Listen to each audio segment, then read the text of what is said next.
Hello everyone. We hope you're doing well. We're doing great, and we truly appreciate your ongoing support. We'd like to briefly address some comments regarding our audiobook series. Rest assured, progress is ongoing. That said, your feedback is vital.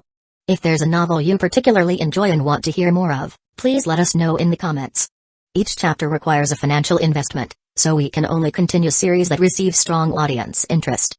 Although we retain core names and plot lines, we make significant editorial changes to enhance clarity, pacing, and immersion. These are not simple recitations. We work hard to deliver a polished, thoughtful listening experience. Without sufficient feedback or engagement, we may need to discontinue a series. So if you're enjoying something, don't stay silent. Your input truly matters. Note, our default audio speed is 3x. If that's too fast, let us know. We're happy to adjust it. Interested in early access to unreleased audiobooks? Visit our Patreon. You'll get to experience new content before it reaches YouTube. Just to clarify, I'm a fan like you. I've purchased these novels and adapted them with care, while respecting all rights and guidelines. For updates, follow us on Facebook and Twitter, X. YouTube update: recently, YouTube flagged some of our content for including mature themes, realistic violence, and darker story elements. As a result, we've decided to stop uploading anything that violates YouTube's guidelines. If you'd like access to the full, uncut versions including the more intense or mature content, you can find them on our Patreon page, where we upload everything first. Available now on Patreon: Shattered Innocence transmigrated into a novel as an extra. Transmigrating over 10,000 years late, I was forced to become a mighty presence. I, the celestial dragon, rule the heavens through the double gate, reigning supreme in countless worlds with peace taming, Tower of God sequence strength, cultivation when you take things to the extreme. Naruto is an Uchiha with cyst. WTF, the centuries-old ancestor in our family take concubine again. Plus 18, Ichi, reincarnated in Bleach as a wizard. Thanks for listening and happy listening. This was not the original story. In the original story, he had a second choice, Tsunade, another of the legendary Sannin. And the fact proved that Tsunade was indeed a qualified Hokage.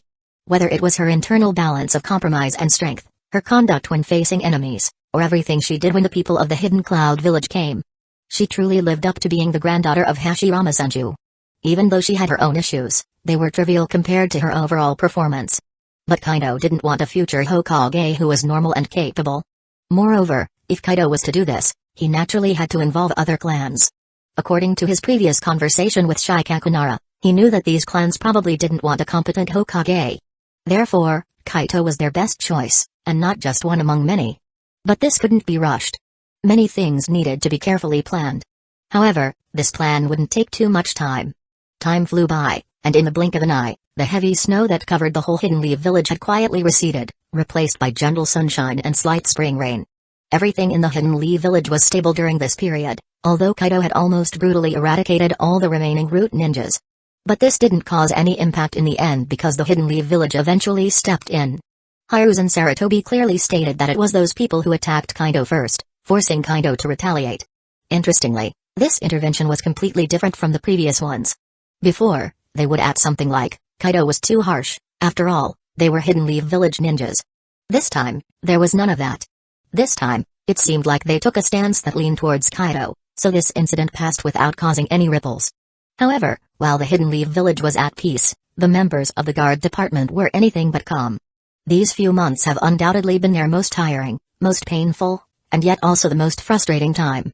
This fatigue, pain, and frustration are entirely due to the series of reforms initiated by Kaido. They had to learn the knowledge revised by the family education reform. They admitted that these studies significantly expanded their understanding of the world. It even allowed them to comprehend many things they had failed to understand before, and correct previous misunderstandings. The gains from this education were indeed unimaginable for them. But the problem was that they had to take exams after studying. If they didn't pass, their names would be put up on a wall for everyone to see. The people of the Uchiha clan are so proud. Except for that slacker Obito from many years ago, few would ignore their performance. One can imagine, if their names were posted on the wall, it would be a social death penalty. This is something they would do anything to avoid. To avoid such a misfortune, they naturally worked hard to review and study. But the problem was that they still had jobs in the guard department, and the department was also undergoing reform. The new behavior manual was of the utmost importance. They had to study and abide by it, and they had to take tests on these rules and regulations. When these two assessments were added together, it drove them to the brink of despair. They would rather fight an enemy than face various exams. Beyond this, the guard department not only demanded they take these assessments but also that they follow all the rules in the action guidelines. And such practices made them feel incredibly suffocated. They felt like they were being treated like grandchildren. But these demands were made by Kaito Uchiha, their new clan leader. None of them dared to resist this new clan leader. Under such circumstances, they could only accept obediently. However, as time went by, they suddenly found that this extremely suffocating approach seemed to have brought some decent returns. In the past, when the villagers of the Hidden Leaf village saw them, almost all of them wore expressions of disgust and fear. It was as if they were plague bringers or enemies. Such situations were also unpleasant for them, but they got used to it over time because they felt it reflected their authority. They thought that these expressions of fear and disgust were merely due to fear of themselves. As long as they followed the laws and regulations set by the Hidden Leaf village, everything was fine.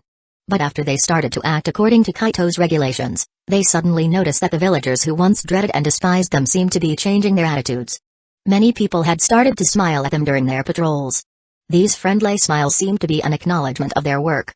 For those who performed well in the guard department, some people would chat with them when they were off duty. Some even invited them for a drink at the tavern. This change gave the members of the guard department a certain feeling. It was as if they were being accepted. This acceptance was not the previous fear and disgust but a genuine recognition of them from the heart. Such a feeling is truly strange, yet so wonderful.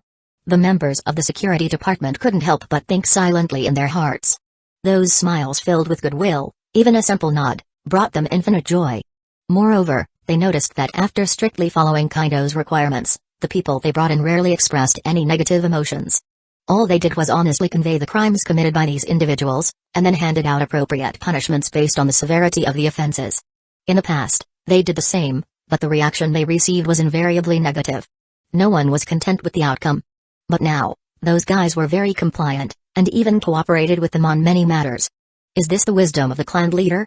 Not only is the clan leader incredibly capable, but also his approach to addressing and resolving problems is so incisive. Nowadays, all members of the security department tremendously enjoyed everything, and while doing so, they did not forget that all of this was brought about by Kaito. In the process, their respect for their new clan leader was heightened. However, they knew that their new clan leader was currently experiencing a great deal of stress. Why is this gap so large?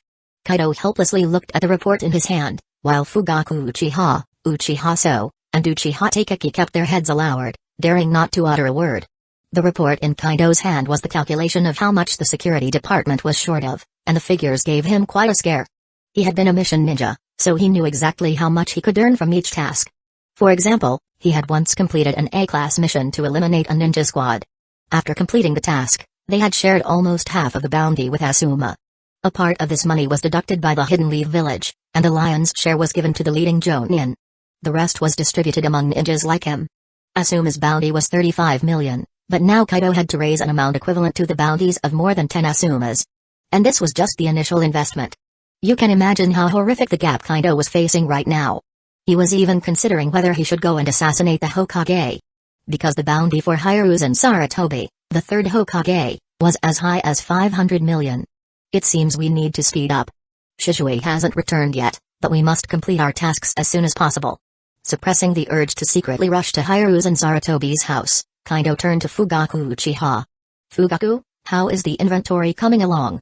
Clan leader, I have applied for a new batch of materials, which is currently under review in the administration department, Fugaku Uchiha quickly responded, his expression serious. In addition, I have taken out all the weapons and materials from our security department. After discarding the expired ones, we have over 5,000 kunai, and more than 3,000 exploding tags. Is that all? Kaito couldn't help but shake his head when he heard this number. Although strictly speaking, this was quite a lot of value. After all, not all ninjas in a small country would necessarily have that much. But the key issue here is that these things are consumables. During combat, if you throw one, you lose one, if you blow one up, you ruin one. These quantities are actually far from enough. What about the ones the family doesn't need and the expired ones? If you count those in, we have more than 10,000 kunai and over 8,000 exploding tags. Fugaku Uchiha had indeed conducted a thorough investigation, and these numbers were as accurate as he could get. But now he was worried because he had guessed what Kaito was thinking. But we cannot guarantee the sharpness of these expired kunai, nor can we assure that the exploding tags will detonate properly. We can't even judge the explosive power of these tags. Selling these things to them, Isn't it a bit? No need to worry. Upon hearing that there were so many, Kaito immediately made a decision. They might not use them all, and those who do might not survive anyway. At worst, we can offer them at a price lower than the black market. After all, we're still at a loss. Kaito's words left Fugaku Uchiha and the others speechless. They realized their clan leader, to put it lightly, was not entirely above sharp practices. Chapter 129. Kaito had no idea what Fugaku Uchiha and the others were thinking. Otherwise, he would feel compelled to defend himself. Where was he being ruthless? His actions were entirely conscientious. Think about it, selling at 20% below black market prices, wouldn't you say these buyers are making a killing? And given the current situation, who else would sell to them? Even if they were willing to sell, the quantity could never be so high. After all, the scrutiny of these items is strict. Whether it's the major nations or the rulers of the smaller ones, naturally, they wouldn't want and allow the power of their rivals to be enhanced. Therefore, various forms of restrictions would inevitably occur. Kaito, selling to them in such an environment, even with some defects, could be seen as helping them. Besides, I have collected less from them. No matter how you look at it, I have been very charitable. In the night, Kaito, muttering to himself, moved towards his destination. He was now off to meet Nara Shikaku. In truth, Kaito didn't want to find Nara Shikaku so soon, especially in such a pitch-black environment. But Shikaku's political affairs department had held up the resources he had applied for, prompting Kaito to take action. Kaito knew that it was quite normal for these resources to be withheld. After all, the security department had just recently applied. Another application now would prompt anyone to scrutinize, especially coming from the security department. The tension between Uchiha and Sarutobi Hiruzen was well known within the Hidden Leaf Village clan circles. Though Nara Shikaku had revealed Kaito's intentions, the Hidden Leaf Village ninjas were generally aware of what the Uchiha sought. They wanted to integrate into Hidden Leaf Village and get a fair chance. This, everyone, had either explicitly or implicitly supported. But Kaito had once attacked the Foundation, and there had recently been an incident of nipping in the bud. Applying now for such a large amount of resources, Nara Shikaku, from the standpoint of the Political Affairs Department, had to be vigilant and strictly manage. Kaito didn't see any problem with Shikaku's actions, but he needed to have a good meeting with Shikaku. And he also needed to leak some information in advance to gauge the reaction of the Minister of Political Affairs. Ultimately, to impeach the Hokage through the proper process required the help of influential individuals and clans. After a while, Kaito arrived at a forest. Before entering, he activated his Sharingan. As the Crimson Tritomui spun slightly, he quickly scanned everything around him, making sure there was no trouble before proceeding. After discussing with Fugaku Uchiha and the others during the day, Kaito set off alone and arrived near the Nara clan. Then, using his space-time travel ability, he quietly infiltrated the Nara clan and left a letter in Nara Shikaku's study. The content of the letter was an invitation for Nara Shikaku to meet him that evening. Having done all this, Kaito lingered outside the Nara clan's vicinity for a while, only following after confirming that Nara Shikaku had left. Soon, he caught sight of Nara Shikaku, standing alone in the forest, waiting in silence. However, he also noticed the presence of others lurking in the darkness. But Kaito didn't worry about this. His chakra stirred slightly, and then he disappeared on the spot. Nara Shikaku waited patiently. He was not perturbed by Kaito's tardiness, truth be told, he was early. Returning home from work, he thought this would be another boring and peaceful day. But what he didn't expect was a shock when he entered his study. There was an extra letter on his desk. He was certain the letter wasn't there when he left. He had even considered if his wife had put it there. But the answer he got was no. His wife hadn't been in the study, and this instantly put Nara Shikaku on high alert. Because it meant someone had silently entered the Nara clan's premises and even his room without anyone noticing. It was a terrifying thought. If anyone wanted to harm him, he would probably have no idea what happened. Though Nara Shikaku was filled with unease, he calmly finished reading the letter, but then he was a bit taken aback. Because this letter was left by Kaito, with a straightforward purpose, to meet him alone. Seeing this, Nara Shikaku felt slightly relieved. However, while at ease, he also pondered what Kaito could want to discuss with him. The secrecy suggested it wouldn't be a simple matter, which gave Nara Shikaku a slight headache. But after much thought, he decided to meet this head of the security department, the Uchiha clan leader, alone. Just as well, he could find out what exactly this young man was thinking. As he waited quietly, Nara Shikaku mulled over these thoughts. Suddenly, he noticed a slight distortion in the space before him. The next moment, before he could fully react, Kaito appeared in front of him. That moment made Nara Shikaku understand how Kaito had left a letter in his study without a sound. because this guy, just like the fourth Hokage, had mastered space-time ninjutsu. Minister Shikaku, I hope you'll forgive my tardiness, Kaito said, smiling at Nara Shikaku. I apologize for inviting you here so abruptly, Minister Shikaku. I had no choice, considering I wouldn't dare to find you at the Ministry of Political Affairs. The Ministry of Political Affairs was located within the Hokage building, which highlights its importance to Hidden Lee Village and the Hokage. Kaito wouldn't dare to go there to find Nara Shikaku, especially since what he wanted to discuss was far from trivial. Just his visiting Sarutobi Hiruzen alone would probably raise suspicions, and even if no one came knocking, he was certain there would be Anbu lurking about, which was not something he desired. So, Kaito had no other choice but to make this decision and meet with Nara Shikaku in such a place. I think I can understand Kaito's predicament. Nara Shikaku gazed at the boy in front of him, who was maintaining a light smile, and he couldn't help but sigh deeply. Kaito's power is indeed astonishing. I didn't expect that Kaito would also master the power of space. This reminds me of certain individuals. Indeed, there are not many in this world who possess spatial ninjutsu, the second Hokage, the fourth Hokage, and that mysterious Uchiha who killed the fourth. Kaito looked at Nara Shikaku calmly and said with a slight smile, unfortunately, I can't interact with them. 2 of them are dead, and 1 is our sworn enemy. If I had my current strength 9 years ago, perhaps everything would be different. Kaito, don't get me wrong, I was just being sentimental.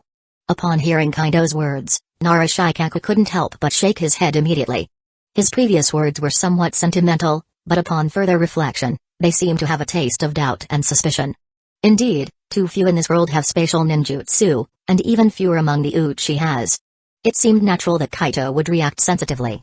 Shaking his head, Nara Shikaku finally spoke, Kaito, I'm curious what you wanted to discuss with me tonight? Actually, this abrupt interruption was a necessary action. Kaito helplessly spread his hands. Firstly, I naturally want to ask when the materials requested by the security department will be distributed. First? Materials? Upon hearing Kaito's words, Nara Shikaku instantly understood. Kaito likely had more to discuss tonight. However, whether the discussion could proceed mainly depended on the issue of these materials. If this topic was not agreed upon, then the firstly would have no secondly.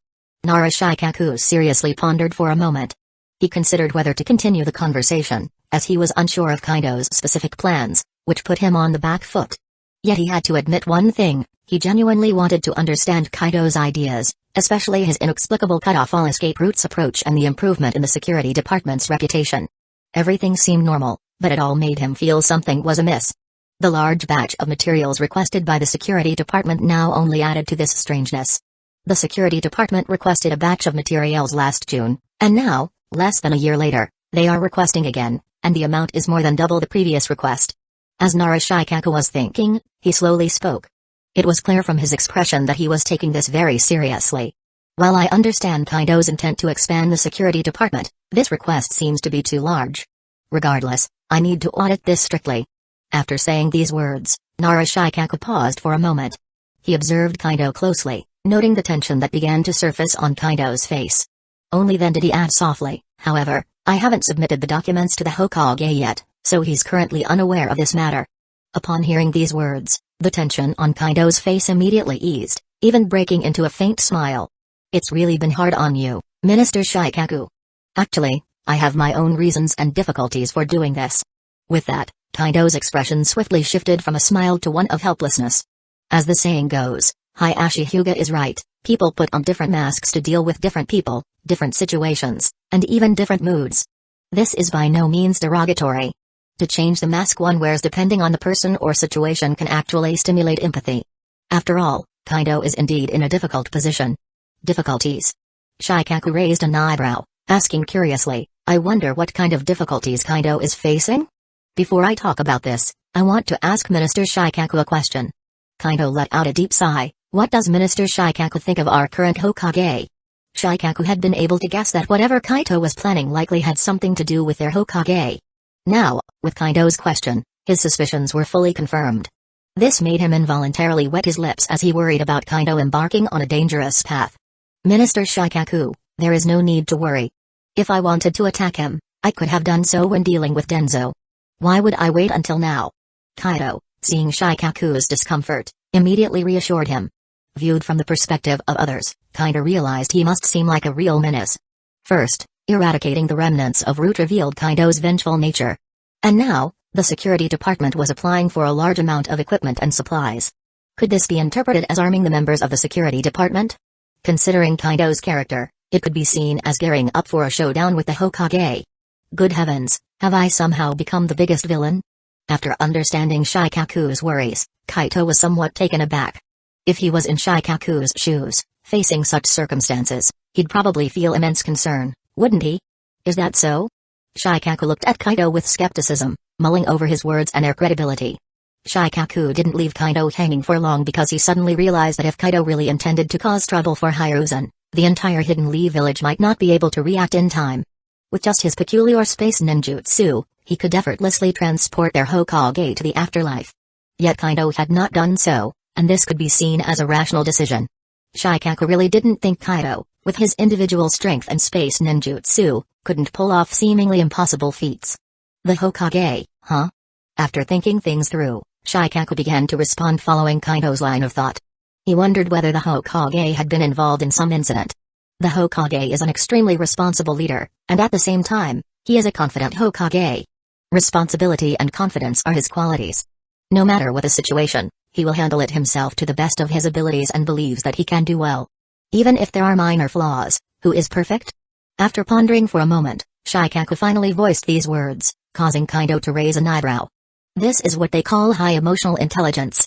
At first listen, it seems like praise for Hiruzen Sarutobi, but on closer inspection, something seems off. Based on Sarutobi's actions as Hokage, could his extreme sense of responsibility be viewed as a power grab?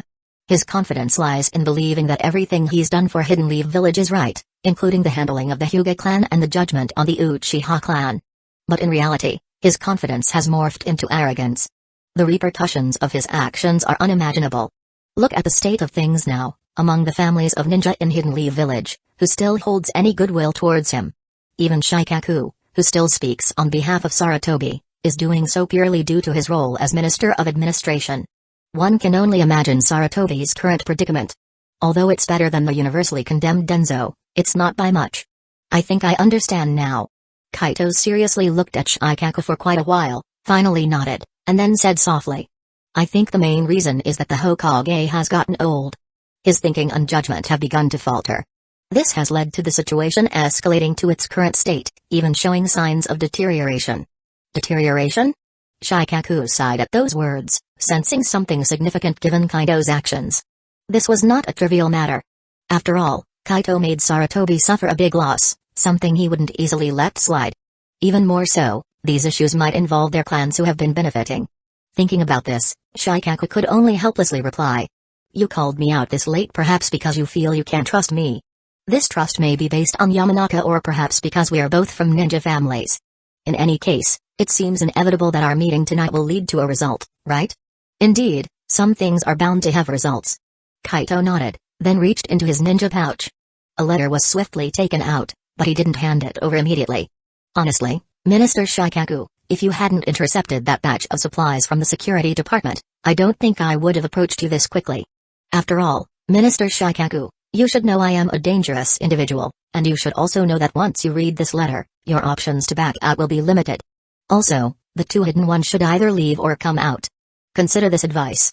Kaito's expression didn't change much, but his words were no longer as calm as before. Shikaku looked at the letter in Kaito's hand. There was some hesitation, but he soon made a decision. Certain things need to be clarified, whether standing in the position of the Minister of Administration or from the standpoint of the family. Hiruzen Sarutobi has indeed crossed the line with the ninja families of Hidden Leaf Village.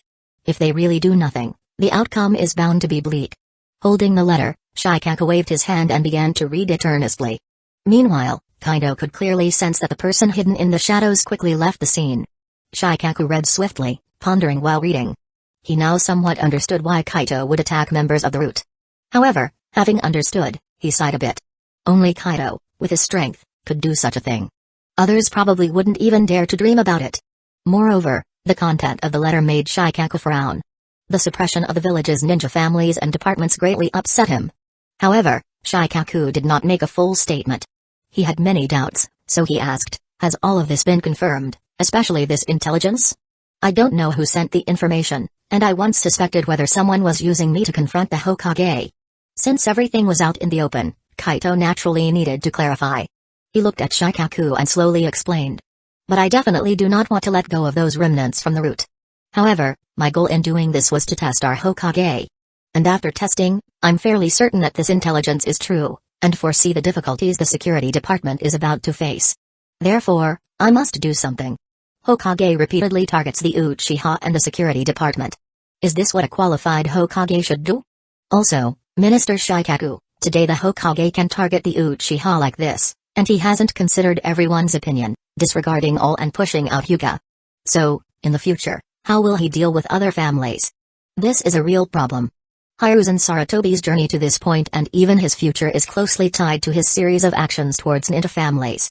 Kaito held on to this point firmly. After all, the ninja families are somewhat proud. They unified under Hidden Leaf Village because of Hashirama Senju and Madara Uchiha. Even Hashirama Senju, the first Hokage known as the god of the ninja world, did not treat them the way they're being treated now. Hiruzen Sarutobi, you're a designated Hokage, without any votes or selection, and you don't belong to any secret technique or bloodline clan. Why are you going so far? Shikaku Nara looked silently at the letter in his hand, then turned to Kaito. It was quite some time before he slowly asked, so, what does Kaito plan to do? We two alone cannot achieve much, what options do we have after the third has left?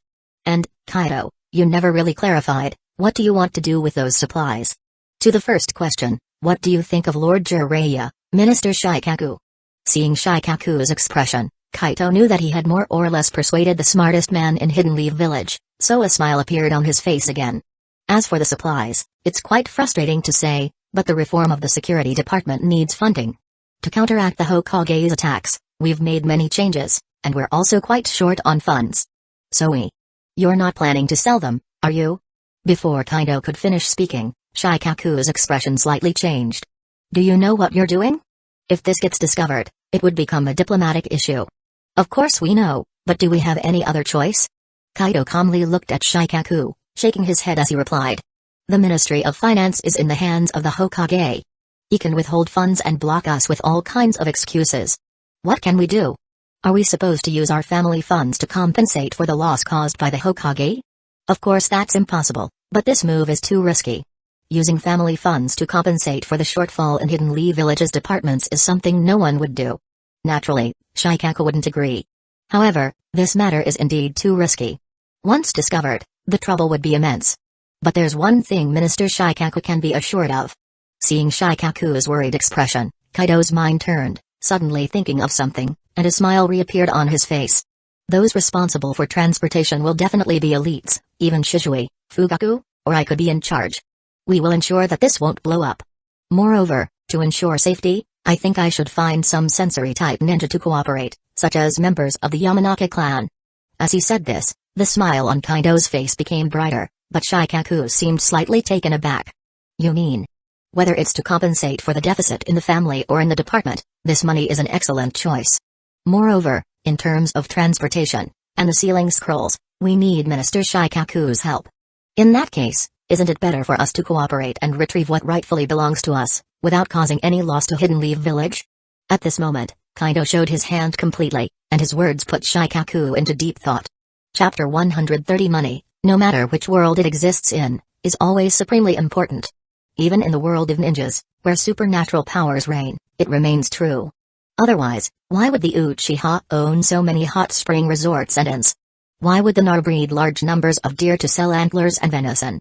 Not to mention the clans, even the ninjas themselves risk their lives on missions for the sake of adequate rewards. The olive branch extended by Kaito serves a clear purpose. On one hand, to prevent their operations from being exposed, he indeed needs sensory ninjas to help handle some affairs. On the other hand, he aims to draw the Inoshikacho trio to his side through this matter. When Kaito met Nara Shikaku again, he first employed the Void Walk.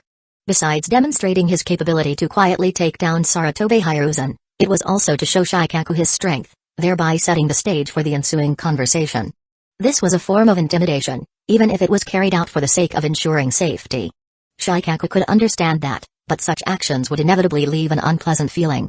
To suit these feelings, Kaito had to offer something in return. Providing tangible benefits through cooperative efforts was naturally his first choice. Especially with this approach, it's like killing two birds with one stone. The chance to both showcase tangible benefits and placate the concerns of their allies while binding them to oneself is an opportunity no one would likely miss. Shikaku was indeed moved. As the Minister of Public Affairs, he was well aware of the amount of Hidden Leaf Village's weapon reserves, and how much of these resources were destroyed after their expiry date. He also understood how much money was spent on maintaining these resources. Although this expenditure was significant, Hidden Leaf Village was facing an issue: overproduction and excessive reserves. The village established by the two strongest clans possessed countless mines due to their territorial disputes. This ensured that Hidden Leaf Village never lacked weapons. Even if half of these weapon reserves were sold, Hidden Leaf Village wouldn't face any problems. Moreover, these resources were only distributed for free during wartime. Ninja tools for daily use, like kunai and explosive tags, needed to be purchased. Such a policy was intended to stimulate Hidden Leaf Village's economy, but it also ensured that Hidden Leaf Village's ninjas were never short on supplies.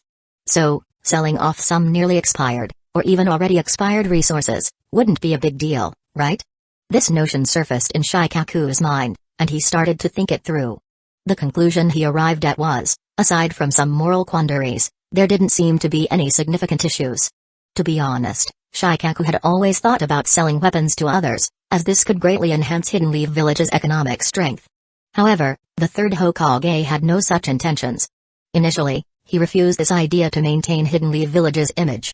But after the Third War, he gave it up so as not to offend other major nations, which was not a good move. Since Hidden Leaf Village isn't doing it, and these resources are in excess, waiting for them to expire is a waste. It would be better for us to find ways to sell them. This was the real sentiment in Shikaku's heart. However, he was still Nara Shikaku, the Minister of Public Affairs for Hidden Leaf Village. In doing these things, he also had to consider the interests of Hidden Leaf Village. Moreover, Sarutobi Hiruzen had indeed gone too far this time. What Kaito said was correct, with the issues concerning the Hyuga and now the Uchiha. These constant challenges were pushing the limits of the clan ninjas. Did he truly consider Hidden Leaf Village as his private property? Therefore, he agreed to cooperate with Kaito. He knew very well what this cooperation implied, but this was his stance. Your plan is pretty good, but there are many things you haven't considered.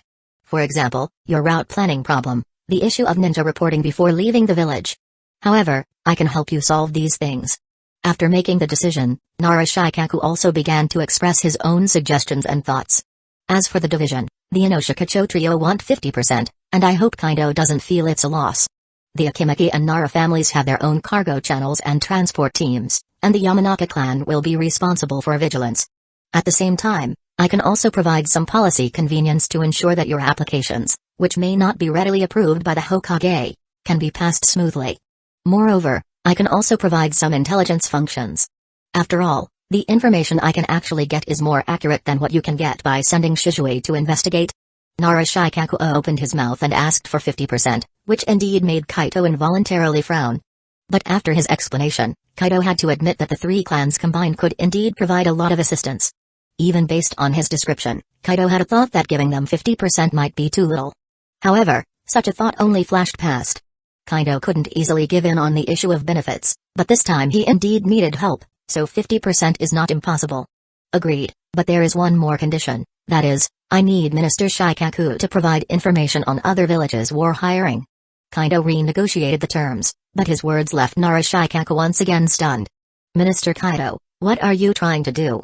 How big is the reform of the guard department, and how big of a gap have you created? Kaito didn't give a complete answer to this question, but his posture let Nara Shikaku perceive something. After all, the authority of the guard department was too big. If Nara Shikaku didn't consider this, it would be quite unfitting. In the end, they reached an agreement, and Nara Shikaku also made some commitments. That is, after the guard department publicly announces its reform measures, he will send his own clan members into it. He is indeed a sharp guy. Kaito lay on the bed and muttered in his heart, this time was different from the last time. Last time, Kaito hoped the other party could send people, and this time, the other party took the initiative to send people. The difference was indeed significant. Kaito knew very clearly in his heart, this was the result of everything he had done in the past year. It was because he had been very restrained, knowing what he should and shouldn't do. At the same time, he actively changed himself for everyone to see, and established clear ideas and demands for everyone to hear. After this period of brewing and fermentation, although it was not yet a cup of sweet wine, at least he had the prototype of it. And Nara Shikaku's choice today proved it all. Last time, He just recognized Kaido and considered him as part of the clan ninja circle, and now he is a potential collaborator. However, they are still a bit cautious about Sarutobi Hiruzen, or to say, impeaching the Hokage is indeed difficult. The matter of cooperation has been settled, but Narashikaku is still a bit conservative about the issue of Sarutobi Hiruzen. But such conservatism is not really a problem. He made it clear that he needs to contact more people. Only when the number and quality can gain the upper hand. At the same time, we need to hold substantive evidence of Sarutobi Hiruzen's dereliction of duty, only then we can take action. On this point, Kaido agreed rather approvingly, and he had already begun moving in this direction, otherwise he would not have gone to find Kakashi then. Could these pieces of information have been sent over by Kakashi? Suddenly, Kaido seemed to have thought of something, but he soon shook his head lightly. If Kakashi sent it, shouldn't it be done openly? Could it be a lack of trust in me? Kaido felt that this might be possible, but he wasn't a bad person, let alone a man-eater. Why would Kakashi need to fear him? Thinking about this, Kaido didn't feel like pondering it any further. Regardless of who the informant is, their true intentions would be exposed sooner or later. Moreover, Kaido thought of an interesting thing, that is, he didn't seem to have a repulsion towards Jiraiya. Upon careful thinking, it seemed normal. After all, Jiraiya's personality was really not suitable for being the Hokage, but this guy was actually highly qualified. However, we still need to watch the subsequent development, but my gains are far more than this. Kaido closed his eyes slightly, and his system interface was activated in an instant. Current binding, Uchiha clan, current status, relative balance. You have solved the internal problems of the clan, and eliminated one of the external enemies, but the development of the clan is multifaceted, and there are still villains. Prosperity, 16,888. The basic prosperity of a normal family is 10,000, points have reached 1,000, and one skill draw can be performed. Suggestion, moderate remodeling of the family to truly integrate it into Hidden Leaf Village, and to promote better development of the family. Looking at these points, Kaido nodded in satisfaction. This time the points added weren't particularly numerous, but at least he could have a skill draw. Moreover, Kaido believes that once everything he has arranged is completed, his points can definitely achieve a huge multiplication. But that is something for the future. What Kaido needs to do now is to focus on the present. He is really curious about what skills he can get now. I hope that the power of the Emperor will come to me, give me some better skills. Kaido thought to himself, and soon his system produced another subtitle. Based on the current situation of the clan, the host can choose one of 3 abilities to learn, cultivate, or adapt. Soul Furnace, passive. Each time you kill an enemy, you will receive 5 to 25 soul force according to the enemy's strength. Every 100 soul force can enhance your soul or your physical quality. This ability is not limited in number. Dual Dance, passive. You can instantly see through the opponent's flaws, and attacking the flaws can restore your own chakra and stamina, allowing you to engage in long-term combat, even able to kill the opponent in the instant you break through their flaws. Divine Ascent, passive. As your own strength improves to a certain stage, your bloodline and abilities will be repaired or greatly improved. Kaido stared at the descriptions of his skills, and at that moment, he really wanted to slap himself. Was he dreaming? Such a divine moment, Kaido had never encountered in his previous life, no matter what game he was playing. As everyone knows, passives in games are sometimes the most powerful existence. Although it varies from person to person, the value and significance of passives determine the upper limit of a character's growth. And right now, Kaido got 3 passives at once, and none of these passives were simple. How could he not feel surprised? Soul Furnace, if I recall correctly, should be the ability of that guy Cyan, right? In his past life, Kaido may have been an experienced player, but he was not good at games. So, his memory of this skill was not particularly familiar. Regardless of whether his memory was correct, it did not affect anything. All he needed to pay attention to was the ability itself. This skill was obviously suitable for large-scale battles, which seemed quite fitting for the war mission Kaido intended to undertake. And the description of this ability said it could enhance one's soul power and physical qualities. If translated into the understanding of these 2 powers in this world, isn't that yin and yang style? The ability to directly enhance his own yin and yang style, and Kaido certainly did not lack places to gain this power. It's clear how well this ability fits for Kaido, making him quite interested. As for the Dance of Duels, Kaido didn't find it interesting after one glance. The effect of this ability allowed one to instantly see the weaknesses of the enemy and strike accordingly. For others, this ability was indeed strong, but Kaido was an Uchiha. This kind of ability seemed somewhat ostentatious to him. My Sharingan has reached the level of Mangekyo. In terms of perception, I would certainly not be inferior to this ability. It can only be said that this ability came a little too late. Kaido shook his head silently, then focused his gaze on the third ability. This ability, to be honest, left him stunned when he first saw it. Not because it was bad, but because it was too strong. If Kaido remembered correctly, this should be the passive ability that Gale had after modification, and the strength of this passive ability was ridiculously exaggerated. In the League, there was a saying, when Aiden and Gale reached level 16, the enemy's base was as good as destroyed. Although this saying was not entirely applicable before Kaido crossed over, as they all had been more or less nerfed. But no matter how much they were nerfed, the power of this ability has never changed. Now, this ability has entered the Naruto world and naturally underwent changes, but such changes seem even more fitting for Kaido's needs. Bloodline repair and ability enhancement, huh? Kaido murmured to himself.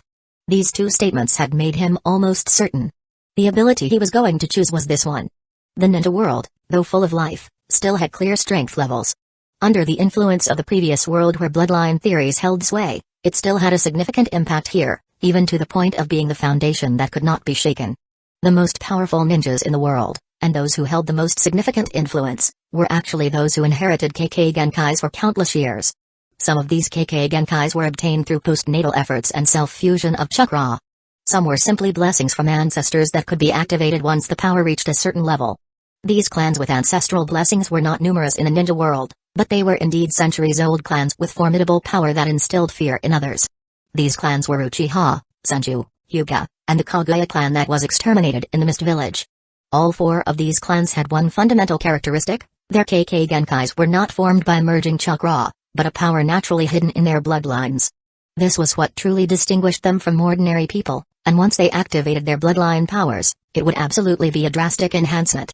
The Warring States double god Madara Uchiha and Senju Hashirama need no further explanation. The power of the Hyuga clan and the Kaguya clan also originated from the primal force. And if one were to trace back this primal force, it would lead to Otsutsuki Hamura and Otsutsuki Kaguya. Kaito has always felt that, like his own brother, the descendants of Otsutsuki Hamura may have their power split into two halves. However, this division is not his doing, but rather, possibly due to the Hyugas and others descending from the moon and undergoing countless developments, which caused their power to be split. After all, after Otsutsuki Kaguya was sealed, Otsutsuki Hamura stayed on the moon. He never left there in his lifetime. Only his descendants would have really left. And these descendants who left, I'm afraid their powers began to dwindle in the development of the ninja world, eventually forming today's Hyuga and Kaguya clans. Whether this theory is correct, Kaido doesn't know, but he knows one thing, that is, these powers are ultimately from the Otsutsuki. Frankly speaking, whether it's the 1,000 years of changes in the ninja world, or the wars, at their core, they are just internal clashes within the Otsutsuki clan. Uchiha, Senju, Hyuga, and now the exterminated Kaguya clan, although their ancestors are different, their most primal bloodlines are all Otsutsuki. Kaito knows that if he wants to become the truly strongest person in this world, in order to protect his clan and his own life, the most direct methods are only two. One is to repair the fragmented genes and make his own bloodline complete to obtain the power of the Otsutsuki. The other, as Kaito sees it, should be a path this world has laid out for those without such terrifying bloodlines. That is, through the fusion of chakra, the fusion of all types of chakra including yin-yang, thereby forming a KK Tota for the counterattack. However, just how difficult this path is, just look at how many clans in the entire ninja world have mastered the power of the KK Genkai. The fusion of two types of chakra is needed to construct a KK Genkai, and this alone has already blocked 99% of the ninjas. And for the fusion of three types of chakra, only 2 people in the entire ninja world have achieved it so far. One is the second Sushi Kage Mu, and the other is the third Sushi Kage Anoki. Besides, there hasn't even been a fusion of 4 types of chakra, let alone the formation of a KK Tota with a fusion of 7. So for me, the best choice naturally would be that divine ascent, which can repair bloodlines. Kaito took a deep breath. He had made his decision, he knew how to choose now. Although he admits, he indeed covets the ability Soul Furnace, because this skill can enhance his yin-yang chakra, and the enhancement speed would be faster. After all, as long as he defeats enemies, he can gain that so-called soul power, and directly choose which aspect to upgrade. In contrast, for Divine Ascent, it has clearly stated that one's own strength must reach a certain stage to get an upgrade, so its upgrade speed is obviously not as fast as the Soul Furnace. After all, Kale is a level 16 hero, and Science passive seems to be available as soon as you level it. There is a natural gap between the two. Kaito sighed a little.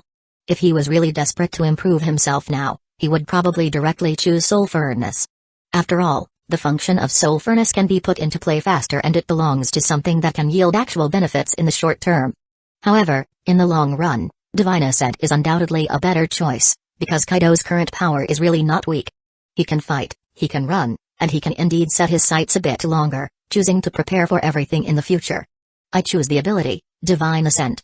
Host has made a choice, choosing ability, Divine Ascent. Divine Ascent is activating. As the system subtitles appeared again in his pupils, Kaito immediately felt a trace of heat in his body. With the onset of such a heat, he suddenly found that the chakra within his body began to roll uncontrollably. Not just the chakra, even Kaido's eyes turned into Sharingan involuntarily at this moment. 3 Tomoe, quickly spinning and blinking, forming the distinctive Mangekyo Sharingan. The patterns of the Mangekyo also began to swirl at this moment. A strange and powerful aura began to emanate from him. Suddenly, Kaido felt a strange force appearing within his body, a force he was not unfamiliar with at all.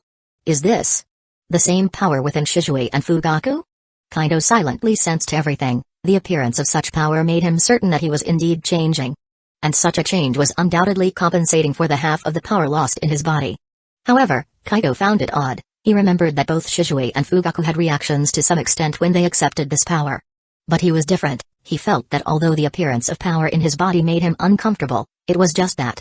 He had no other adverse feelings. It could even be said that his body's acceptance of such power was much higher than he had imagined. Is it because of ascension, or because I used the Duskbringer before, which strengthened my body and made me stronger, that such a result occurred? Kaido pondered silently in his mind, but he felt that both of these were inseparable. Just how exaggerated was the physical strength of Hashirama Senju, Kaido knew. With such physical strength, he could heal in an instant as long as the wound was not serious.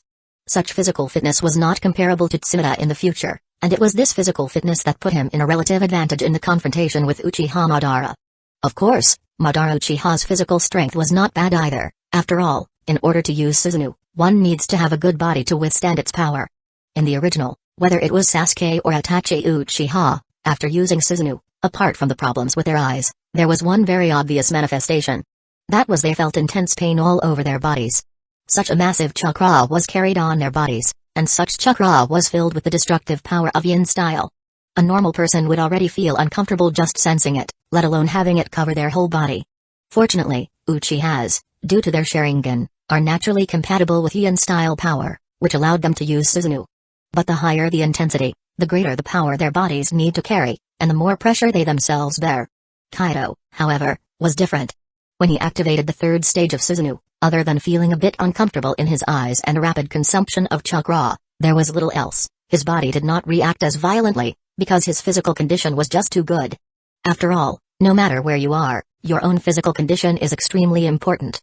Kaido silently murmured, then turned his attention to his skill. It was a growth type, a skill that required Kaido to adapt, so naturally he needed to understand more information.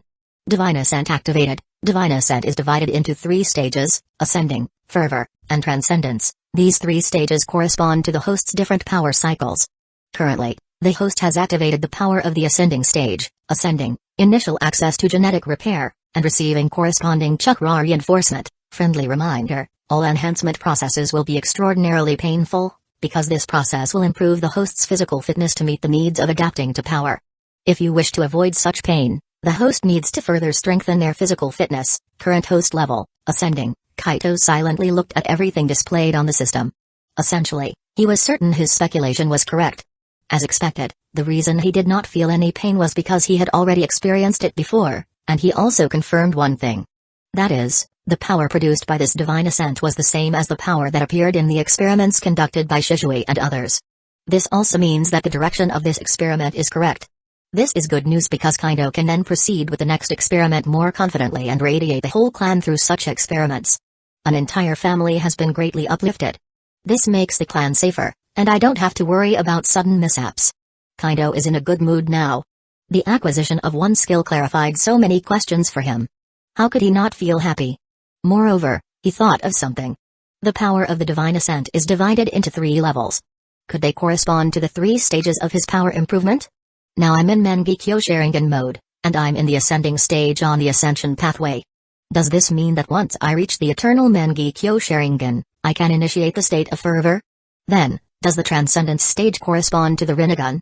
Kaito muttered to himself quietly. However, he quickly felt that something was wrong. He felt that the state of transcendence should not be as simple as just the Rinnegan. As we all know, reaching the Rinnegan stage is not really reaching the final sublimation. Madara Uchiha had set a classic example for everyone. After activating the Rinnegan, he still had to absorb the power of the Ten Tails to finally ascend to become the legendary Otsutsuki Kaguya, also known as the Six Paths level. Or is it that transcendence hasn't reached the final stage? Kaito muttered to himself. However, he quickly stopped thinking about these messy things. Because even now, his eternal Mangekyo Sharingan is still in a state of uncertainty. He can indeed see the door faintly, but he is still some distance from that door. Not to mention, how to break the door when he gets there is another problem. After acquiring the Divine Ascent, Kaito could clearly feel his power increasing day by day. Although the rate of increase was not great, it was still a good thing for him. After all, at this point, if Kaito wanted to improve his strength, he could only seek breakthroughs from other aspects. And the only things Kaito could think of were developing new chakra attributes and completing the transformation and qualitative change of the chakra attributes he possessed. This process is tedious and troublesome, but when it comes to improving himself, Kaito would not be the least bit negligent, especially when he has ways to cheat. Among the ninja techniques invented by the second Hokage, the Shadow Clone Jutsu is absolutely the most convenient and practical one, second to none. Recalling the Shadow Clone he left within his clan, Kaito, sitting in the security department, couldn't help but flash a smile on the corner of his mouth. Subsequently, he lowered his head and began reading documents. As the director of the security department, he felt somewhat embarrassed, as even he didn't know how many times he had been to the department. This pitifully low number of visits might have led to problems in any other department, at the very least, a suspension.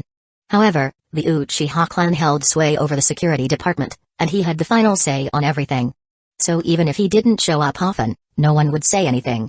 Moreover, Fugaku Uchiha had been continuously helping Kaito handle matters in the security department, making him feel that if necessary, he could rehire the former director. Becoming a deputy director to help me deal with many things doesn't seem like a bad idea? Looking at the documents in his hand, Kaito couldn't help but muse. However, this was merely a thought for now. Once the security department was fully operational, Uchiha Fugaku would have plenty to do. It seems that the people from the Hyuga clan are performing quite well. They've already completed the preliminary training and examination. Looking at the documents in his hand, Kaito nodded. The person sent by the Hyuga clan had arrived when Kaito was still adjusting to and understanding the changes brought about by the ascension phase. His name was Hyuga Minamoto, a disciple from a branch family, older than Kaito and the same age as Kakashi. Moreover, this guy had participated in an almost complete Third Shinobi War and was considered a quite competent member of the Hyuga clan. Kaito didn't know how Hayashi Hyuga had managed to convince him to come to the security department, but his attitude was indeed quite good. When Kaito met him, he didn't show any superfluous emotions like questioning his appointment or a melodramatic resignation to his fate. He seemed very humble and willing to obey orders. Kaito told him that all security department members had to study the internal information and action guidelines diligently, remember all of Hidden Leaf Village's laws and regulations, and even take exams. He agreed without any hesitation, even promising to do his best. Such an attitude really pleased Kaito, and such a choice made Kaito realize that Hyuga Hayashi was indeed planning to cooperate well with him. This is good news. It seems I'll have to find time to have a good conversation with Hayashi Hyuga. Moreover, as one of the major clans in Hidden Leaf Village, the Hyuga clan can definitely assist with the matter of Sarutobi Hiruzen. Kaito wouldn't forget about the Hyuga clan. If we're talking about influence, they're not inferior to the Uchiha, and their dislike for Sarutobi Hiruzen isn't less than that of the Uchiha either. Such a natural ally, Kaito will certainly maintain a good relationship with them. Even in necessary situations, Kaito would seriously consider pulling them into the weapon trade cooperation framework he and Narashikaku had established. Kaito amusingly thought, the shinobi world also has its big 5 rogues. This is quite interesting. However, among these 5 rogues, none can be considered good. After all, it's common for them to interfere in other countries with military power, and Hidden Leaf Village itself does the same. After all, it's in consideration of their own interests, no one can blame anyone. As for weapons, Kaito didn't know much. After all, these matters are always extremely confidential, and they have little to do with Kaito himself. He only knew that with the help of Narashikaku and others, his application had been smoothly approved, and he had cleverly obtained the expired weapon disposal right. Actually, this right was not with Kaito, but with the Akimaki clan. However, considering their current partnership, this right had effectively fallen into Kaito's hands. This made Kaito marvel at the fact that he obtained so much by only giving up 50% of the benefits. Truly an excellent deal. The weapon materials I've applied for, along with those already prepared, and those expired weapons, even if sold at a lower price, could still bring in a huge profit. It's entirely conceivable that as long as this business runs smoothly, the future security department will never lack funds. Knock, knock, knock. Just then, there was a knock at the door of Kaido's office. This brought Kaido back to his senses, and he promptly invited the knocker to enter. When the door opened, the smile on Kaido's face became even brighter. Because the person who arrived this time was Shisui, who had been away for a while. Chapter 131. How are things? Everything's not bad, Kaido. Shisui might look travel-worn, but he's in high spirits right now.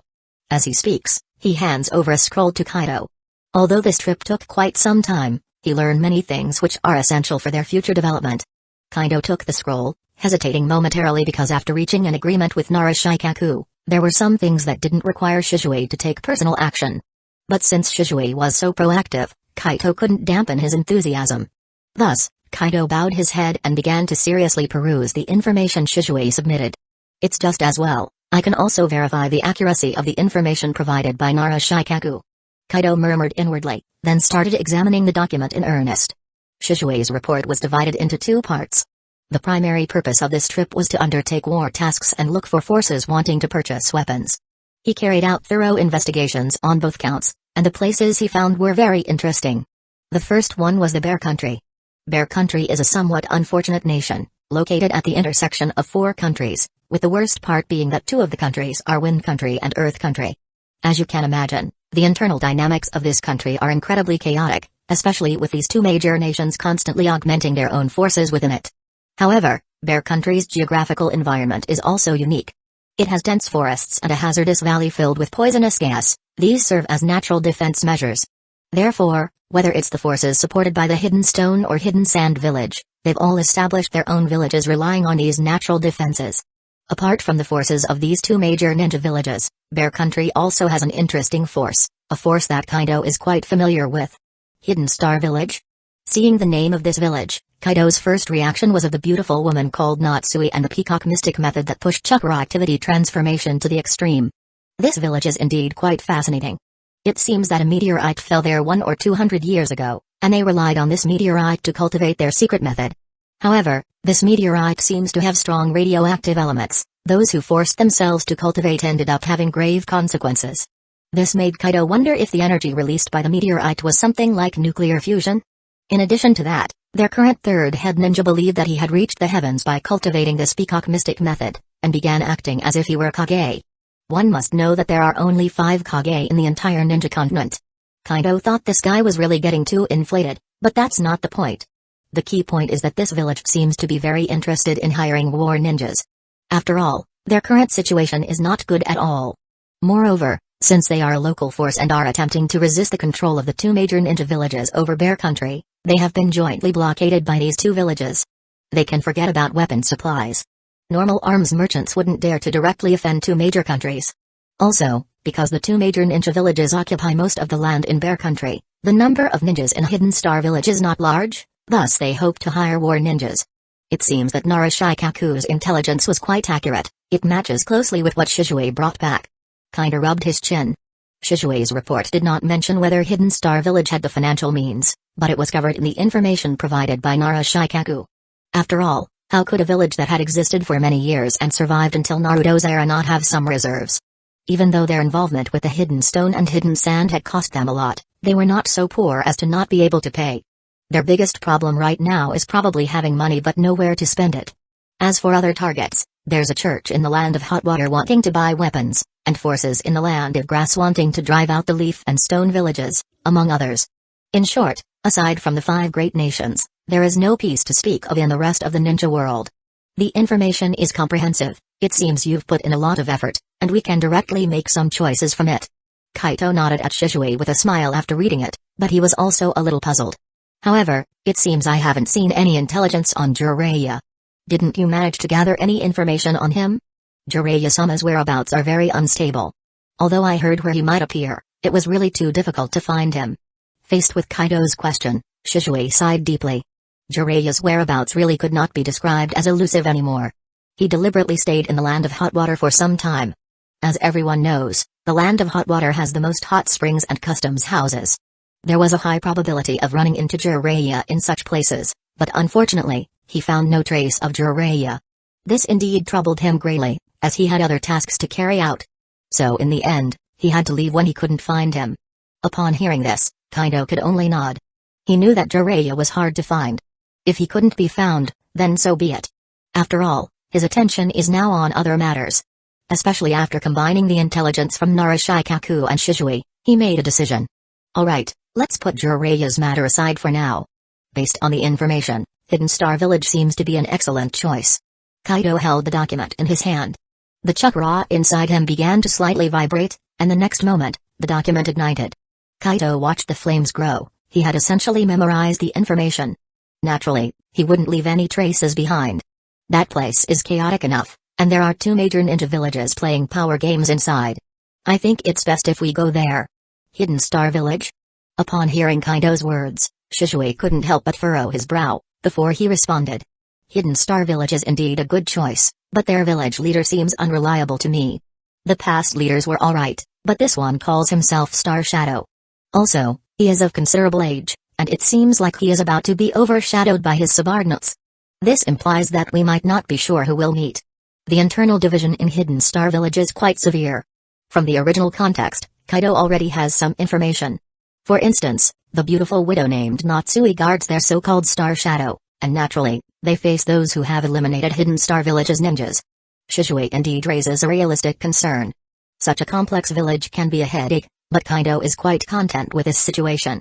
Actually, the chaos is beneficial. After all, the more chaotic it is, the less likely they'll know who we are. Kaido displayed a smile, lightly flicking off the ashes from the document in his hand, before continuing with a grin. If they refuse to recognize us, I can find a way to get what I want from them. So, I think our target should be Hidden Star Village.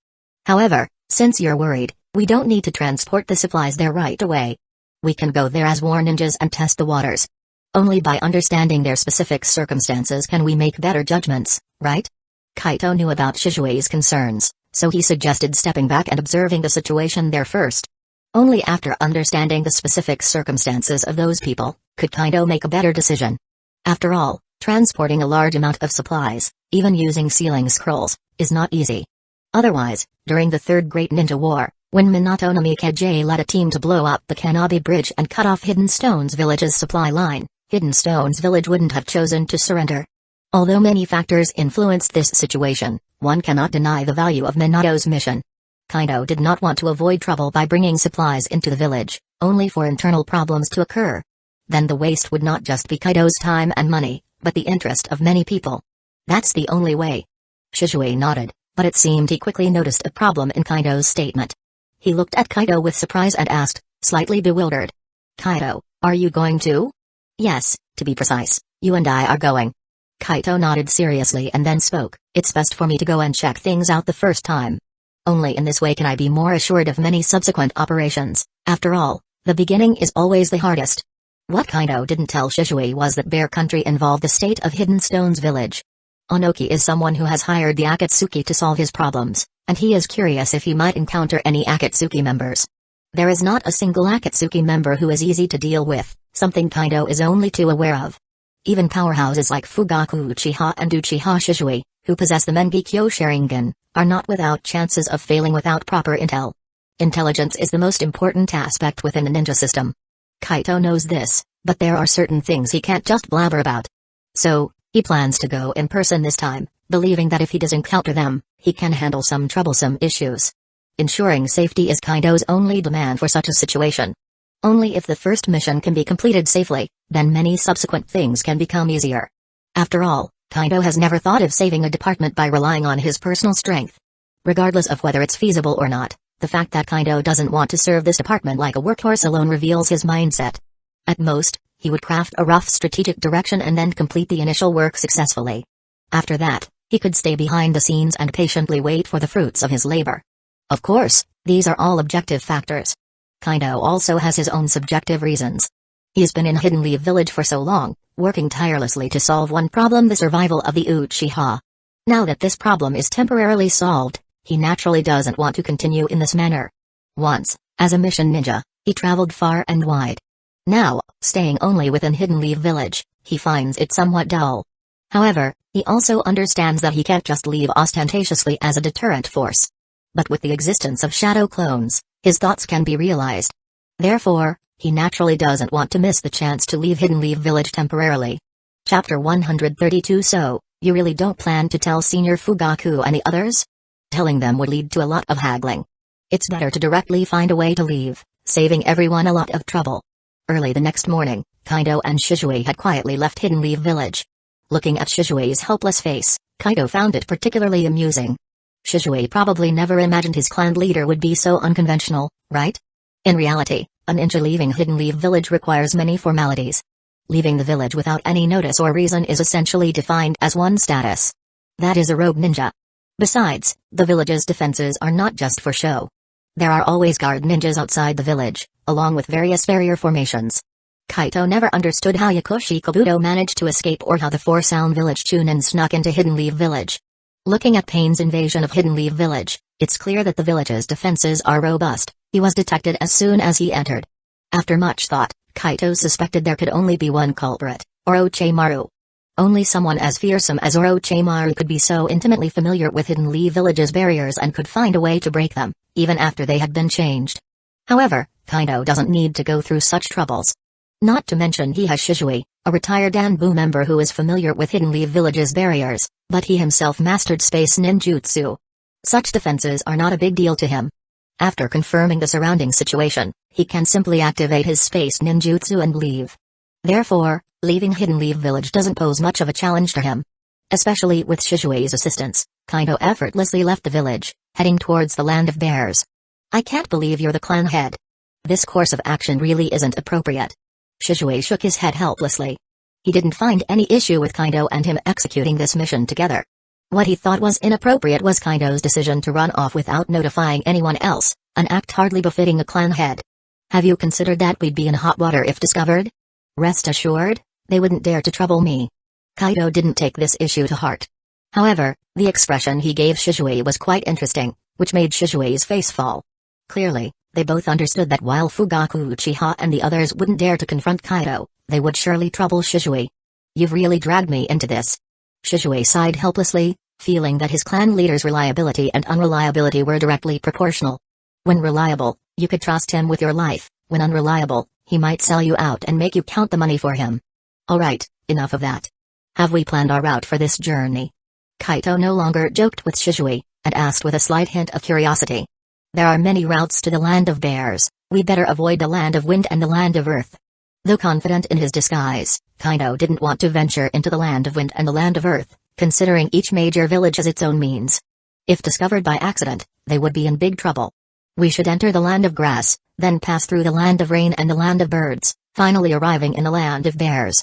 Shizue straightforwardly shared his already thought-out plan. He didn't notice the slight change in Kaido's expression, continuing to talk as they walked. We indeed should avoid the territories of the Land of Wind and the Land of Earth, hence I suggest we pass through these smaller countries for safety. Of course, we need to be cautious while entering the Land of Rain. Their power is formidable, their leader Hanzo is no simple character. Hanzo, during the Second Great Ninja War, first earned himself a semi-deity reputation due to his own strength, then bestowed the title of the Three Ninja on Tsunade, Orochimaru, and Jiraiya. It can be said that Hanzo was one of the most notable figures in the entire Second Great Ninja War. Furthermore, he was the only one in the entire ninja world who, as the leader of a small country, waged war against major countries. You could say that this man was a unique, irreplicable existence. It was natural for Shizue to worry about him, but Kaido thought that he was missing the point. At this point, Hanzo had already met his demise. The one lurking in the Land of Rain was Uzumaki Nagato, the wielder of the Rinnegan. When Kaido first achieved his true evolution and was considering whom to deal with, his first thought was the renegade ninja Idate Morino, who had stolen the sword of the Thunder God. But Morino had fled to the Land of Rain, and this deterred Kaido, leading him to ultimately give up. However, he could not have expected that a year later, he would voluntarily enter the Land of Rain, which filled him with some melancholy. Come to think of it, could I take on Nagato now? Kaito walked and pondered silently. After some thought, he felt perhaps he could. After all, his strength was not lacking, and Nagato had not yet grown into the formidable force that could single-handedly destroy Hidden Leaf Village in the future. Furthermore, Kaito had intelligence on Nagato. he wouldn't necessarily be scared if it came to a fight. But would Nagato be alone? Obviously, as the headquarters of the Akatsuki, the Land of Rain would not lack manpower. At this time, apart from Deodara who hadn't officially joined, all other members of the Akatsuki were pretty much assembled. Even at this point, Orochimaru probably hadn't left yet, and there would be an additional member named Biwajazo.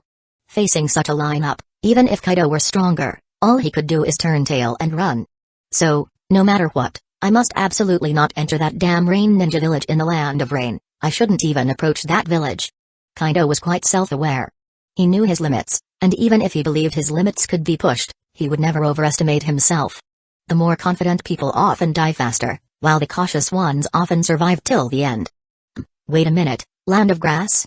Suddenly, it seemed Kaido remembered something. He remembered that there was an interesting person in the Land of Grass.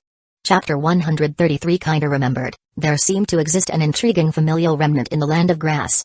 This remnant, in fact, was the Uzumaki clan, a distant relative of the Senju clan. Truth be told, Kaido was rather baffled about the origins of the Uzumaki clan. He even speculated whether some past member of the Senju clan had intermingled with someone from an outside clan. Could it have been the case that a person possessing certain Senju talents appeared, and the Uzumaki clan gradually took shape from there?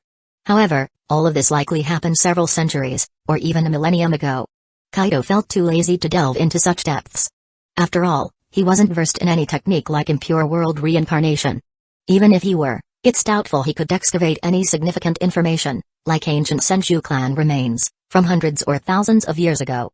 And who's to say what I could dig up would be of any use anyway? As for the origins of the Uzumaki clan, Kaido had no way of investigating. And the future of the Uzumaki clan, he feared, might also be fraught with difficulties. Among the living members of the Uzumaki clan that Kaido knew of, there was Nagato and Naruto, and possibly Karen and her mother. Kaido wasn't sure if Karen's mother was dead or alive, but he was confident that Karen was still in the Land of Grass. Karen was taken away by Orochimaru, which if memory served, occurred during the Chunin exams. Karen, of course, had developed a crush on Sasuke because he saved her during the exam and was quite handsome, which led to her downfall. Previously, Kaido hadn't considered Karen. On the one hand, he had forgotten about her entirely, given the pressure of life. On the other hand, he had no reason to bring Karen back, especially since he held no significant sway at the time. Bringing her back might even cause her to be suspected as a spy. Even worse, after all his effort to bring her back, it could end up benefiting Hiruzen Sarutobi, which was the last thing he wanted. If we are going to pass through the Land of Grass this time, it might be worth checking in. After all, Karen Uzumaki was a named character in the original story, and this girl's abilities were quite impressive. Not to mention her unpredictable sensory abilities, even her blood that can quickly heal injuries is worth studying. At worst, we could use her blood to create medicine for quick injury recovery. Kaido quickly thought in his mind, and they also started to speed up towards the Land of Grass. However, they did not stay in the Land of Grass. Kaido indeed wanted to find Karen, but he knew very well that now was not a good time. Who knows if they would encounter any battles in their trip to the Land of Bears. If they were to bring along an unnecessary person now, it wouldn't be a pleasant thing at all. Finally, we're here. Looking at the somewhat dilapidated village in front of him, Kaido couldn't help but breathe a sigh of relief. They had spent a week traveling all the way from the Land of Fire. Throughout the journey, they were extremely cautious, especially Kaido, who was particularly vigilant when passing through the Land of Rain. However, luckily, although they did encounter ninjas from the Rain village, they did not run into anyone from the Akatsuki. Thus, they successfully passed through and entered the Land of Birds, and finally arrived in the current Land of Bears after passing through the Land of Grains. Kaido knew from the past that the Land of Bears was a rather desolate country, for as a battlefield of the major powers, they genuinely had no chance for development. However, such desolation was just a concept for Kaido. He had been to the Land of Bears before, but due to the poor relationship between the Leaf and Rock villages, the area where Kaido stayed was essentially within the control of the Sand village. Even though the relationship between the Sand and Leaf was actually very bad in reality, and the so-called alliance was merely a result of being forced to sign after defeat, it was still safe now. That area gave Kaido the impression that it had some semblance of civilization.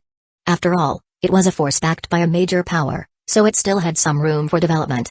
Indeed, the major powers would make some investments for their own interests, but that did not belong to the Land of Bears, but to the Sand. Here in Hidden Star Village, Star Ninja Village, one could truly see the real state of the Land of Bears. The broken village made Kaido feel like he had returned to the times of war. Even though he had experienced the battlefield at the end of the war, he had seen what a city looked like after it had been ravaged by war. He even remembered a village he passed through, where the people had such numb, indifferent expressions, they wouldn't even notice the corpses by the roadside. In Kaido's eyes, these people could no longer be called humans. A more accurate definition would be walking corpses, the living dead. Though Hiruzen Sarutobi had overstepped his bounds in many ways, there was one thing he didn't do too badly as a Hokage. That was to never let the war reach the Land of Fire, let alone a Leaf Village. Even the Nine Tails incident, in a strict sense, occurred during the era of the fourth Hokage, not during his tenure. Yes, we've finally arrived. Shisui also gently nodded his head, and with a sigh, he observed the broken village before him. Although we've seen many villages in this state, it's still quite shocking each time we encounter one. You've explained to me the reasons for the occurrence of war in the world, and I now understand the significance of Leaf Village's presence in the Land of Rivers. But a question has always bothered me: how can we make this world free from war? A world without war is a grand and distant topic. Kaito knew that in human history, the only thing that never ceases is war. The struggle for benefits is an unchanging topic throughout history, and war is a special and direct manifestation of it. In this world, people have long pondered this question, and interestingly, one of them belonged to their clan. And this person was Madara Uchiha. The main reason for Madara Uchiha's fallout with Hashirama Senju was his belief that Senju's faith had changed. When they founded the Leaf Village, the goal was to bring peace to the entire ninja world and end the incessant wars. On this point, Senju supported him. But when other countries also established their own ninja villages, Senju naively thought that the war was over. Madara Uchiha, however, believed that the establishment of ninja villages was not the advent of peace, but an expansion of the scale of war. Therefore, his idea was to evaluate the entire ninja world. The final outcome is known to all. Madara Uchiha felt betrayed and chose to leave the village. However, after leaving, in order to gain the power of Senju, and also to prove himself correct through his actions, he took the Nine Tails and directly attacked the Leaf Village. Such suicidal action made him a true villain, surviving until he finally met his end against Obi. But undeniably, he was truly worthy of inheriting the sage's eyes, for his vision indeed saw through the future. With the establishment of the ninja villages, the entire ninja world became a terrifying war machine. This war machine brought about a war that caused endless suffering for countless participants. Kaito had heard that many ninjas who participated in the entire war, when they close their eyes, can only see the bloody battlefield in their minds, and even Kaido's late participation in the war was a fresh memory. The brutality of that war is not something that can be described in books, but an unimaginable pain experienced firsthand. While the Warring States period of 1,000 years was chaotic, considering the continuation and heritage of the clans, the disputes between the major ninja clans often stopped at an appropriate level. Very few would choose to engage in a devastating war that ends in mutual destruction. Therefore, although there were constant wars during the Warring States period, the intensity of the war was truly not high. But after the establishment of the ninja villages, the intensity and scale of the war increased by dozens of times. Many bloodline clans and secret technique clans that had been passed down for thousands of years either perished or declined in the short span of 40 to 50 years after the establishment of the ninja villages. In the library of the Uchiha clan, there were still records of many bloodline clans that were famous during the Warring States period. But these clans, either they are extinct now, or only a few members remain in the world of shinobi. Even in Hidden Leaf Village, the Senju clan, one of the founders of the village, is now severely depleted, almost extinct. There are also the Hatake clan, known for their swordsmanship, the Kato clan, masters of the spiritualization jutsu, and the Amari clan who can control the five senses. Their situations are all quite dire. And all this is really because the vision of Hashirama Senju was too narrow. In fact, the solution has been there for a while, it's just that no one has implemented it. Kaito sighed lightly, patting Shishui's shoulder as he moved forward. It's been there for a while? Shishui was a bit confused by Kaito's cryptic comment. When, or what exactly is the solution? The answer is simple. It's our former clan head who left Hidden Leaf Village, Madara Uchiha. Kaito calmly spoke a response that drastically changed Shishui's complexion, but he continued speaking without concern. Think about it, review what kind of wars we are fighting now, and what the wars during the Warring States period recorded in our family history were like. Madara Uchiha believed back then that the establishment of the ninja villages would escalate the intensity of wars to an unimaginable level, but the first Hokage saw this as the beginning of peace. So he rejected Madara Uchiha's proposal, unwilling to continue the conquest. But what is the truth, Shishui? What is the truth? Shishui fell silent, his fist involuntarily clenching as he looked at the battered village in front of him. The truth is, the whole world of shinobi didn't get better, instead, it got much worse. After some disguising, Kaido and Shizue quickly entered the Star Village. After communicating with the alert Star Shinobi, they were taken to the Star Shadow building.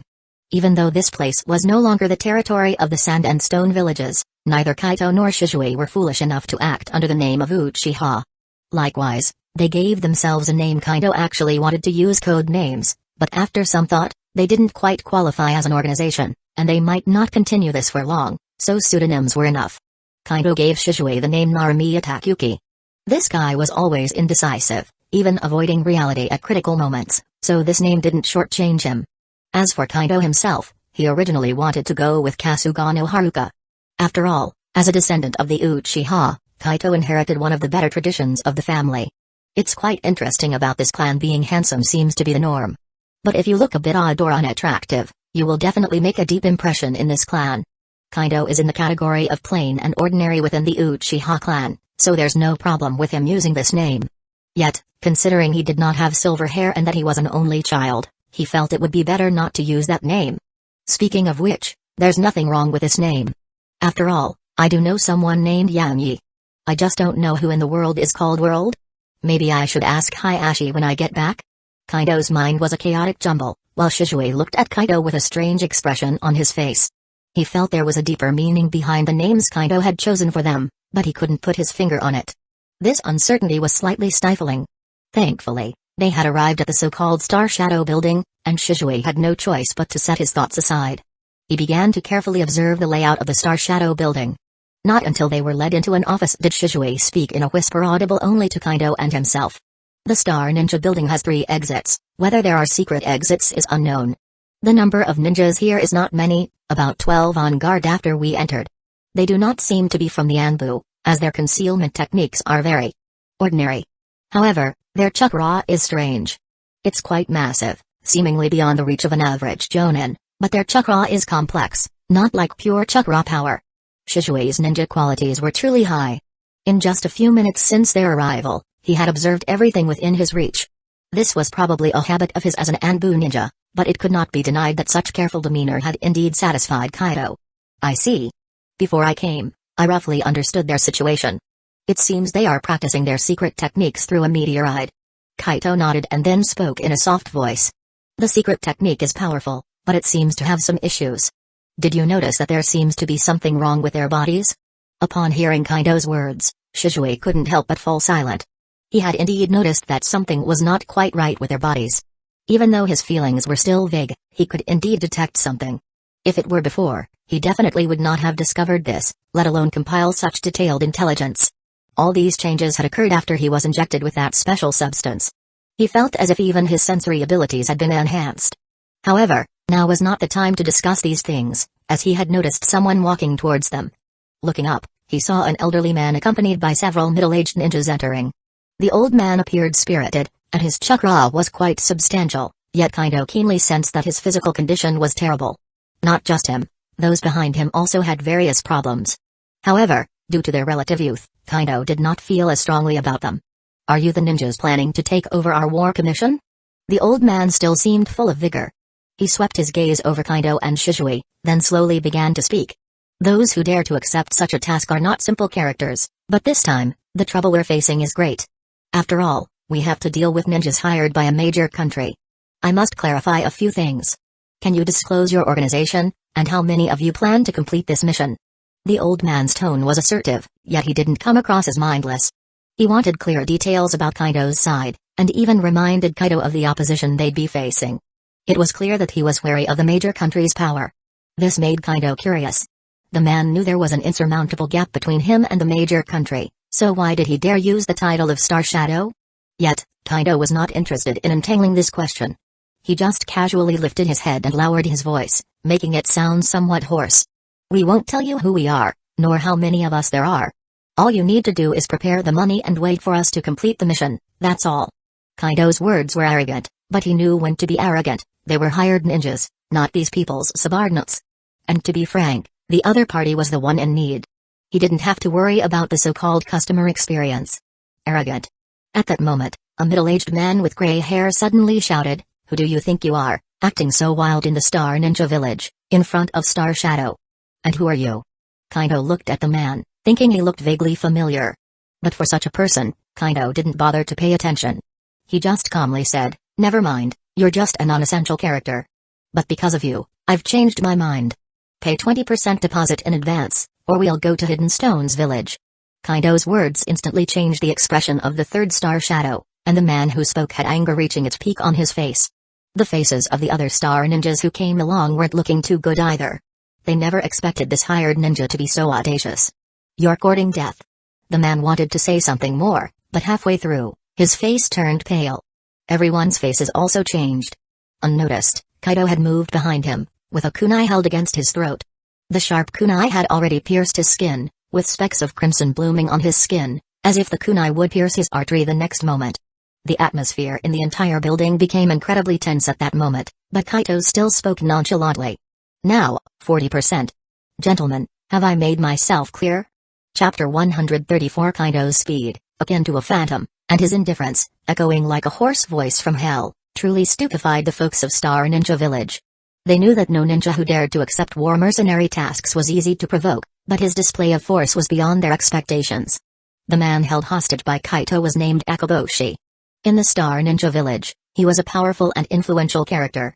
But such a man was now being held by Kaido like an infant, seemingly ready to eliminate him at any disagreement. How could the Star Ninjas present accept this? Especially the third Star Shadow, whose anger was quickly rising. He didn't particularly like Akeboshi, but as the village's shadow, he had to protect his people. He took a deep breath and said in a deep voice, "Isn't what you're doing a bit excessive? We don't seem to have any grudges. Whether it's excessive or not isn't defined by you, but by me." Kaito merely glanced at him calmly, then gently shook his head. A slight ripple of chakra and he instantly vanished from the spot. Akeboshi only felt the pain on his neck disappear in that moment, and the crowd blinked, seeing Kaito unexpectedly return to his original position. "Remember one thing, it's important for you." Before they could say anything, Kaido indifferently spoke again.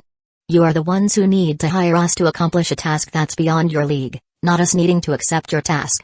Adjust your attitude, know your reality, and don't attempt what you're not qualified to do. This will only invite calamity." Kaido's words were tough and excessive.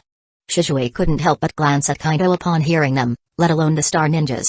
Including the third Star Shadow, everyone's faces became incredibly ugly at that moment, but they didn't dare to retaliate.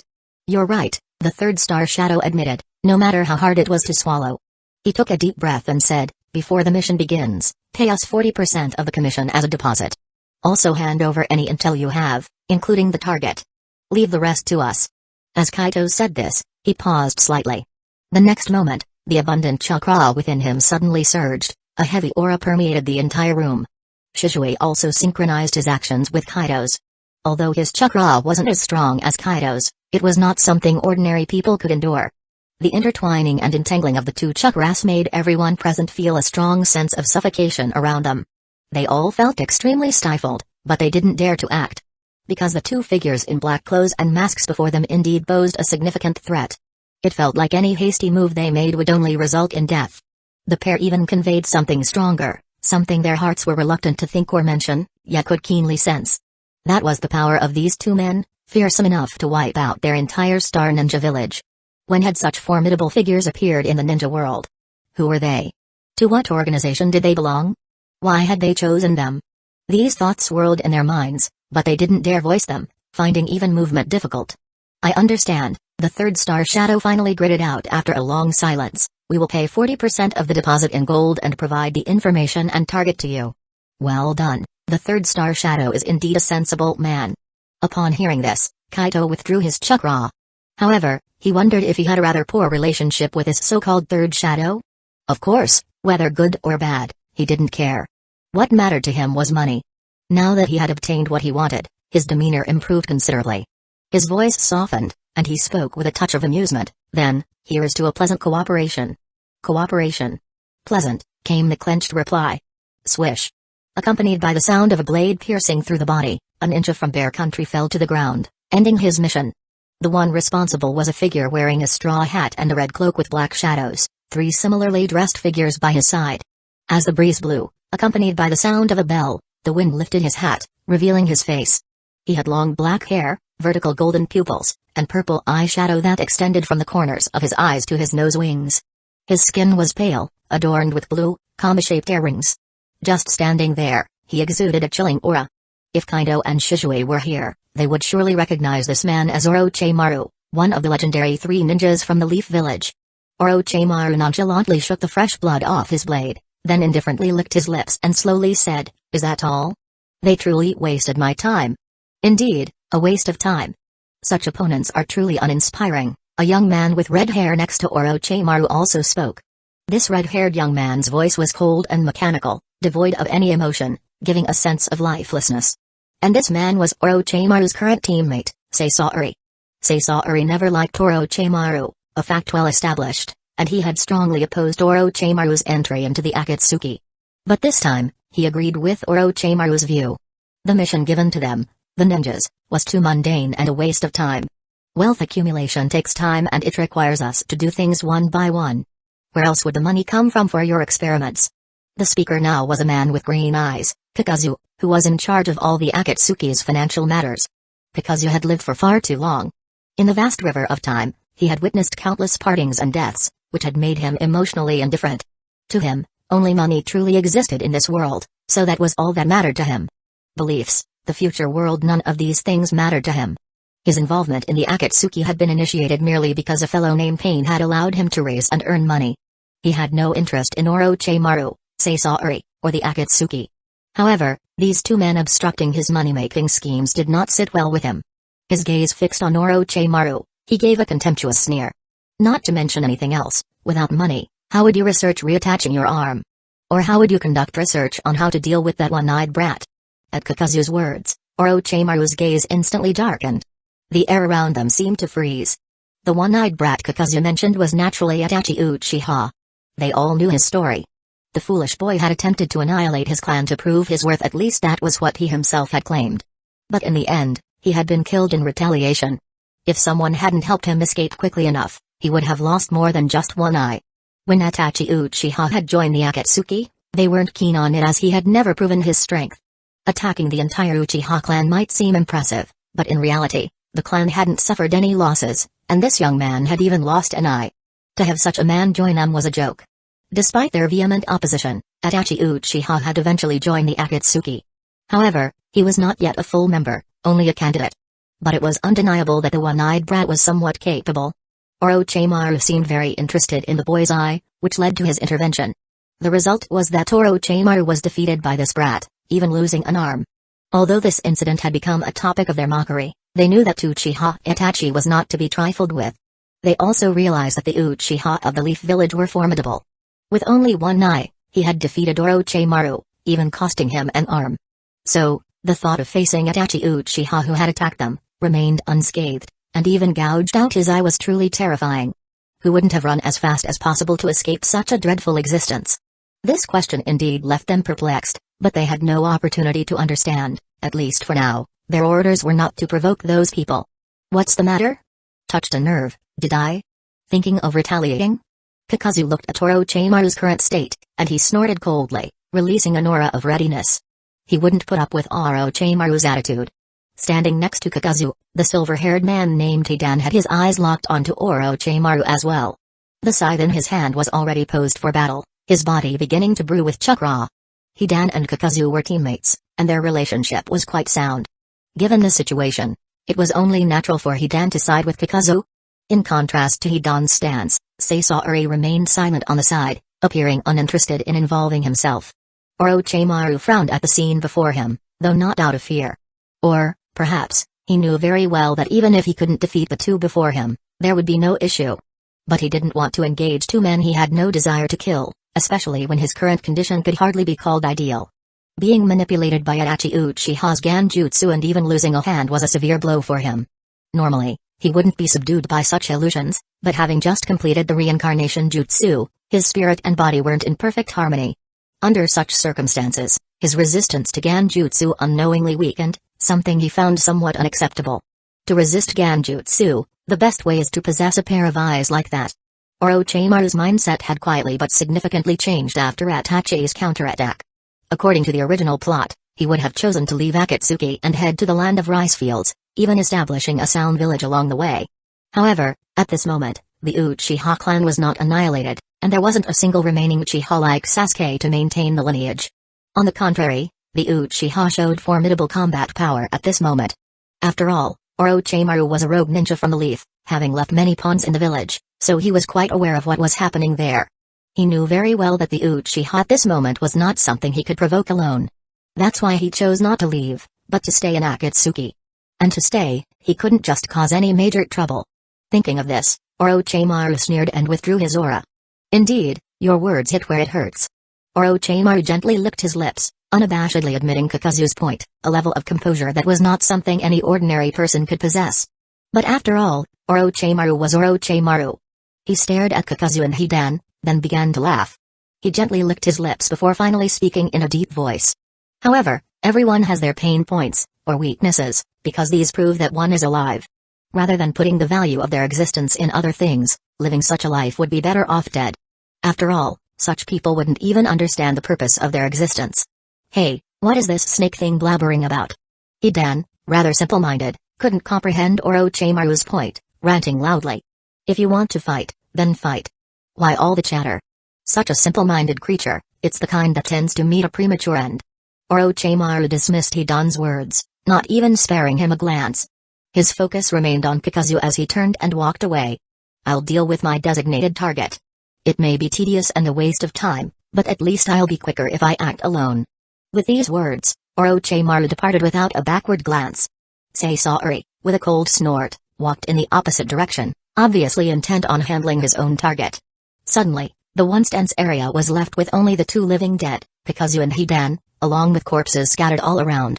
Kaito, wasn't your attitude just now a little too domineering? After leaving the Hokage's office and swiftly heading towards the village defense area, Shisui couldn't help but ask. Kaito's behavior just now was somewhat unexpected, appearing entirely different from the Kaito he remembered. Even during the most critical moments for the clan, when he had to take forceful measures to seize control, he never acted so assertive. Today's scene gave him a dramatic contrast, which he found somewhat hard to accept. Being domineering is necessary, especially since we can't let them know we indeed need their mission, or rather, their money. Seeing Shishui's bewildered expression, Kaito couldn't help but laugh. He even took out a scroll from his pouch and waved it at Shisui. Only by appearing strong enough can they believe us, right? Isn't his proof that they must trust us? And, our drastic change in demeanor can divert suspicion from us, can it? The disparity between Kaito and Shishui's demeanor in the Leaf Village and their current behavior was strikingly wide. Anyone familiar with them might not recognize them at first glance. Hearing Kaito's reasoning, Shisui couldn't help but nod in agreement. Besides, Kaito's approach did lead to a higher bounty for them. Initially, the offer Shisui received on his first visit was nothing more than a minor bounty's worth. However, this small target was to be paid in gold, which was why Shisui accepted it. After all, gold has potential for appreciation. The reason for the Star Village's wealth was largely due to them possessing a not-so-large, not-so-small gold mine. Naturally, this mine had caught the attention of the major ninja villages. The mine was located in a canyon filled with poisonous gas, a hellish location. Only those versed in the peacock method could figure out how to mine there. Thus, the mine had temporarily escaped disaster. Regrettably, the Star Village was still trapped in a situation where they had money but nowhere to spend it. Kaito's forceful demeanor indeed irritated the people of the Star Village. However, it must be said that his assertiveness also instilled a certain intangible confidence in them. After all, the power displayed by Kaito was truly terrifying, and their mission seemed more likely to succeed under such might. Under these circumstances, the third Star Shadow quietly raised the price to motivate Kaito and his team further. Kaito naturally wouldn't miss such a good deal. The deposit they received now, converted into the currency of the ninja world, amounted to at least 50 million. This 50 million in gold was all sealed within scrolls, taking nearly 20 scrolls to complete. Alright, you're right, even though it feels a bit strange to me. Shisui scratched the back of his head, then finally spoke seriously. So, what should we do next? Act directly. Of course, it's better to deal with this matter sooner rather than later. Kaito said with a smile, his gaze already looking ahead. Even though our client is generous, the mission is not an easy one, and we can't stay away from the Leaf Village for too long.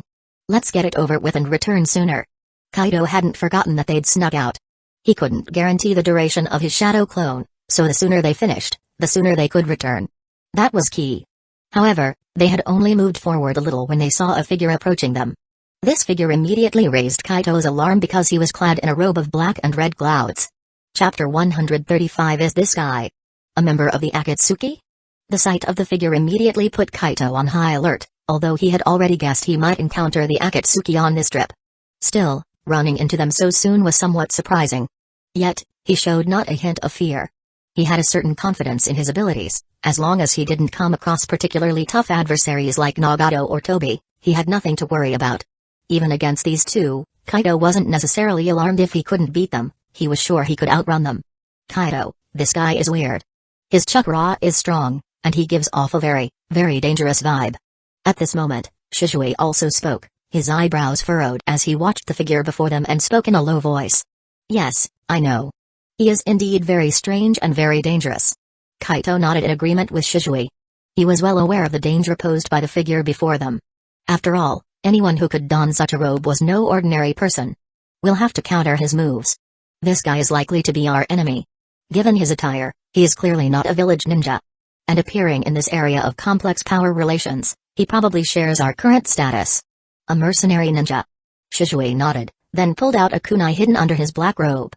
After a deep breath, he asked, if we have to fight, can we use the Sharingan? While Kaito and Shisui's abilities did not strictly rely on the Sharingan after reaching their level, they could still exert immense power without it. They had long grown accustomed to the benefits of the Sharingan. The gap between using it and not using it was enormous. Especially as their ultimate power was based on the Mangekyo Sharingan. Not using it would have a substantial impact on them. Let's see how it goes. Use it based on your judgment. Kaito pondered for a moment before making a decision. But once we use it, we absolutely can't leave any survivors. I understand. Shisui nodded, then his gaze, along with Kaito's, fixed on the figure clad in the black robe with red clouds. The figure seemed to notice Kaito and Shisui as well and, without any real hesitation, walked directly towards them.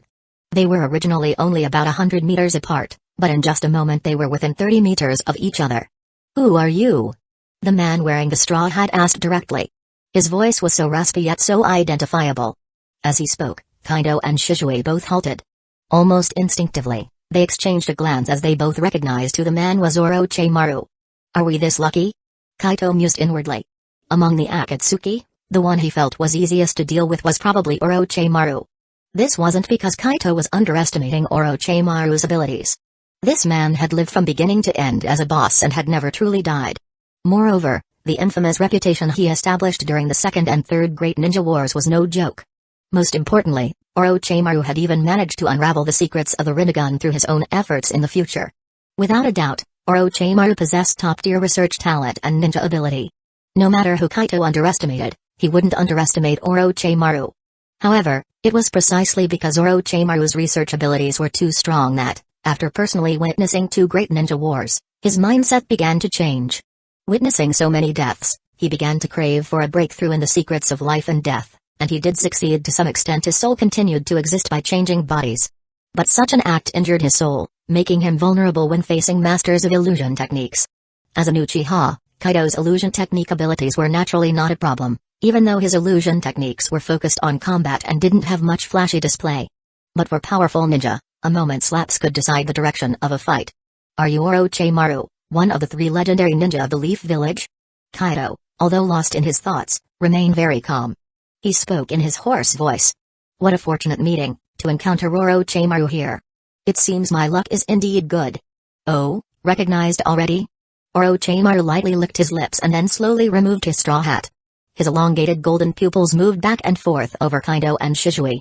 Although recognizing us allows me to avoid a tiresome self-introduction, you two haven't introduced yourselves yet. Of course, if you don't want to, that's fine. After all, I can probably guess why non-village ninja like yourselves are here. With these words, Orochimaru's tone changed slightly. Kaito and Shisui, even before recognizing him, could guess why a person like him would be here. As a veteran of war, how could he fail to see that Kaito and Shisui were likely mercenary ninja, just like him? And as fellow mercenary ninja, it was necessary to figure out who was employing the others. If it was just an employer, that would be one thing. But if it was someone on the other side, then they would naturally become enemies. Actually, we didn't expect that after leaving the Leaf Village, Orochimaru-sama would join a certain organization. Don't misunderstand, I've seen your kind of attire before. What's more surprising is that you, Orochimaru-sama, would appear here as a mercenary ninja for war. Kaito chuckled lightly, calmly looked at Orochimaru, and then asked curiously. We're curious, who hired Lord Orochimaru or your clan leader? After all, I have seen others dressed in the attire Lord Orochimaru is wearing now. Do you know me? Orochimaru's elongated golden pupils slightly contracted. It seemed he sensed a familiar aura from the man before him. Although such a feeling might not always be reliable, Orochimaru, as a ninja, often trusted his instincts. Who doesn't know the famous Lord Orochimaru? And to be frank, I would prefer not to be his enemy. Kaito said nonchalantly, then slowly drew a ninja blade.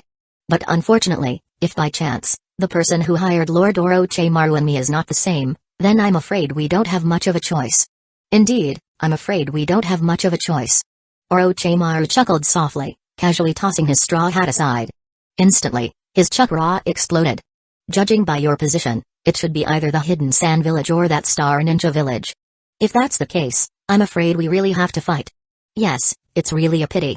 Although I don't want to clash with Lord Orochimaru, but alas. Kaito sighed softly, then, before his words had fully settled, he stomped forcefully on the ground. In an instant, he was at Orochimaru's side. As the light flickered, the ninja blade was drawn and swiftly, yet oddly, slashed towards Orochimaru. He gave too much. Captain, we are approaching the defensive zone of the Star Ninja Village. About 5 kilometers away from the defense area of the Star Ninja Village, a quiet team of about 50 people had gathered. They had a clear mission to take over the defensive area of the local power of the Bear Country, the Star Ninja Village. The Hidden Stone Village people had no good feelings towards the Star Ninja Village, an ungrateful village that overestimated its worth. After all, let alone the village's ninja leaders who dared to call themselves Shadow, just their attempt to break free from the control of the Hidden Stone Village was disgusting. There was never any righteousness between large and small countries. If a small country had enough resources and strategic value, their fate was inevitable. Truthfully, if the Star Ninja Village had humbly stayed where it was, not meddling or participating in anything, perhaps they could have survived like the Hidden Hot Springs Village of the Hot Springs country. Their preservation, if not development, wouldn't have been a problem. But they were not content with the current situation, and such a village naturally became a thorn in the side of the two great ninja villages. The Star Ninja Village has survived to this day thanks to natural barriers and the looming threat from the Hidden Sand Village. But just because they can't eliminate you doesn't mean they can't plunder your territories. Take for instance certain strategic defense zones of theirs, they are inevitably the targets for both the Hidden Stone and Sand villages to compete over. However, for a large nation to personally enter such a small-scale war is undignified. The Hidden Stone Village has its reservations, unlike the shameless folks from the Hidden Sand Village. Likewise, to minimize their own losses, hiring war ninjas to solve these troubles naturally becomes their first choice. After all, the Hidden Stone Village's finances are much healthier than those of the Hidden Sand Village, at least they don't need to import so much grain. Have our hired guns moved in? The captain nodded and picked up a telescope, peering into the distance while he asked. By normal timing, they should have gone in by now. A stone ninja next to him replied in a low voice. However, he seemed rather odd talking about these hired ninjas. Those guys are really powerful. They've taken care of so many enemies so easily, allowing us to smoothly take over these areas. Humphrey. What the stone ninja didn't expect was that, no sooner had his voice fallen, than his captain gave a cold snort. Powerful? The ones they're dealing with are nothing but a bunch of fellows who lack adequate weapons and training. We only hired them to minimize our losses and protect our image in the ninja world. A bunch of desperados who only care about getting paid. What's so impressive about that? The captain's words immediately silenced the stone ninja. Though he didn't particularly agree, he dared not contradict. He truly thought these hired ninjas were very powerful. Even though their identities were unclear, their abilities were undoubtedly strong. This stone ninja had seen with his own eyes these mercenaries effortlessly take a sand ninja base, completely wiping out all the sand ninjas inside. Though those sand ninjas weren't particularly strong, they were regular ninjas of a large nation.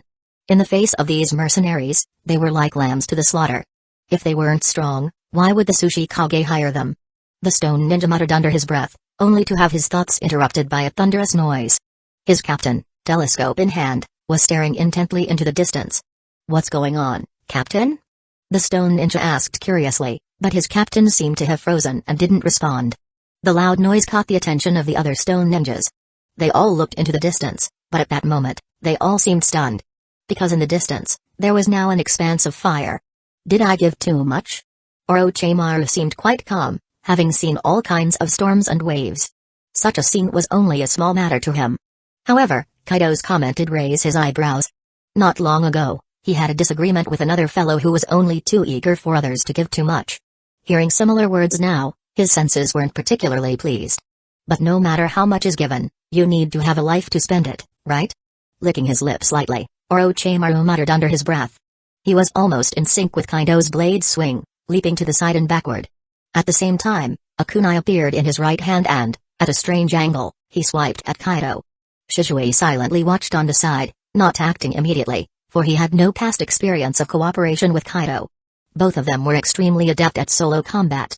Being good at solo means their offense is self-centric, not needing to consider the issue of teammates.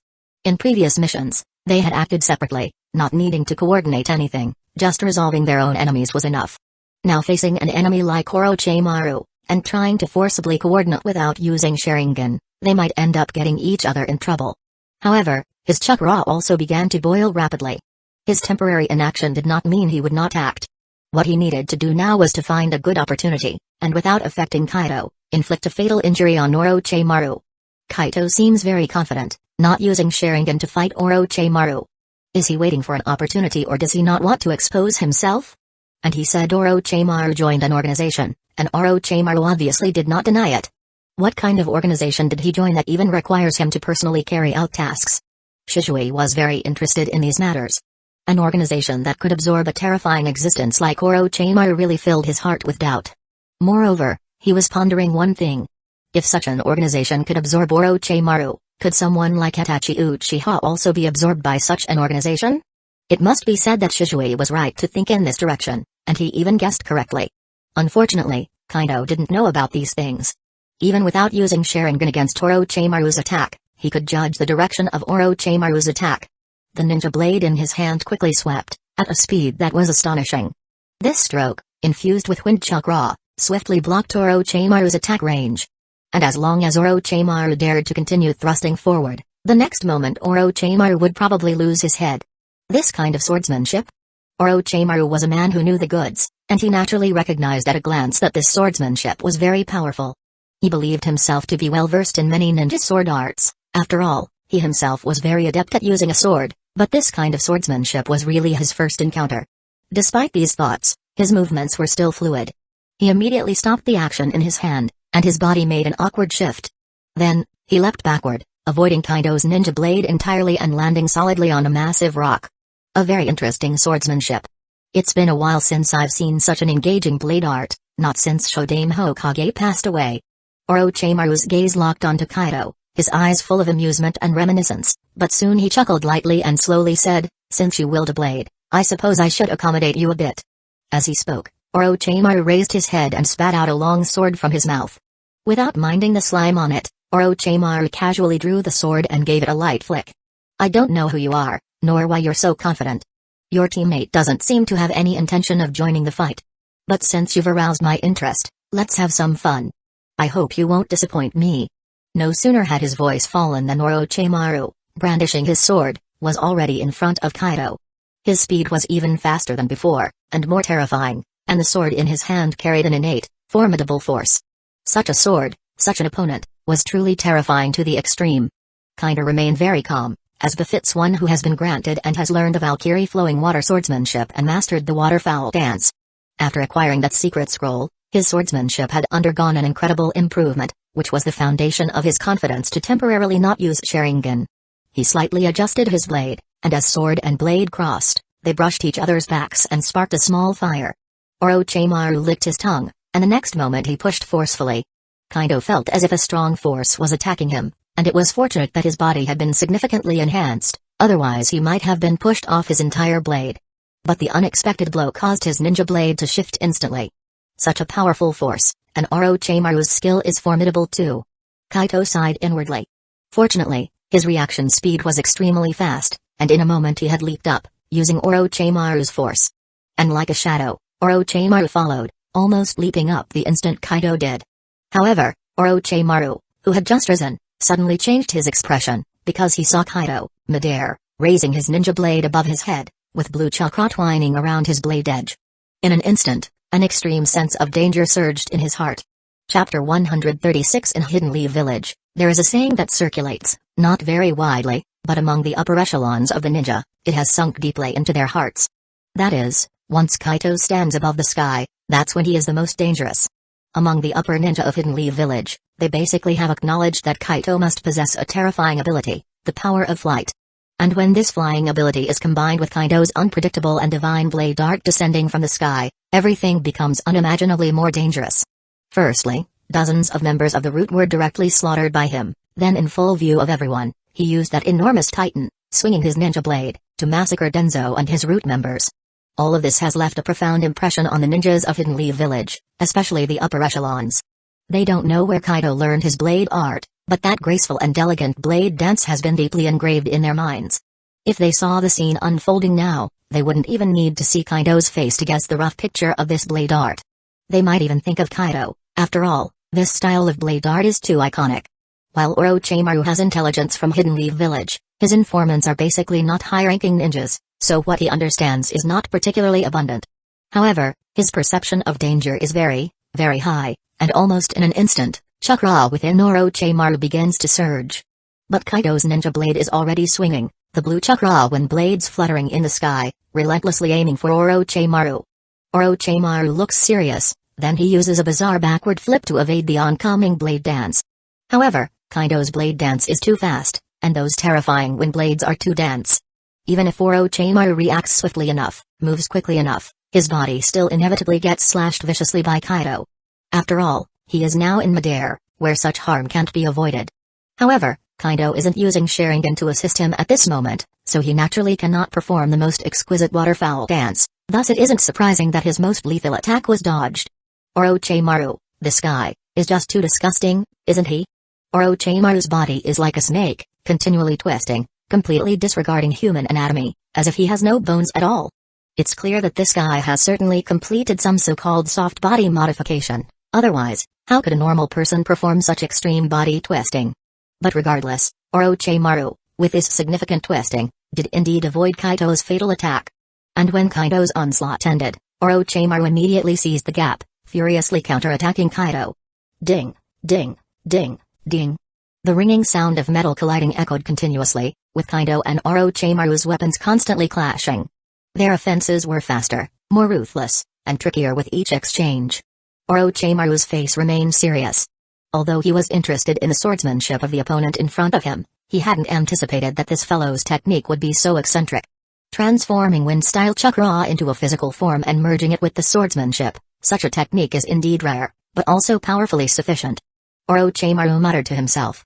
Although he didn't specialize in swordsmanship, he was confident he wouldn't fall short in this area. But now, he found himself in the unusual position of being pushed back, which inevitably demanded his full attention. No wonder this fellow, knowing who he was up against, still chose to confront him alone without assistance. He really did possess both the confidence and capability. When did the ninja world give rise to such a fellow, and by the looks of it, probably part of some organization as well? Who exactly are these people? Such skill should not remain unknown. Orochimaru mumbled under his breath. However, he soon shrugged it off, he could just interrogate them after the battle, right? After all, he was not planning to continue simply comparing swordsmanship with his adversary. He was a qualified ninja, not a samurai obsolete by the currents of time. Hidden Shadow Snake Hands. While parrying a ferocious attack from Kaito, Orochimaru used an airy body twist to get close to him. His left hand, transforming into several long snakes, launched towards Kaito. Kaito remained tranquil, the ninja sword in his hand slightly deviating, carrying a dreadful blade straight towards Orochimaru's left hand. Bang! The collision of the ninja's sword and snake heads caused Orochimaru's long snakes to dissipate into smoke. As their figures crossed, Orochimaru suddenly stalled, a fatal pause. Although the halt lasted less than a fraction of a second, it was just enough to miss Kaito. The long sword, radiating a deep blue chakra, pointed directly at Kaito's abdomen. Bang! Kaito's body instantly transformed into a puff of smoke, with only a few wooden planks landing on the ground. Orochimaru's body coordination was terrifying. A sudden pause in rapid movement followed by an attack, many would not be able to react at all. But Kaito did.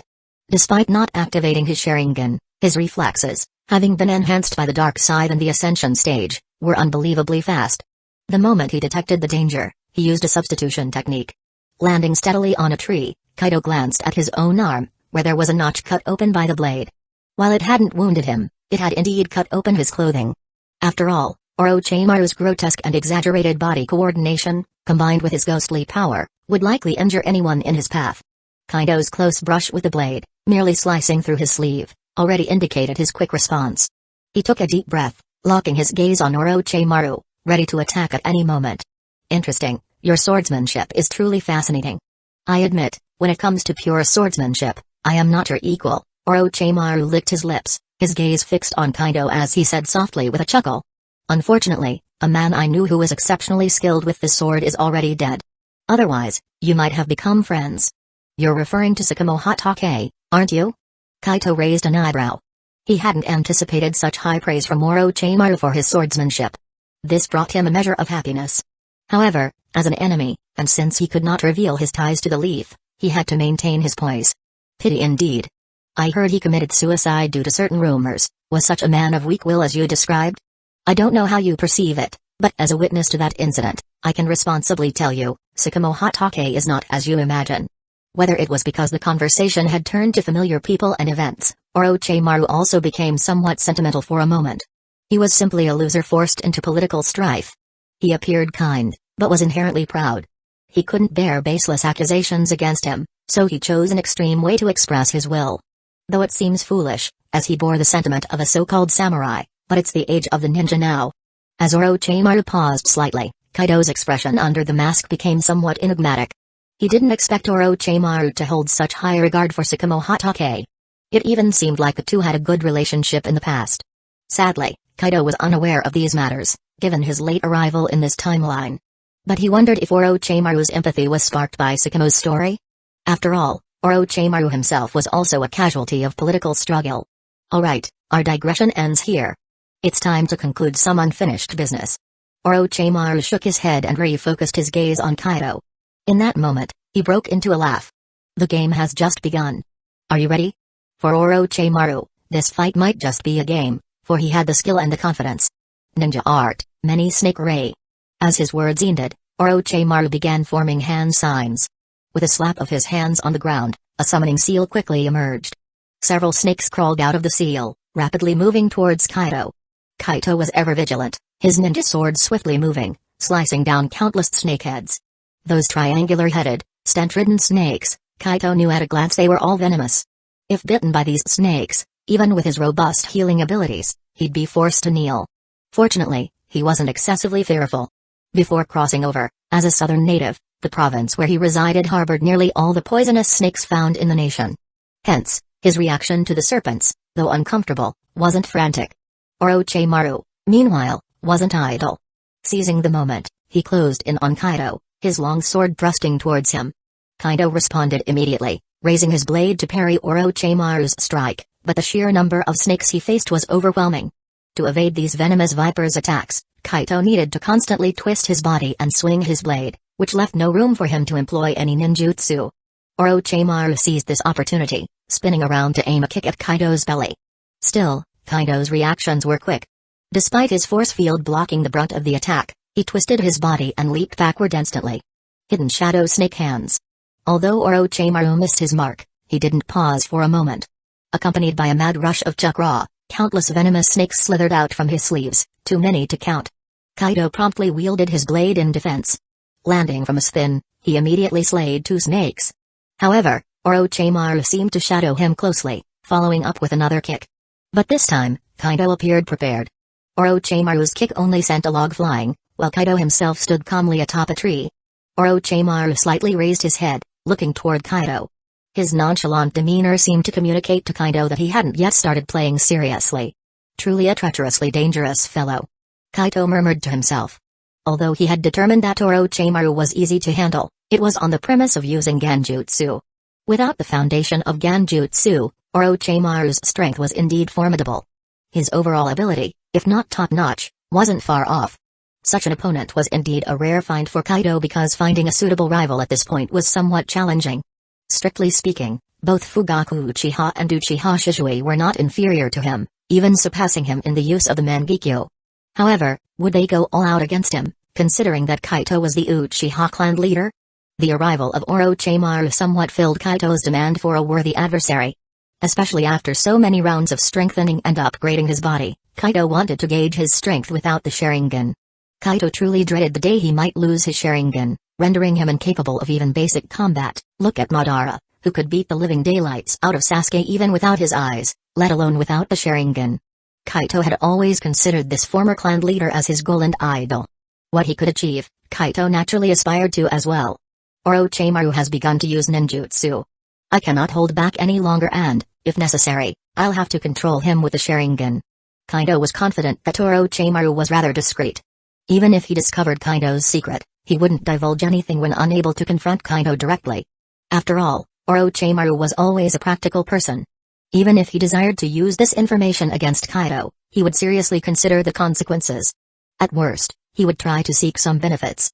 With this in mind, Kaito quickly sprang into action. He plunged his ninja blade into the ground and rapidly formed hand seals. In an instant, his ninjutsu was complete. Fire style, Great Fire Dragon Jutsu. Kaito's hand sealing was extraordinarily fast, barely revealing the hand seal steps. A ninjutsu was performed directly by him. 3 roaring fire dragons spewed from his mouth, the raging flames heading straight for Orochimaru. This time, he opted not for the signature black flame he employed during combat with Fugaku, but ordinary fire.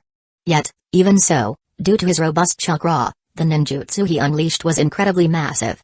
Earth style wall. Seeing the fire style, Orochimaru didn't hesitate to form hand seals of his own, although the scale of the technique made him inwardly marvel. Fire style was not an uncommon ninjutsu, his teacher Hiruzen Sarutobi was a master of it. But normal people wouldn't use ninjutsu like this. Witnessing such a large-scale fire release, Orochimaru could deduce 2 things. Firstly, the man before him was going all out, for such a usage of ninjutsu would exhaust a normal ninja. Secondly, this guy was not only adept at swordsmanship, but his ninjutsu was also nothing to scoff at. Such a scale of ninjutsu might just be a standard battle mode for him, and if that was the case, the level of difficulty for this mission was going to rise. Boom. When the raging fire dragon collided with the earth wall constructed by Orochimaru, a dull sound echoed across the plain. Orochimaru swiftly retreated, for his earth style couldn't withstand such a fire style, and what was most fatal was that the opponent had released 3 fire dragons simultaneously. It seems I must take this more seriously. Orochimaru contemplated internally, then his body accelerated once more. 2 colossal fire dragons roared towards him, but he pierced through one with his sword as though it was weightless. Identifying the weak point of ninjutsu in an instant was something Kaito could only achieve with the aid of Sharingan, but Orochimaru accomplished this solely through his understanding of ninjutsu. And he didn't pause at all. After dealing with 1 fire dragon, he simply flipped and leapt backward, effortlessly dodging the other fire dragon's ambush. His movements were so deft, the enormous fire dragons merely props in his elegant performance. Kaito wouldn't let him show off like this. As Orochimaru evaded, Kaito completed his hand seals once more. And the chakra he erupted this time caused Orochimaru's expression to change in the distance. Fire style, Great Fire Annihilation. The violent fire style, as though it wanted to obliterate everything, exploded suddenly. In that instant, the entire plain seemed to be engulfed by the roaring flames. Ninjutsu, Triple Rashomon. Faced with such an aggressive fire style, even Orochimaru had to immediately employ his strongest defensive ninjutsu. Looking at the sea of fire in the sky, Orochimaru furrowed his brow. Even he wouldn't dare approach this level of fire style lightly. But this technique made Orochimaru involuntarily think of a certain clan.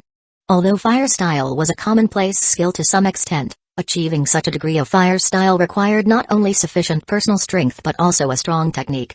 There were few in the ninja world who could reach this level with fire style. However, in Hidden Leaf Village, there was a clan whose fire style could reach this level, and that was the illustrious Uchiha. Is he an Uchiha? Staring at the figure cloaked in black and even wearing a mask, especially those eyes, Orochimaru pondered internally. But he couldn't make a judgment at the moment, because this guy hadn't used Sharingan from beginning to end. A man of such caliber who hadn't used Sharingan and displayed exceptional swordsmanship left him feeling like he was on the verge of an answer but simultaneously far from it. Boom. While he was deep in thought, the sea of fire crashed into his Triple Rashomon. In a split second, his Triple Rashomon was covered by the flames, and the thick smoke shot up into the sky. His Triple Rashomon began to shatter at that very moment. Captain, what's going on? From a distance, a member of the Hidden Stones village squad, watching the sea of flames in front of them, couldn't help but ask. Not just him, many Hidden Stones village ninjas who were ordered to take over the defensive area were left utterly baffled and puzzled at this moment. A fire of this scale would require at least dozens of ninjas proficient in fire style to execute together, and their abilities mustn't be subpar.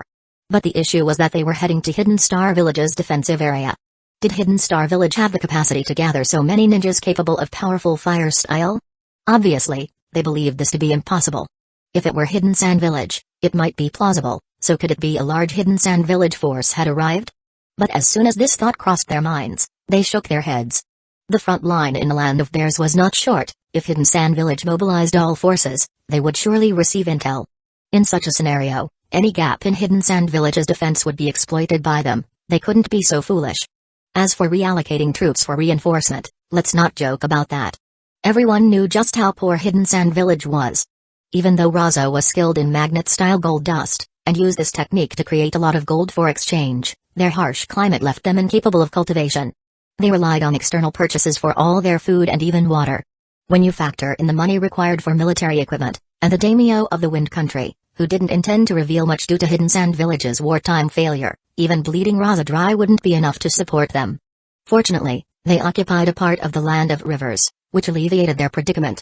But who was on the other side of the Land of Rivers? It was Hidden Leaf Village, the village that had defeated Hidden Sand Village in 3 wars, forcing them into an alliance. Don't be fooled by the alliance between the 2 villages. Everyone knew it was unreliable. Otherwise, why would Hidden Leaf Village maintain such a high level of military presence in the Land of Rivers? I don't know the specifics either, but I fear this won't be simple. The captain shook his head, gazing at the sea of fire with a solemn expression before sighing and speaking. Let's wait and see. If there's no resolution in the end, we'll leave quickly. Humphrey, I've always said these mercenary ninjas are unreliable. Just as the captain finished speaking, he suddenly froze. Not just him, but the expressions of the Hidden Stones Village ninjas behind him also became grave. Because they saw 2 figures slowly emerging from the sea of fire, and the raging flames were starting to subside at that moment. The defensive strength of the Rashomon technique was quite terrifying. Even though Orochimaru's version couldn't reach the 5-fold Rashomon level of Hashirama Senshu, the technique's force was evident here. Despite the enveloping flames of great fire annihilation under the constant infusion of Orochimaru's chakra, not a scratch was inflicted on Orochimaru. However, Kaido's fire style was still very frightening. His fire style was so intense that the 3-fold Rashomon could hardly withstand such roasting. Merely upon the first wave of contact, the first Rashomon gate shattered, but the second layer managed to hold out for quite a while. It completely shattered just as Kaido's great fire annihilation was about to finish, and the third layer successfully blocked the remaining impact of Kaido's flames. Orochimaru watched this scene, his brow furrowed. Although he was prepared for this intensity of fire style, its power exceeded his expectations. Could it really be an Uchiha? This kind of fire style should be great fire annihilation unless I'm mistaken, which is the only technique that could sustain such massive destruction. In ninja battles, they generally don't shout out the names of their techniques. Even in anime, it's just silently yelled in their minds. Naturally, Orochimaru didn't know what Kaido's technique was, but he increasingly felt that these 2 might indeed be Uchiha. If they are really Uchiha, why would they appear here and take up war mercenary work? For money. They don't seem to lack it. What exactly is going on? Orochimaru pondered silently, but Kaido didn't give him any more time to think. In a flash, Kaido appeared in front of him, his ninja blade tearing through the air, aiming straight for Orochimaru's head. This speed was simply worlds apart from before. And Orochimaru instantly realized that it wasn't an issue of speed at all, because this was the power to traverse space. Is this the Flying Thunder God technique? Orochimaru, being a veteran powerhouse, knew he couldn't dodge this lethal strike. Thus, the chakra inside his body surged rapidly. Swish. The ninja blade swept past Orochimaru's neck, and then a large head flew off. Strangely though, the body that still stood in place had no blood coming out. After Kaido's blade swept past, a new head suddenly sprouted from the cut. This new head pushed out forcefully against the body, a brand new body without any injuries, accompanied by disgusting slime, appeared from the cut. Seeing this, Kaido couldn't help but frown slightly. Then he swung his ninja blade at Orochimaru again, but this time, Orochimaru reacted quickly. His body twisted weirdly like a snake, narrowly avoiding the blade. At the same time, the long sword in his hand brutally pierced towards Kaido's chest. What Orochimaru absolutely didn't expect was that Kaido didn't dodge or evade. When Orochimaru's sword stabbed towards his chest, a surge of azure chakra suddenly appeared, blocking his strike. This is... Seeing this, Orochimaru was slightly surprised.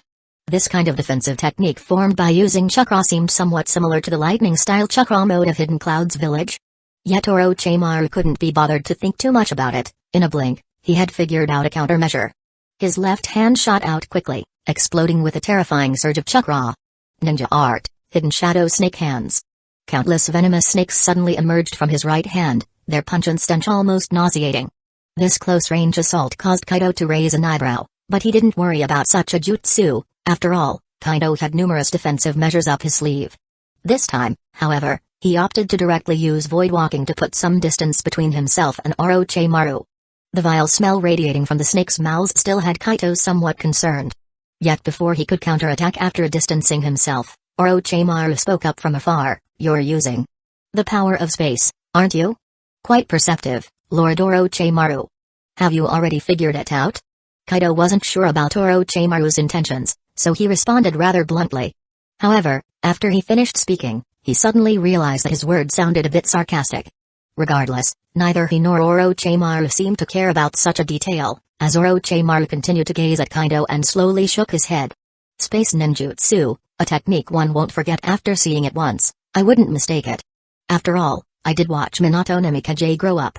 Your jutsu is quite interesting though. Unlike Minato's, you don't need to use a special seal to travel through space, yet your transition is silent. Even if there's a chakra fluctuation, it's extremely minor, hard to detect. Yet, your transition can be clearly felt by others. Because your transition carries with it a surge and explosion of chakra, this burst could harm others but also reveals your information." Upon saying this, Orochimaru paused, and the expression on Kaido's face, hidden under the mask, became rather peculiar. What was Orochimaru's aim in analyzing the pros and cons of his void walking? Did this still look like a fight? Kaido silently observed Orochimaru, curious about what he intended to do. "You seem curious about why I'm saying so much, right?"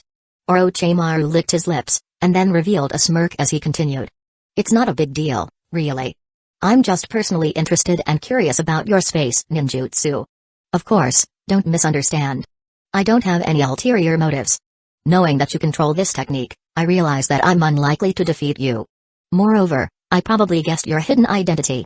If I'm right, you're not someone I can handle, so I don't want to continue our fight." Hearing Orochimaru's words, Kaido's face became even more peculiar. He really didn't think he had revealed anything. Could it be his swordsmanship? That's unlikely. He could easily deflect any suspicions about his swordsmanship. If it came to that, he'd just say he'd had the same training. And in this entire fight, he had never once used the Sharingan, so there was absolutely no way he could have exposed himself. As for the Void Walk, don't make a joke of it, not many in the Leaf Village even know about it. Right now, the only ones who probably know are Kakashi and Narashikaku, and they're not likely to leak this intel to Orochimaru. Kaido felt that Orochimaru was probably bluffing. Therefore, he simply watched Orochimaru silently, waiting to see what kind of game this guy would play next. But Kaido did not expect that when Orochimaru spoke again, his face instantly stiffened. "Third Lord, should we really go and take a look?" At the rear of the Star Ninja Village's defense zone, the third Star Shadow brought several of his confidants. His actions naturally filled his close aides with confusion. They had already paid the money, shouldn't they just wait for news? Why do they need to run here to check the situation? Among them, Natsui was the most puzzled. As one of the few elite ninjas in the Star Ninja Village and the one who excels in the Peacock mystical method, she naturally had the right to ask. "Natsui, I know you don't understand, but there are some things I need to confirm." The third Star Shadow spoke calmly. He didn't really want to explain so much, but these people behind him were the ones he trusted most, so he revealed a bit. Kaido's aggressive approach did give the third Star Shadow and others confidence, but too much assertiveness also filled their hearts with discontent and doubt. His doubt was why Kaido, with their powerful abilities, would take on a mission from their small village. What was their goal? As the leader of a village, he had to be skeptical and vigilant about everything, otherwise, his village would probably have been ruined long ago. Moreover, he had another idea when he decided to follow this time, which was to see how powerful these outrageous guys really were. If their power truly was formidable, they could collaborate in the long term, and he wouldn't mind giving some commission. He had gold, but if blockaded by a major country, these things were nothing more than scrap metal. Only when they circulated would they be valuable. Of course, he wouldn't offend such obviously powerful individuals for these items, which had little practical value for him. Moreover, once he established relations with these individuals, he might even get what he needed through them. If these individuals were not strong enough, he would naturally not let them go. That act of humiliation in front of him was still fresh in his memory. What? What is this? However, when they arrived at the defense zone, they suddenly felt a strong heat spreading rapidly, which changed their expressions. Such heat was not normal, and the temperature was excessively high. They glanced at each other, then accelerated towards the front. Soon they noticed that all the ninjas in the defense zone were staring blankly ahead. When their gaze shifted, they, too, were instantly stunned like those ninjas, because somehow, the area in front of the defense zone had turned into a sea of fire. Is this the handiwork of those two? The third star shadow was filled with doubts. Then he recklessly rushed forward, his actions forcing Natsui and the other ninjas following him to set off too. When they rushed to the path in the sea of fire that seemed deliberately created, they were completely shocked by the scene in front of them. You're a member of the Uchiha clan, and you're likely the new head of the Uchiha clan, possessing the strongest eyes, right? Orochimaru's words were like magic, instantly freezing Kaido's expression. He never expected Orochimaru to be so perceptive. He'd been very restrained in using his powers. So far, he had only used space ninjutsu in standard combat, but such a tactic wouldn't expose him, would it? Kaido gazed indifferently at Orochimaru, maintaining his calm voice. He suddenly spoke. Oh? You actually think I'm an Uchiha? It seems Lord Orochimaru's imagination is quite extraordinary. Have you ever seen me use the Sharingan? And if I truly had those eyes, I'm afraid Lord Orochimaru wouldn't be able to chat with me leisurely. Actually, I wasn't sure at first, but now I can confirm it. Orochimaru licked his lips, even revealing a small smile at this moment. I initially suspected you because of your fire style. Fire style is used very widely in the ninja world, but not many can reach your level. Moreover, fire style that reaches that level cannot be anything ordinary. Even my former teacher, Hiruzen Sarutobi, did not possess such powerful techniques. But there is a family in the ninja world that possesses it, and this family is the Uchiha. Saying this, Orochimaru paused for a moment, seeing that Kaido had no reaction, he continued with a laugh. Of course, these are not enough to make me decisive. Your answer just now completely confirmed my thoughts. I've never said how powerful those eyes are, and the ninja world's understanding of the Sharingan is not comprehensive. You seem to know a great deal about these eyes, which is not normal. Although gathering information is a basic task for hired ninjas, I don't think such a secret could be obtained by just anyone.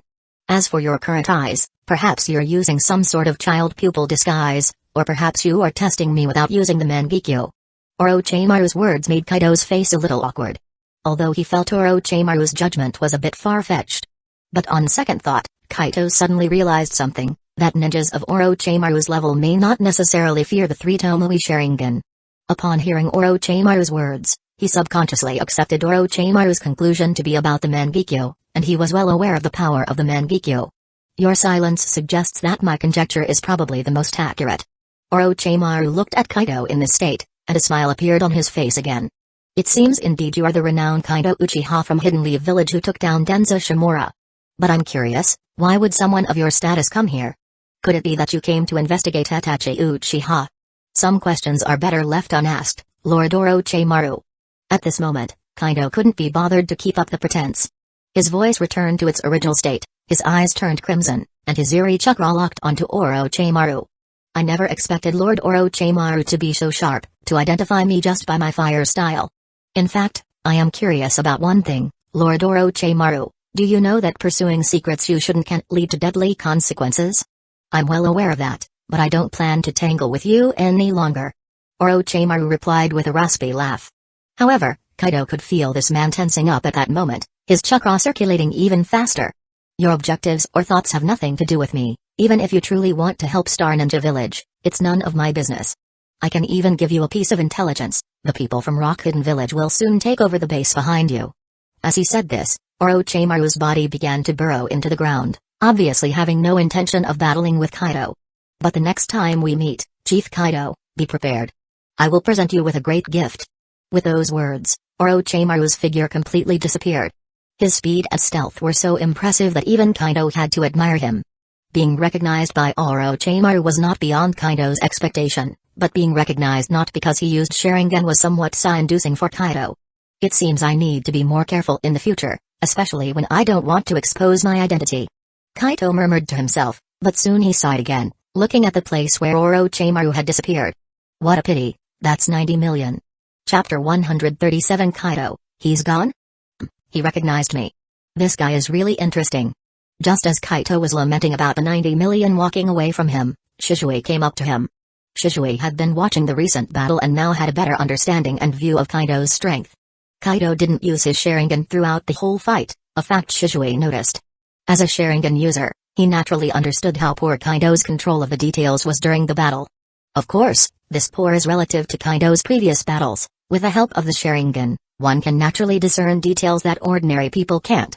Becoming stronger in the details and constantly finding opportunities to break the enemy, this is also the characteristic of Uchiha clan's battle style. Kaido's performance just now showed no ability in this aspect, he was simply fighting Orochimaru with raw strength. Kaido's display of raw strength was awe-inspiring to Shisui. However, Shisui was a bit puzzled about how Orochimaru recognized Kaido. After all, Kaido didn't use any special techniques. Fire style, and I let it slip. Kaido shrugged and sighed, but his expression didn't seem too bothered. Orochimaru really is a crafty fox, he noticed and grasped every little detail. Impressive. Orochimaru is one of the 3 legendary ninja, he's definitely not an easy opponent.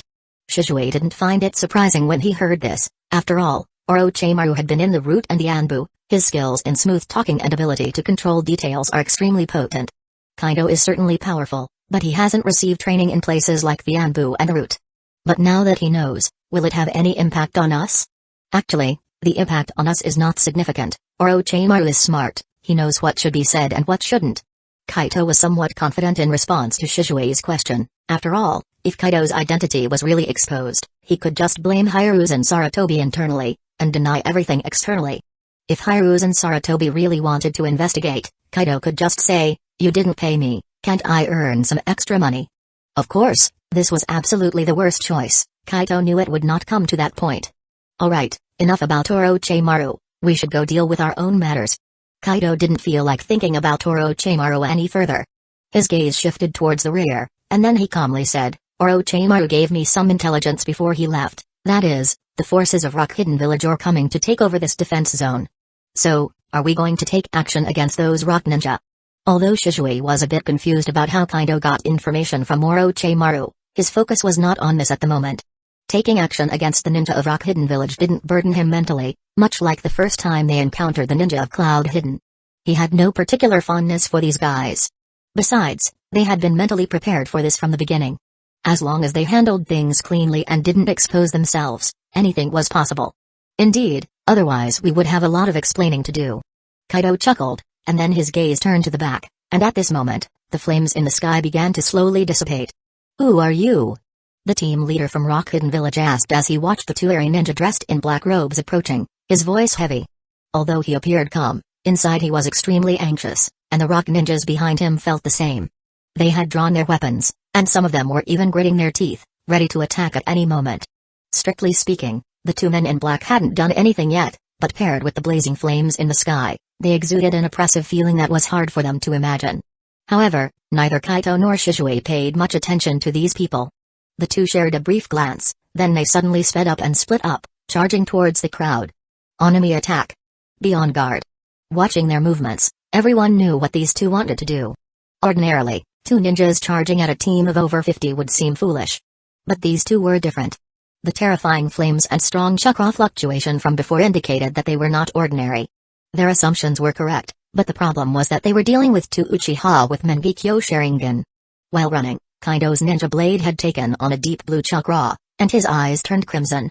He wanted to end this battle quickly, and having already confirmed what he needed to against Orochimaru, he naturally wouldn't hold back. During his sprint, he had already selected his first target. A taller rock ninja on his left side. This guy was in the front line and Kaido could clearly sense that his chakra was strong. If he were to take action, it made sense to handle the more formidable opponents first, making it easier for Kaido to clean up the rest. This was a lesson he learned from his superior during the end of the war, and he kept it in mind ever since. Kaido's speed was extremely fast, even without the use of space-related abilities. His speed was unimaginable to the average person. The person he targeted was actually the team leader of this Rock Hidden Village squad. Seeing Kaido's incredibly fast sprint, his face turned slightly pale. Especially after sensing that he was Kaido's target, he couldn't help but panic. But after the initial panic, his face turned red instantly. Was he angered because he hadn't expected to be underestimated as the first target? Damn it, I knew we couldn't trust those hired ninjas. The team leader of Rock Hidden Village thought to himself, as he quickly formed seals. His sealing speed was extremely fast, and in a moment, a wall of earth rose in front of him. Moreover, right in front of the earth wall and on the path Kaido had to take, rows of earth spikes sprung up. Faced with this, Kaito simply scanned his surroundings. The next moment, his ninja blade was swung swiftly. Buzz. The blue blade, loaded with sharp wind-style chakra, swept across, cutting down the emerging earth spikes in rows. Then Kaito accelerated even more, leaping to the newly risen earth wall before anyone could react. His ninja blade, filled with boundless confidence, thrust forward forcefully. Bang! Sand and dust flew about, mixed with a tinge of red. Kaito could clearly sense his ninja blade penetrating the chest of the rock ninja. As the dust settled, through the thin veil of smoke that couldn't obstruct his sight, Kaito could clearly see his shock and unwillingness. However, Kaito quickly raised an eyebrow, for he noticed that the guy suddenly pulled out an explosive tag and slapped it onto his ninja blade. This damned guy. This rock ninja's innards were completely shattered. With such damage, he was definitely a goner, only managing to hold on due to his robust constitution. Yet, he actually had the nerve to pull this stunt before his demise, an act of resistance Kaito had never encountered before during a mission. Is this the retaliation of a war ninja at death's door? Kaito suddenly recalled his superior once telling him, on the battlefield, there should be no room for mercy, fear, or any inappropriate emotions. When facing the enemy, you should do everything in your power to kill them because if they don't die, you could be the one to fall. Moreover, the brutality of war is unimaginable. You never know when you'll meet your end. So what you need to do is, even if you're on the brink of death, find a way to take out the enemy in front of you. Kaito had only heard of such brutality from his calm-voiced superior. Now, he truly experienced it for the first time. This left Kaito with a bit of a sigh in his heart, but he quickly regained his composure. Because strictly speaking, he too was a ninja whose hands were stained with blood. Even if he hadn't been thoroughly baptized by war, he was a competent ninja. Humphrey. With a cold snort, Kaito forcefully pushed his ninja blade forward, driving it, along with the explosive tag that the rock ninja had just set, back into his chest. The next moment, Kaito used his teleportation technique to leave his original position, and a severe explosion carrying a thick mist of blood erupted on the battlefield. Captain. This explosion caused many ninjas near the rock ninja to suffer. At this moment, the surviving rock ninjas couldn't help but let out a mournful wail. Captain? Upon hearing this, Kaito instantly realized that the person he had taken out first might not have been any ordinary adversary. However, this was a good thing for him. The more important the person who died, the weaker the fighting spirit of those who were left would probably be. With this in mind, Kaito suddenly accelerated and leaped above the epicenter of the explosion. His gaze swiftly darted around, and he quickly located his ninja blade. Though his own ninja blade looked somewhat pitiful now, it was not made of any ordinary material. Despite being heavily bombed with the explosive tag, it didn't break, which showed the extraordinary nature of this ninja blade or, to put it another way, the extraordinary material used by the Hidden Mist Village to forge this blade. Shishui's efficiency isn't too bad either. Quickly picking up his blade, Kaito's peripheral vision also caught sight of Shishui on the other side. Utilizing his Sharingan and speed advantage, Shishui was constantly maneuvering through the rock ninja formation. Moreover, Kaito noticed that a portion of these rock ninjas were exceptionally calm in the face of such a barrage. However, the other portion was clearly in a state of unease and panic, and these rock ninjas didn't seem to have a particularly high reserve of chakra. They were just like regular defense ninjas. If classified by ninja rank, they would be Chunin or Geinin. After all, Jonin were the village's most valuable resources. Even if they came to the borders, they wouldn't be ordinary squad leaders, they would have higher duties for sure. Die. As Kaito was thinking and controlling his descent from above, a sudden voice echoed by his ear. He slightly turned his head to see a kunai about to stab into his neck from the side. However, the next moment everything came to a halt. The brutal and ferocious expression on the rock ninja's face froze. His eyes were filled with the sight of Kaito's crimson red, 3 Tomoe Sharingan. In an instant, his face was filled with bewilderment and confusion. Not until Kaito's ninja blade passed over his throat did he come back to his senses, lowering his head in resentment. But Kaito didn't spare him another glance. He lightly flicked off the fresh blood on his ninja blade, then, like Shishui, rushed into the crowd. Why are you guys here? Lightly flicking his ninja blade, Kaito and Shishui turned their gaze to the third star shadow and his companions. The two of them were curious as to why these guys had come. We were normally patrolling the sector when we received news of a huge fire outbreak at the front line. That's why we came over to check it out. Facing Kaito's inquiry, the third star shadow showed composure and tranquility, but this was merely surface deep. Internally, he was as tumultuous as everyone else. Truly, a storm was raging within him. They could not forget the spectacle that unfolded before their eyes when they arrived at the battlefield. They witnessed these two men dance amidst the crowd like graceful butterflies. Their movements were effortless, sending any ninja who came into contact with them flying backward. Under their control, combat seemed like an art form, every movement they made was concise and natural. However, the two had starkly different combat styles. One was entirely focused on speed, their phantom-like swiftness was near impossible to anticipate. He was like a mirage, no, he was something more terrifying than that. Speed was seamlessly integrated into his being. His opponents couldn't discern which was a mirage and which was the real body, they were utterly manipulated by him. The other didn't display such remarkable speed but was the one who stirred the deepest fear in the third star shadow and the others. His movements didn't seem particularly fast, but they were extraordinarily accurate. With every strike, every dodge, there was a casualty. The key was that he utilized everything around him, whether it was the enemy's weapons or their attacks. They couldn't forget how this man, when surrounded by 5 enemies, seized the arm of the first attacker, pulled him abruptly, and made him stab his own comrade with a kunai. Afterward, with a light twirl, he dodged the incoming shinobi sword from behind, a blade that ended up killing the first attacker. At that moment, he acted. After handling the man with his ninja blade, he attached an explosive seal onto him with a speed that was impossible to track. Next, with a kick, he sent the man flying into the crowd and, in doing so, evaded the sneak attack from the other two. Finally, he grabbed the hands of the two, causing their weapons to pierce each other. At the same time, the man with the explosive seal exploded amidst the crowd. Everything was executed with an air of mastery, as if he had complete control over the battlefield. He didn't seem like a ninja, but rather a dancer who could easily kill all his enemies. No matter how they looked at it, such an enemy was beyond their capacity to handle, far beyond their capability to provoke. Yet, facing two individuals with such power, the dots in their hearts grew heavier.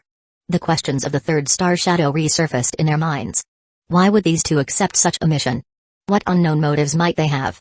However, the third star shadow knew that now was not the time to worry about such matters.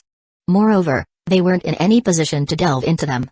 Someone who could single-handedly accomplish such feats, even if the opponents were not very strong, was no ordinary person. It must be understood that in ninja battles, most times, quantity could alter the outcome. Even if an elite ninja was surrounded by a group of average ones, the likelihood of perishing was extremely high. Yet the two in front of them, especially the one speaking, exhibited such a high level of combat artistry that it sent shivers down the spines of the third star shadow and his comrades. Yes, sir. Taking a deep breath, the third star shadow replied with both seriousness and a hint of reverence.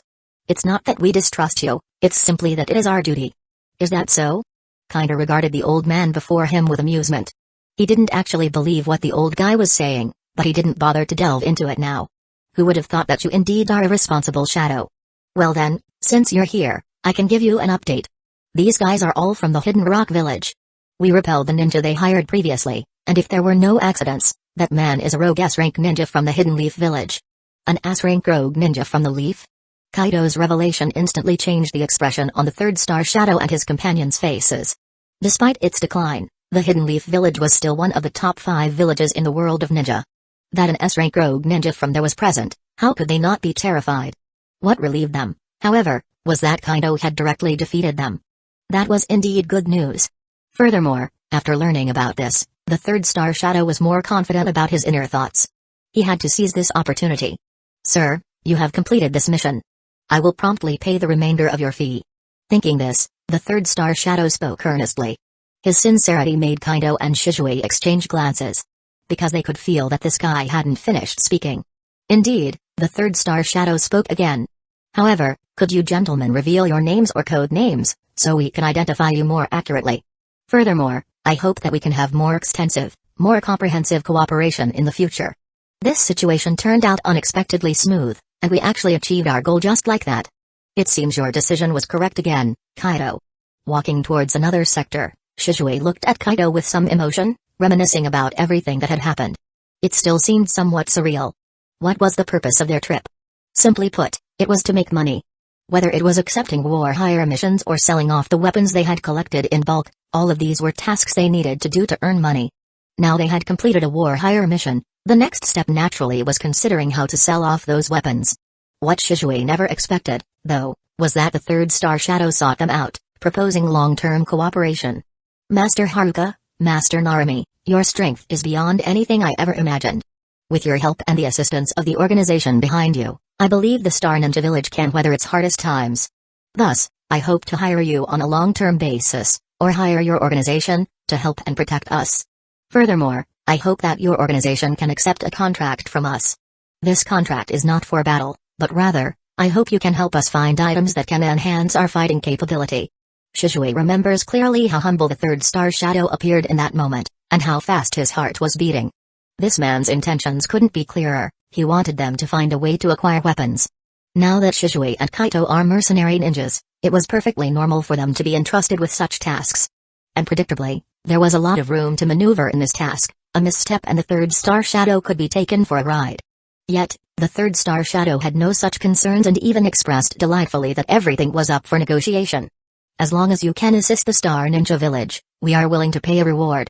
Because we suspect that we'll need your assistance to transport these items, naturally we wouldn't mistreat you. Hearing this man's proposal, Kaido and Shizue didn't need much consideration. They agreed straightforwardly. However, Kaito knew well that they couldn't let this man feel they could easily complete the task, otherwise he would think everything was easy to obtain. So, even after agreeing, Kaido only indicated that he would contact the weapons suppliers for negotiations with the Star Ninja Village. If the negotiations were successful, Kaido's team would be responsible for transportation. If unsuccessful, it could be discussed later. Naturally, the third star shadow wouldn't refuse. Yes, and my name is now Kasuga no Haruka, and this is Takeuki Narumi. Please don't forget. Kaito was in good spirits, even joking around with Shizue. However, when it came to the names, Shizue was intrigued. Speaking of which, does the name Takeuki Narumi have any special meaning? Shizue stroked his chin, looking at Kaido curiously. And, does your name, Kasuga no Haruka, have any hidden meaning? I don't think you'd choose insignificant names, right? You're not wrong. I'll tell you that these names have no special meanings. They are just the names of two average guys. Of course, if you forget about the brother and sister scene in the cabin. Kaito muttered under his breath, though he would never say these words out loud. They were just playful banter after all. If Kaito had a sister, he might have even named himself Haru Kasugano. It's nothing, just a name I found easy to use. Kaito shrugged it off, then looked ahead. That's the area to patrol, right? Once we've checked it out and made sure there are no issues, we can head back to Hidden Leaf Village. Before they left, the third star shadow gave them a bonus task, which was to inspect a remote defense area. Literally, it was just a simple patrol task. If all went well, Kaido and his team wouldn't have to lift a finger and could walk away with their payment. However, if they were unlucky enough to encounter an intruder, Kaido could join the ninjas stationed in the defense area in a counterattack. Compared to other war tasks with clear objectives, this really was a freebie.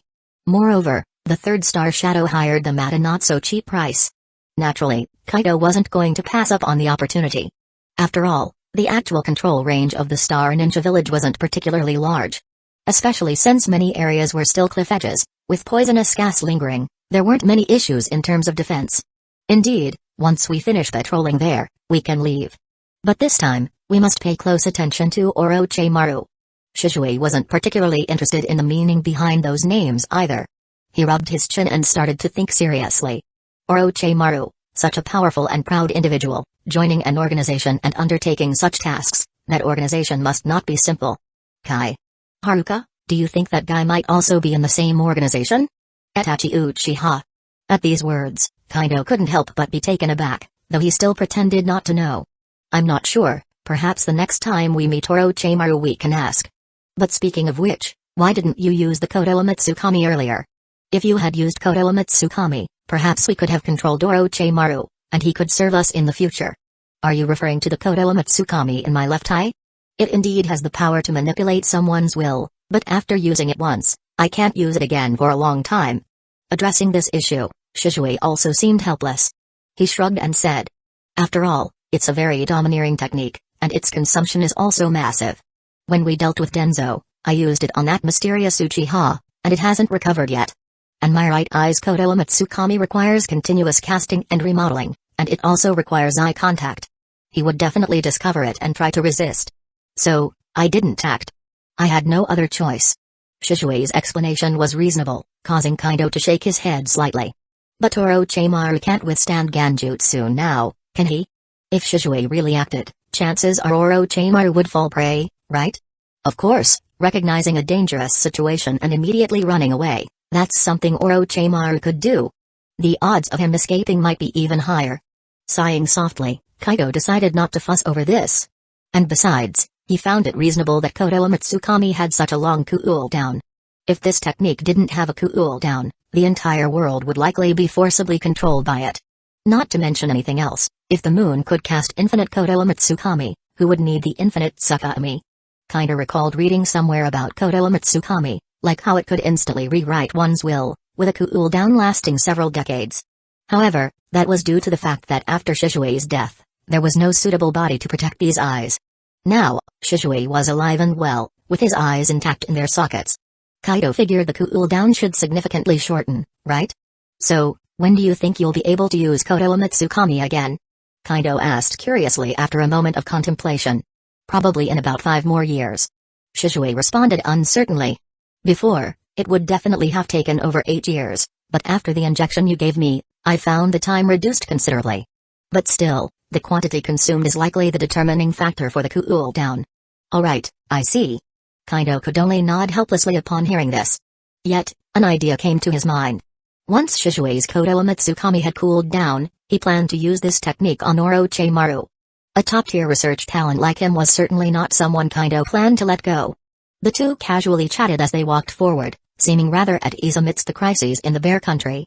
Yet as they walked, Kaido and Shishui simultaneously halted, their gaze directed toward the distance. Both sensed a strong smell of blood wafting from afar, accompanied by a hefty surge of chakra. This naturally put them on alert, as they could tell this chakra was no weaker than Orochimaru's. It seems like nothing is going to make our lives easier today, Kaito sighed softly before speaking up. I'll go check it out. It might be Orochimaru's people again. Maybe I can get some information from them. I'll come with you. Shishui didn't hesitate at all and stated directly, there are clearly 2 sources of chakra this time. We'll go together. If there's trouble, it's better to have each other's backs. Without waiting for Kaido to retort, Shishui dashed in that direction, leaving Kaido to simply nod in silence. The two of them moved swiftly and in the blink of an eye, they reached the spot where the scent of blood was most potent. Apart from the ground covered in bodies, there were 2 figures standing there. One of them was a gray and white figure with a strange formation at his feet. The other was clad in a robe similar to Orochimaru's, black with red clouds. Upon seeing these two, Kaido and Shishui's eyes lit up at the same time. In Shishui's perspective, these 2 individuals were obviously from the same organization as Orochimaru, so he could think of a way to extract information from them. Kaido, on the other hand, fixed his gaze firmly on the robed man. There was only one thought in his mind. I have to try and recruit this guy if I can. I really am unlucky, didn't expect to run into this guy. In a secluded area within the Bear Kingdom, Orochimaru's figure slowly emerged from the ground. He looked off into the distance, a smile unwittingly appearing on his face. He felt rather unfortunate. In the Bear Kingdom, a place several nations away from Hidden Leaf Village, he had managed to run into an Uchiha. What's worse, the Uchiha he encountered was the clan head, Kaido, who had overthrown Fugaku Uchiha at a young age and even taken one of Itachi Uchiha's eyes. When it came to Kaido Uchiha, Orochimaru had relatively sparse information. Although this kid had once been a well-known genius in Hidden Leaf Village, geniuses were a dime a dozen in their era. Countless talents fizzled out, becoming fleeting shooting stars, and numerous prodigies fell before reaching their potential, leaving behind only regrets. War was both the cradle that birthed geniuses and the graveyard that destroyed them. Until a genius truly matured, Orochimaru would never pay them much mind. And now, Kaido Uchiha had indeed matured, and both the speed and extent of his growth had exceeded Orochimaru's expectations. Itachi Uchiha was dangerous enough. Even with just one eye, he could utilize the Sharingan to deliver a complete defeat. So, what kind of outcome could Orochimaru expect if he faced Kaido Uchiha? Furthermore, there's another guy with him, who's obviously biding his time, clearly trusting in Kaido Uchiha's abilities. Anyone who can accompany the clan head on missions must have exceptional skills to assist the clan head in critical moments. This guy must be Uchiha Shishui. Just the presence of Kaito was enough to discourage Orochimaru from taking action, and now with the addition of Uchiha Shishui, a former Hidden Leaf Village Anbu and a formidable character who had already awakened the Mangekyo Sharingan, Orochimaru had absolutely no intention of intervening. In modern terms, it's not that Orochimaru wasn't up to the task, it's just that his opponents had powered up their Gundams, and they were more than capable of operating them. Therefore, faced with such a dire situation, Orochimaru naturally chose the most direct and effective method. He ran. He would never risk his own life, especially since this operation was, from the start, a waste of his time. The Sharingan, particularly the Mangekyo Sharingan. Gazing quietly into the distance, Orochimaru pondered to himself. This was the second time he'd been defeated by the Sharingan. Even if the opponent hadn't used that power, Orochimaru's retreat was indeed due to its existence. However, such an event did not instill any sense of loss within Orochimaru. On the contrary, his desire for such eyes and their formidable power grew more potent. Such terrifying eyes, such powerful abilities, if he couldn't find a way to acquire and experience them himself, it would indeed be a colossal failure on his part. He must find a way to gain such power. But before acquiring it, he also needs to devise a way to deal with the individuals who wield this power. Attacking Itachi Uchiha seems implausible. Having experienced an attack before, he'd be even more cautious now. I don't see any opportunity there. Moreover, his eyes are incomplete. Capturing such a person, even if I managed it, wouldn't hold much meaning. Standing still, Orochimaru silently contemplated. Personally, he had no particular fondness for someone like Itachi Uchiha. He knew Itachi left the Hidden Leaf Village, and even though his information was incomplete, he was, after all, once a candidate for Hokage. Itachi attacked his own clan, became a rogue ninja, which led to Danzō also becoming a rogue, and ultimately falling by the blade of Kaito Uchiha. Orochimaru immediately realized that Itachi, who bought into the nonsense spouted by Danzō and his teacher, was completely misguided. Back in his Hidden Leaf days, he could already tell that his teacher and Danzō were always undermining the Uchiha. Danzō, a man driven by his selfish desires, had no moral boundaries. He considered everything he did as the benchmark for morality. Studying the cells of the first Hokage was something Orochimaru coveted and desired, but he had no opportunity to do so. Would he have done it if it weren't for Danzō leading the initiative and providing the materials, and if not for his teacher's tacit consent? At least before undertaking this task, Orochimaru had no thoughts of leaving the Hidden Leaf. But as issues emerged within the village and all fingers pointed at him, he could see how the leaf had changed, how his teacher had changed. Perhaps, around that time, Orochimaru preferred leaving the leaf to pursue his heart's desires. Itachi, who actually believed them and blamed his own clan for their deeds, perhaps still saw the leaf belonging to his teacher and Danzō. Such a fool, to think he could activate the Mangekyo Sharingan. Truly incredible. Orochimaru sighed deeply, but he was well aware of Itachi's excellent talent. In the early days in the leaf, he had observed Itachi's training. Shaking his head, he no longer wished to dwell on Itachi. His targets should better be the Hidden Leaf or even Kaito Uchiha and Uchiha Shisui. But dealing with them won't be a simple task, at least for Orochimaru. It seemed utterly impossible. To counter the Sharingan, or even the Mangekyo Sharingan, one must rely on someone with similar eyes. Orochimaru murmured, but in the next moment, as if he had stumbled upon a revelation, a smile spread across his face. There might not be any living individuals, and raising one myself would demand an unknown amount of time and effort, with no guarantee of success. However, among the deceased, there are indeed numerous heroes, both those possessing such eyes and those capable of combating them. At this moment, Orochimaru suddenly realized that his perspective had been too narrow, far too narrow. If the living are unworkable, why not the dead? Jutsu came into existence to serve mankind, and the techniques developed by Hashirama Senshu, why couldn't I put them to use? With proper manipulation, I can certainly acquire the capability to overthrow those Uchihas with the Mangekyo Sharingan. Orochimaru fell silent for a moment. A person can either become a deviant in silence, or they can become worse, and at this moment, Orochimaru truly became both. It appears I have a new direction for my research, and once I succeed, I'll obtain what I desire. Even more, you departed souls might get a chance to witness the beauty of the world once more. Who knows, you might even thank me for it. Chapter 138. The individual Kaito had encountered was Kakazu, a member of the Akatsuki organization. Among them, there were quite a few who intrigued Kaito. For example, Orochimaru, with his outstanding research abilities, Deidara, valuable for his exceptional role as a test subject, Kisame Hoshigaki, a ninja with striking qualities that touched one's heart. Then, there was Itachi Uchiha, who he was determined to annihilate, and Kakazu, with his exceptional money-making abilities.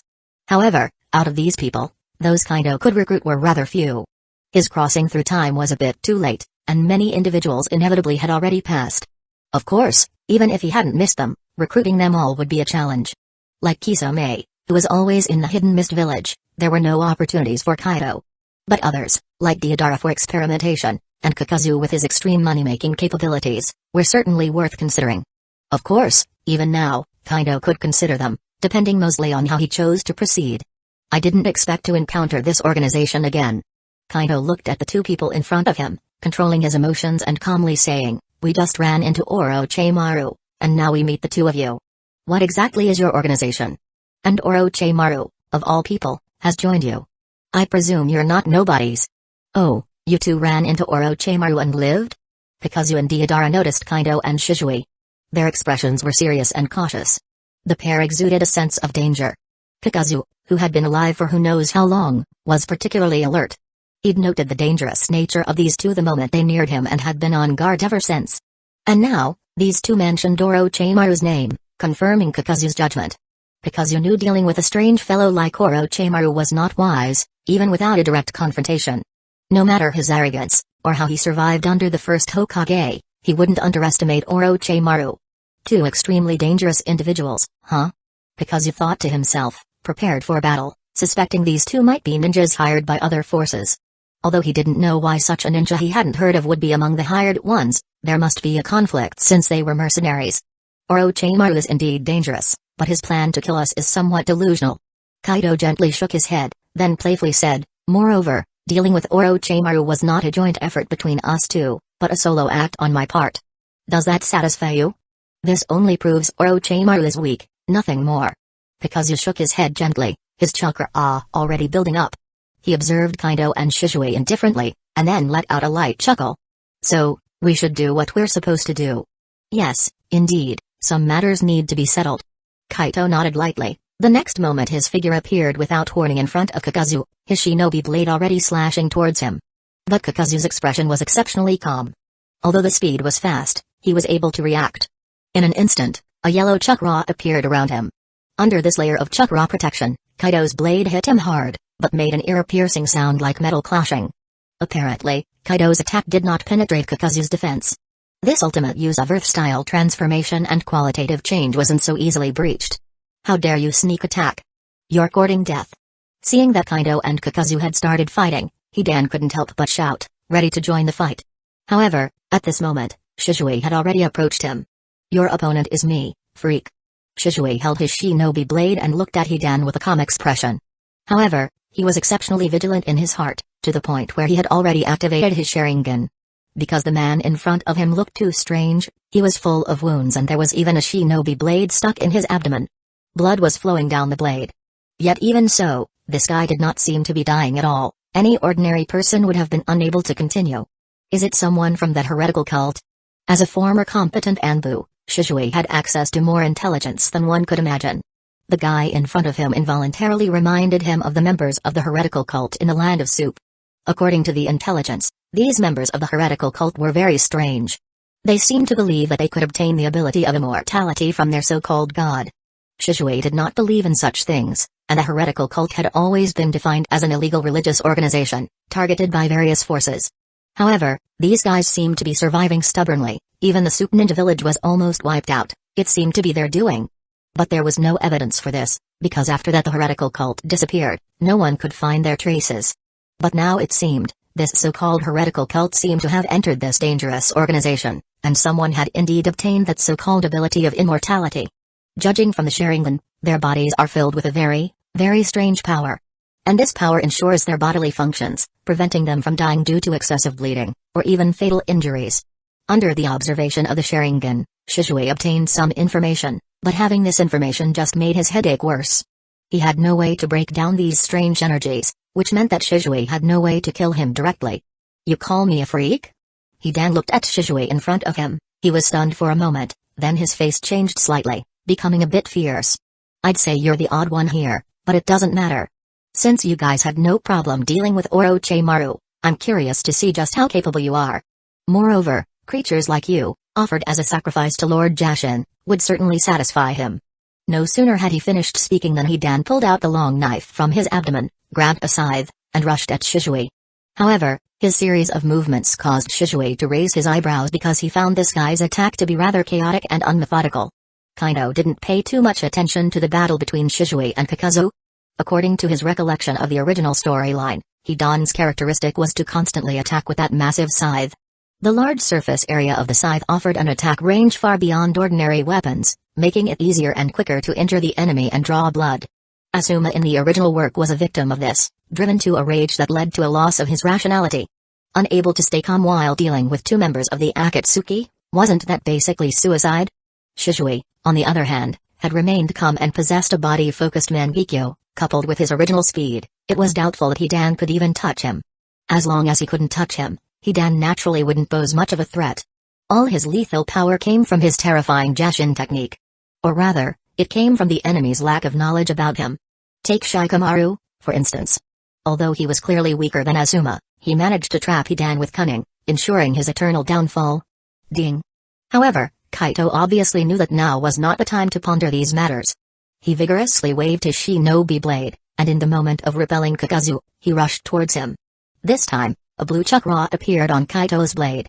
It was clear he was starting to use wind style. While it was unfortunate that he missed 2 chances to get lightning style, which could have allowed him to break earth style's defense faster, he could substitute it with wind style. Kaito's wind style was not inferior in the slightest. His blade swung out, bringing a fierce wind blade toward Kakazu, and completely blocking all his escape routes. Seeing this, Kakazu immediately retaliated. A faint yellow chakra appeared all over his body, and in a flash, his body had hardened to the extreme. At the moment when Kaito's shinobi blade struck him, he instantly lifted his leg and kicked towards Kaito's abdomen. Fast and powerful, it was easy to imagine what would happen if Kaito were hit. His goal was simple, to push back Kaito. However, Kaito did not evade. Instead, his shinobi blade pierced straight towards Kakazu's heart. What a madman! Kakazu found this somewhat unbelievable. After all, he rarely saw anyone so willing to risk their life like this. But very quickly, a sharp look appeared on his face. No matter if the other party is really risking their life or has some tricks up their sleeve, he's not afraid, because he has more than one life to spare. Boom! Kakazu's fist, filled with earth-style chakra, ruthlessly struck Kaito, and a thunderous sound erupted. At the same time, Kaito's ninja blade, aided by the sharp wind-style chakra, successfully pierced Kakazu's heart. However, Kakazu had more than one heart. Almost instantly, he switched his own heart. Yet, when he noticed Kaito's condition, his complexion changed instantly. Kaito was covered with a layer of deep blue chakra, among which were obviously rib-shaped objects. This scene made Kakazu feel a chilling sensation in his blood. Susanoo? You're an Uchiha. Oh? Kaito looked at Kakazu with interest. A smile appeared at the corner of his mouth. You're quite well informed, you even recognize Susanoo. An exclusive technique of the Uchiha clan. How could I, after living so many years, not recognize it? Kakazu's face had now darkened. He realized why Orochimaru had been defeated because it was quite clear that the guy in front of him was no pushover. Being a ninja who was active when Hashirama Senju was still alive, he naturally had seen the power of Madara Uchiha. Indeed, he had ambushed Hashirama, and indeed he had survived from Hashirama's hands, but only he himself knew how he survived. He could never forget being subdued by Hashirama with one move, being as helpless as a baby. If it wasn't for Hashirama's mercy at the end, he would never have survived to this day. As Hashirama's only enemy, even if he had only seen Madara's power from afar, he could definitely imagine how terrifying this strength was. Plainly, that was the era of the 2 gods of the ninja world. That was a time when an individual's power could crush everything in the world. Now he's seeing such power again, how can he keep his calm?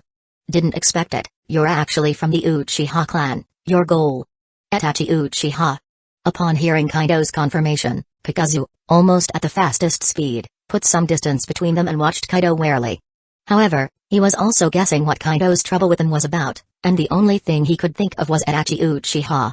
I'm sorry, you're wrong. Kaito shook his head slightly. At the same time a bone-like hand appeared from the profound blue chakra that enveloped his body. As the chakra continued to pour in, the next moment, the silhouette of a giant began to emerge. A skeletal phantom appeared on his body. Seeing this, Kakazu wanted to escape.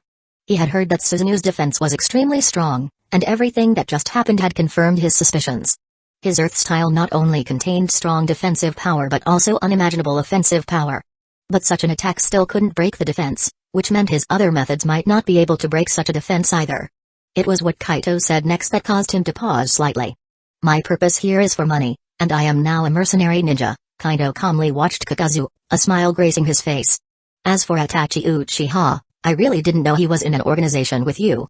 But it doesn't matter, because sooner or later, I am going to kill him. However, right now, I have a better idea, and that is you, Kakazu-san. At this point, Kaito paused briefly, then gently removed the mask from his face, revealing his own features. Equally, he exposed his own Mengekyo Sharingan, eerily patterned and in constant rotation. His chakra surged once again, and the colossal Susanoo roared, its massive body growing further. Not only that, but his body was also filled with chakra-formed muscles. At this moment, the giant Susanoo looked even more terrifying. I've heard of you, Kakazu-san. You are a legendary bounty hunter, a well-known figure in the black market. However, I did not expect to meet you here, which is somewhat beyond my expectations. But since we've met, I should show some intentions, especially as I am in need of money now, but my identity also prevents me from engaging in many activities. Kaito spoke slowly, but he also kept an eye on the situation between Shizui and Hidan. As he expected, Hidan couldn't hit Shizui, and Shizui was now beating him down. Hidan was covered in many wounds, with crimson blood gushing out like a fountain, staining the ground. However, he still managed to keep up, looking like an undying zombie. Kaito could tell that Shizui might have found a way to subdue this guy, decapitation. That would stop Hidan from continuing the fight. However, Hidan seemed to have caught on to Shizui's idea. He was now dodging in a flustered manner, but it was clear that his fate was already sealed. Who could blame him for encountering Shizui, a master of speed, who also possessed the Mangekyo Sharingan? So, I want you to help me. After all, staying with the Akatsuki also earns money. Following me also makes money. There is no big difference, right? Kaito, withdrawing his gaze, looked at Kakazu calmly and expressed his idea with a smile. Follow you. To earn money for Hidden Leaf Village? Kakazu looked at Kaito suspiciously, then scoffed with disdain. Hidden Leaf Village's wealth is beyond what an ordinary person can imagine. If you're going to make up a reason, make it a good one. Who said I want to earn money for Hidden Leaf Village? Everything I do is for myself. Kaito calmly shook his head. He had now stopped the enlargement of Susanoo. This level was already enough. And what we are going to do, Hidden Leaf Village will neither intervene nor allow. In other words, this goes against the rules of Hidden Leaf Village, so I need someone to handle these matters outside of Hidden Leaf Village, matters that have nothing to do with Hidden Leaf Village. So, you've chosen me? Kakazu's brow furrowed slightly. What if I refuse? I've said it before, earning money is essentially the same no matter who you're working for. I don't believe you possess any kind of loyalty, and if you do, it's probably to money alone. Kaito let out a slight smile, and then his Susanoo drew a chakra-infused ninja blade, the radiant blue chakra at this moment appearing exceptionally dazzling. As for your refusal, let me show you the consequences of that. After all, I can see that you have more than one heart. Kaito's words instantly changed Kakazu's complexion. His possession of multiple hearts was his greatest secret. But how could he accept that this secret was seen through at a glance by the guy in front of him? However, he had no time to say anything. Kaito, controlling Susanoo, raised the ninja blade high, and in the next moment swung it down with full force. In that instant, it was as if space itself was slashed open, the earth split, and the sky tilted. An energy of intense extremes suddenly burst forth. At first, it was just a speck, but then it instantly expanded, surpassing any previous energy explosion. Between heaven and earth, everything became a bright white, and such power had completely blasted onto Kakazu. At this moment, Kakazu felt an unprecedented crisis. At this moment he felt death was so close to him. Also, at this moment, a whisper echoed in his ears. Remember, my name is Kaito Uchiha. Chapter 139. During the time Kaito was away from the village, all was well in Hidden Leaf Village. The family's education system had been fully rolled out, and the clan members had gained a lot of knowledge through this education. Through this education, they understood why their relationships with the rest of the villagers were always so bad. On one hand, this was caused by their enemies. Their enemies were never the villagers of Hidden Leaf Village, but those who ruled Hidden Leaf Village yet treated it as their private property. They recklessly exploited their influence and power, suppressing those they despised and even their enemies. Under the influence of such people, the Uchiha's situation was quite dire, and these were the enemies of the Uchiha. On the other hand, it was their own doing, for their pride was far too great. Through their studies, they understood the need for mutual respect among people. If you do not respect others, why should others respect you? Fear is not respect, for fear only breeds further discontent. If the Uchiha were to remain in Hidden Leaf Village, they needed to assimilate. So, they had to change some of their own bad habits. Especially since their clan leader, during a lesson, said something that was forever imprinted on the minds of the Uchiha generation. Your pride is bestowed by your clan, not something you've earned yourself. The truly strong do not rely on the pride bestowed by their clan, but they work hard so that their clan can take pride in them. These words caused many Uchiha members to blush with shame, as they indeed used their clan-bestowed pride to act arrogantly. Their behavior brought no pride to the clan. Look at their clan leader, Kaito. He earned the clan's pride through his own efforts and power. So, these clan members began to change themselves. They always remembered Kaito's words, and their demeanor became more modest and humble. Although they were not used to it at first, and it could even be said to be very uncomfortable. But as they forced themselves to continue in this manner, they found that the people around them did indeed start to see them differently. Those who initially didn't speak to them began to talk to them. Those who would frown upon seeing them would now maintain a smile. All these changes gave them a special feeling. They were truly beginning to integrate into Hidden Leaf Village. They were no longer confined to a small circle, but truly immersed in the larger environment of Hidden Leaf Village. The ordinary residents of the Uchiha had this feeling, let alone the guards, whose feelings were the deepest. Their days in Hidden Leaf Village were really getting better and better. Moreover, as their scope of operations began to expand, for instance, some of them started to handle trivial matters. This further boosted their reputation as they handled things fairly and reasonably, without bias or undue harshness. While such actions were quite tiring and consumed a lot of their mental energy, seeing everyone's satisfied smiles was their greatest reward. However, they began to recognize a serious problem: they were severely short-staffed. Now it's clear why the clan leader has always wanted to recruit more people into the security department. He knew we were understaffed all along. The security members finally understood Kaido's intentions, making them feel slightly ashamed. When Hyuga Minamoto first came over, there was a certain resentment inside them. After all, why would someone from the Hyuga clan be allowed into the security department? Though they harbored no malice towards Hyuga Minamoto because of Kaido, and he performed well in all aspects, they didn't show much enthusiasm either, since they always saw him as an outsider. Now they knew that there would definitely be more such people in the future, as their small team couldn't support such a large security department. It seems that these guys finally understand my good intentions. In the security department office, upon seeing the joint letters pleading for him to recruit more security department members, a smile couldn't help but spread across Kaido's face. He was still a shadow clone at this point, but this clone had never been revealed. Before Kaido left, in order to create a more enduring and less detectable shadow clone, he deliberately used a large amount of chakra for its creation. As a result, even Fugaku Uchiha and others hadn't noticed that Kaido's true body was no longer in Hidden Leaf Village. Good, now that these guys have settled down, it's time to start recruiting. I also need to take the plan to the Nara clan for them to review. I wonder who they will send, and how many people they can spare.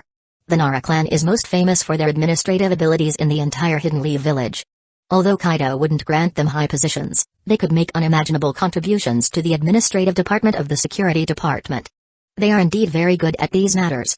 And when will my true body finally return?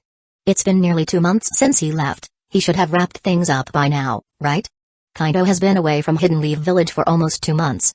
Although nothing happened, it wasn't a good sign for things to continue this way. Kaido's shadow clone wasn't worried about the safety of his true body, considering Kaido's strength at this stage was still incredibly high. Even if he couldn't win, wouldn't he still have the Flying Thunder God Jutsu and Space-Time Ninjutsu? The main problem was that he was too bored now. Even though he was a shadow clone, he completely inherited Kaido's personality traits, and he was getting a headache from the massive amount of administrative work. Knock, knock, knock. Just then, the door to Kaido's office was suddenly knocked upon, which instantly made Kaido sit up straight. Come in. The door quickly swung open, and as Kaido saw who entered, he couldn't help but be slightly taken aback. It was the young lad, Hyuga Minamoto. Director, good morning. Hyuga Minamoto was incredibly polite.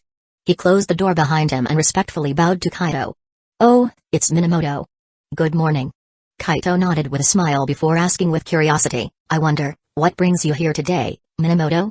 Director, it's like this. This morning, the clan leader gave me a letter to pass on to you.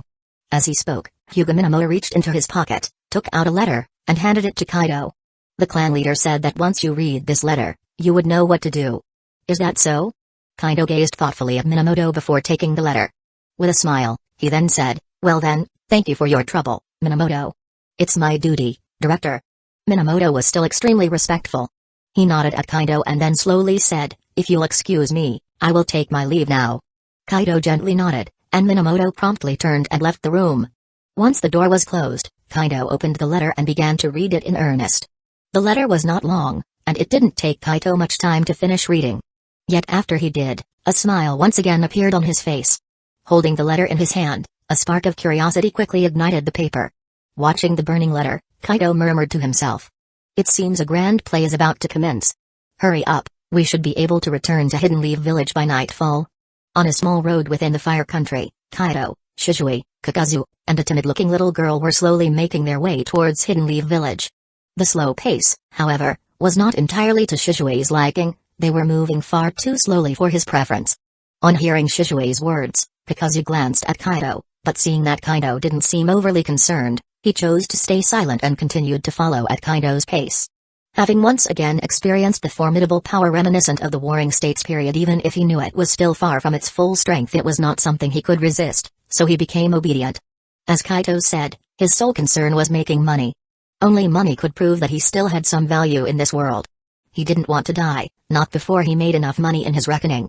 Therefore, under the threat of Kaito, who managed to incapacitate 2 of his hearts with a single blow, he chose to follow him. However, while following Kaito, he was indeed curious about what Kaito intended to do and how much money he required. Kaito's answer left Kakazu somewhat bewildered as much as possible, because it wasn't Hidden Leaf Village that needed the money but rather the major clans of Hidden Leaf Village and certain specific departments. Although Kaito didn't divulge much, Kakazu didn't feel left out or untrusted. After all, he had just switched sides. It would be problematic if he were easily trusted. But at least he had something to look forward to.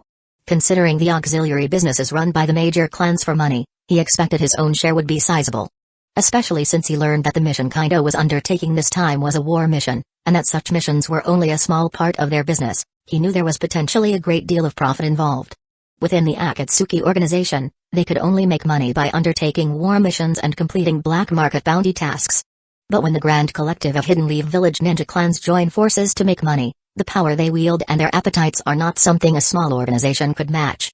With this realization, Kakazu became more settled, especially once he found out what Kaido's name was, which gave him even more peace of mind. He was a genius Uchiha ninja from Hidden Leaf Village, and now his name could represent the entire Uchiha clan. Remember Itachi Uchiha who defeated Orochimaru in an instant? His eyes were gouged out, and the one responsible was none other than the person before him. Now he is the head of the Uchiha clan, his attitudes represent those of the whole clan. Don't rush. We are already back in the Land of Fire. What's there to worry about? Kaido was unaware of Kakazu's inner monologue and just casually spoke to Shisui with a smile. The gain from this trip was beyond his expectations. Not mentioning the spoils from the Star Ninja Village, just catching Kakazu who knows how to make money made him exceedingly happy. Although he didn't reveal much to Kakazu, he believed that Kakazu would understand his intentions. After all, Kakazu had lived many years, and even if he wasn't great at reading the room, he had his own intelligence. But not revealing now doesn't mean he won't reveal in the future. It all depends on Kakazu's performance. Although Kaido was cautious, he had never let down those who were willing to follow him. And his gains were not limited to Kakazu. The silent little girl who was traveling with him was also one of their significant gains. This little girl was Uzumaki Karen, a descendant of the Uzumaki clan who remained in the Land of Grass. Naturally, Kaido didn't forget her. On the way back, passing through the Land of Grass, he had Kakazu guide them into the Hidden Grass Village. After forcibly interrogating a grass ninja, they managed to whisk Karen away quietly and successfully. At first, Shisui didn't quite understand.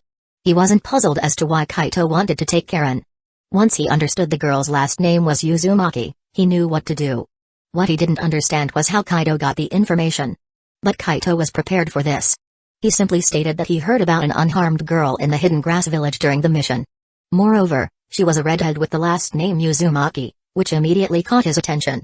Since they were passing through the Land of Grass this time, he naturally didn't want to miss out. His explanation made Shisui not in understanding, but it also left Karen unsure of what to say.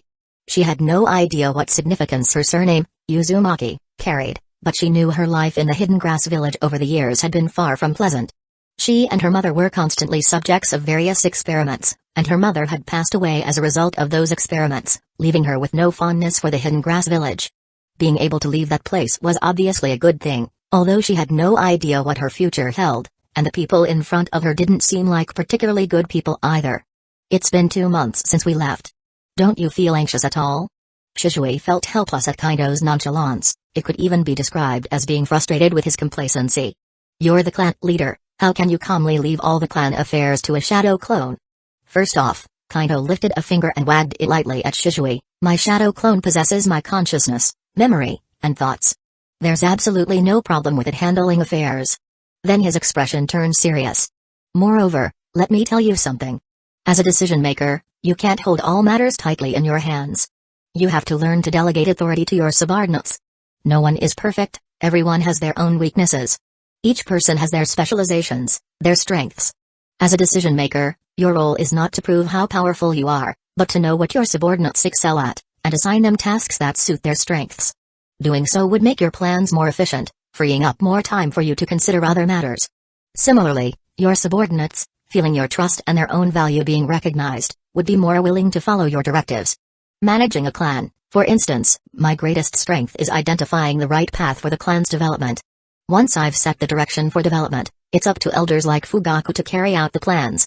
They have more experience and understand the clan better than I do, and having them handle tasks is much more effective than if you or I did it personally. While Kaito's examples weren't overly complicated, his art of management gave Shizue food for thought. It was his first time hearing the saying, each profession has its master, but with Kaito's explanation, he began to understand. Indeed, delegating the right tasks to those skilled at them does simplify things.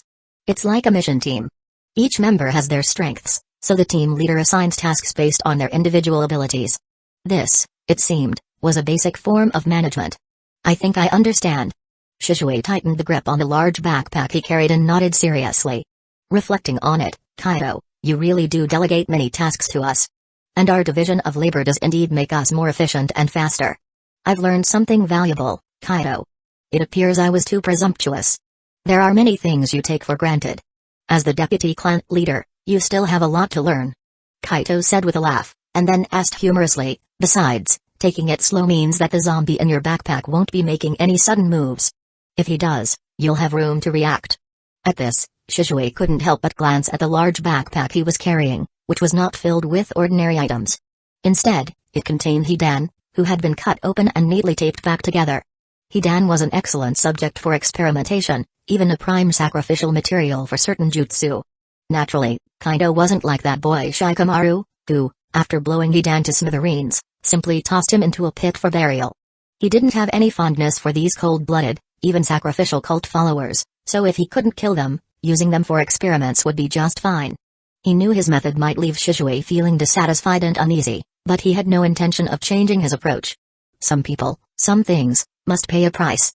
While the group's speed wasn't fast and they chatted idly along the way, they still managed to return to Hidden Leaf Village by nightfall. However, Kaito didn't bring Shizue to the Uchihas with him, instead leaving a shadow clone to accompany him to the forest on the outskirts of Hidden Leaf Village. Shizue didn't object to this decision, aware of his current situation, so he obediently followed Kaito's shadow clone and left. As for Karen, Kaito wasn't worried about her, and Karen herself didn't dare object, meekly following Kaito back to the Uchiha clan. Yet when Kaito returned and dispelled his first shadow clone, he was momentarily taken aback. After carefully reading the information passed on through the shadow clone, a smile unconsciously spread across his lips. It seems they've made their best decision. Otherwise, they wouldn't have called a clan leaders meeting. Chapter 140. The letter Hyuga Minamoto sent to Kaito wasn't long, but the information it revealed was staggering. The clan leaders of Hidden Leaf Village were gathering for a meeting, not just any meeting, but a secretive gathering in a secluded valley on the outskirts of the village, in the dead of night. A conventional meeting would hardly be held in such a cryptic location. Therefore, the contents of this meeting must pertain to matters that can't be brought into the open, issues that could turn the Leaf Village upside down. With this realization, Kaito knew he couldn't afford to delay. After handing Karen over to Shizue, he headed alone to the valley. Hidden Leaf Village's territory was vast, encompassing more than just residential areas. Forests enveloped much of the remaining land. These forests were said to have been created by Hashirama Senju, though few today could likely confirm this. Beyond these woods were either the walls guarding Hidden Leaf Village or scattered valleys forming natural barriers. These locations on the outskirts of Hidden Leaf Village were patrolled, but primarily defended by barriers and seals. Tonight, Kaito was heading there. On his journey, Kaito evaded a patrol squad and, utilizing his Sharingan, skirted around several barriers to reach his destination. After looking around and confirming no issues, he began walking towards the target valley. However, he stopped midway. He slightly lifted his gaze, spotting a figure standing atop a boulder.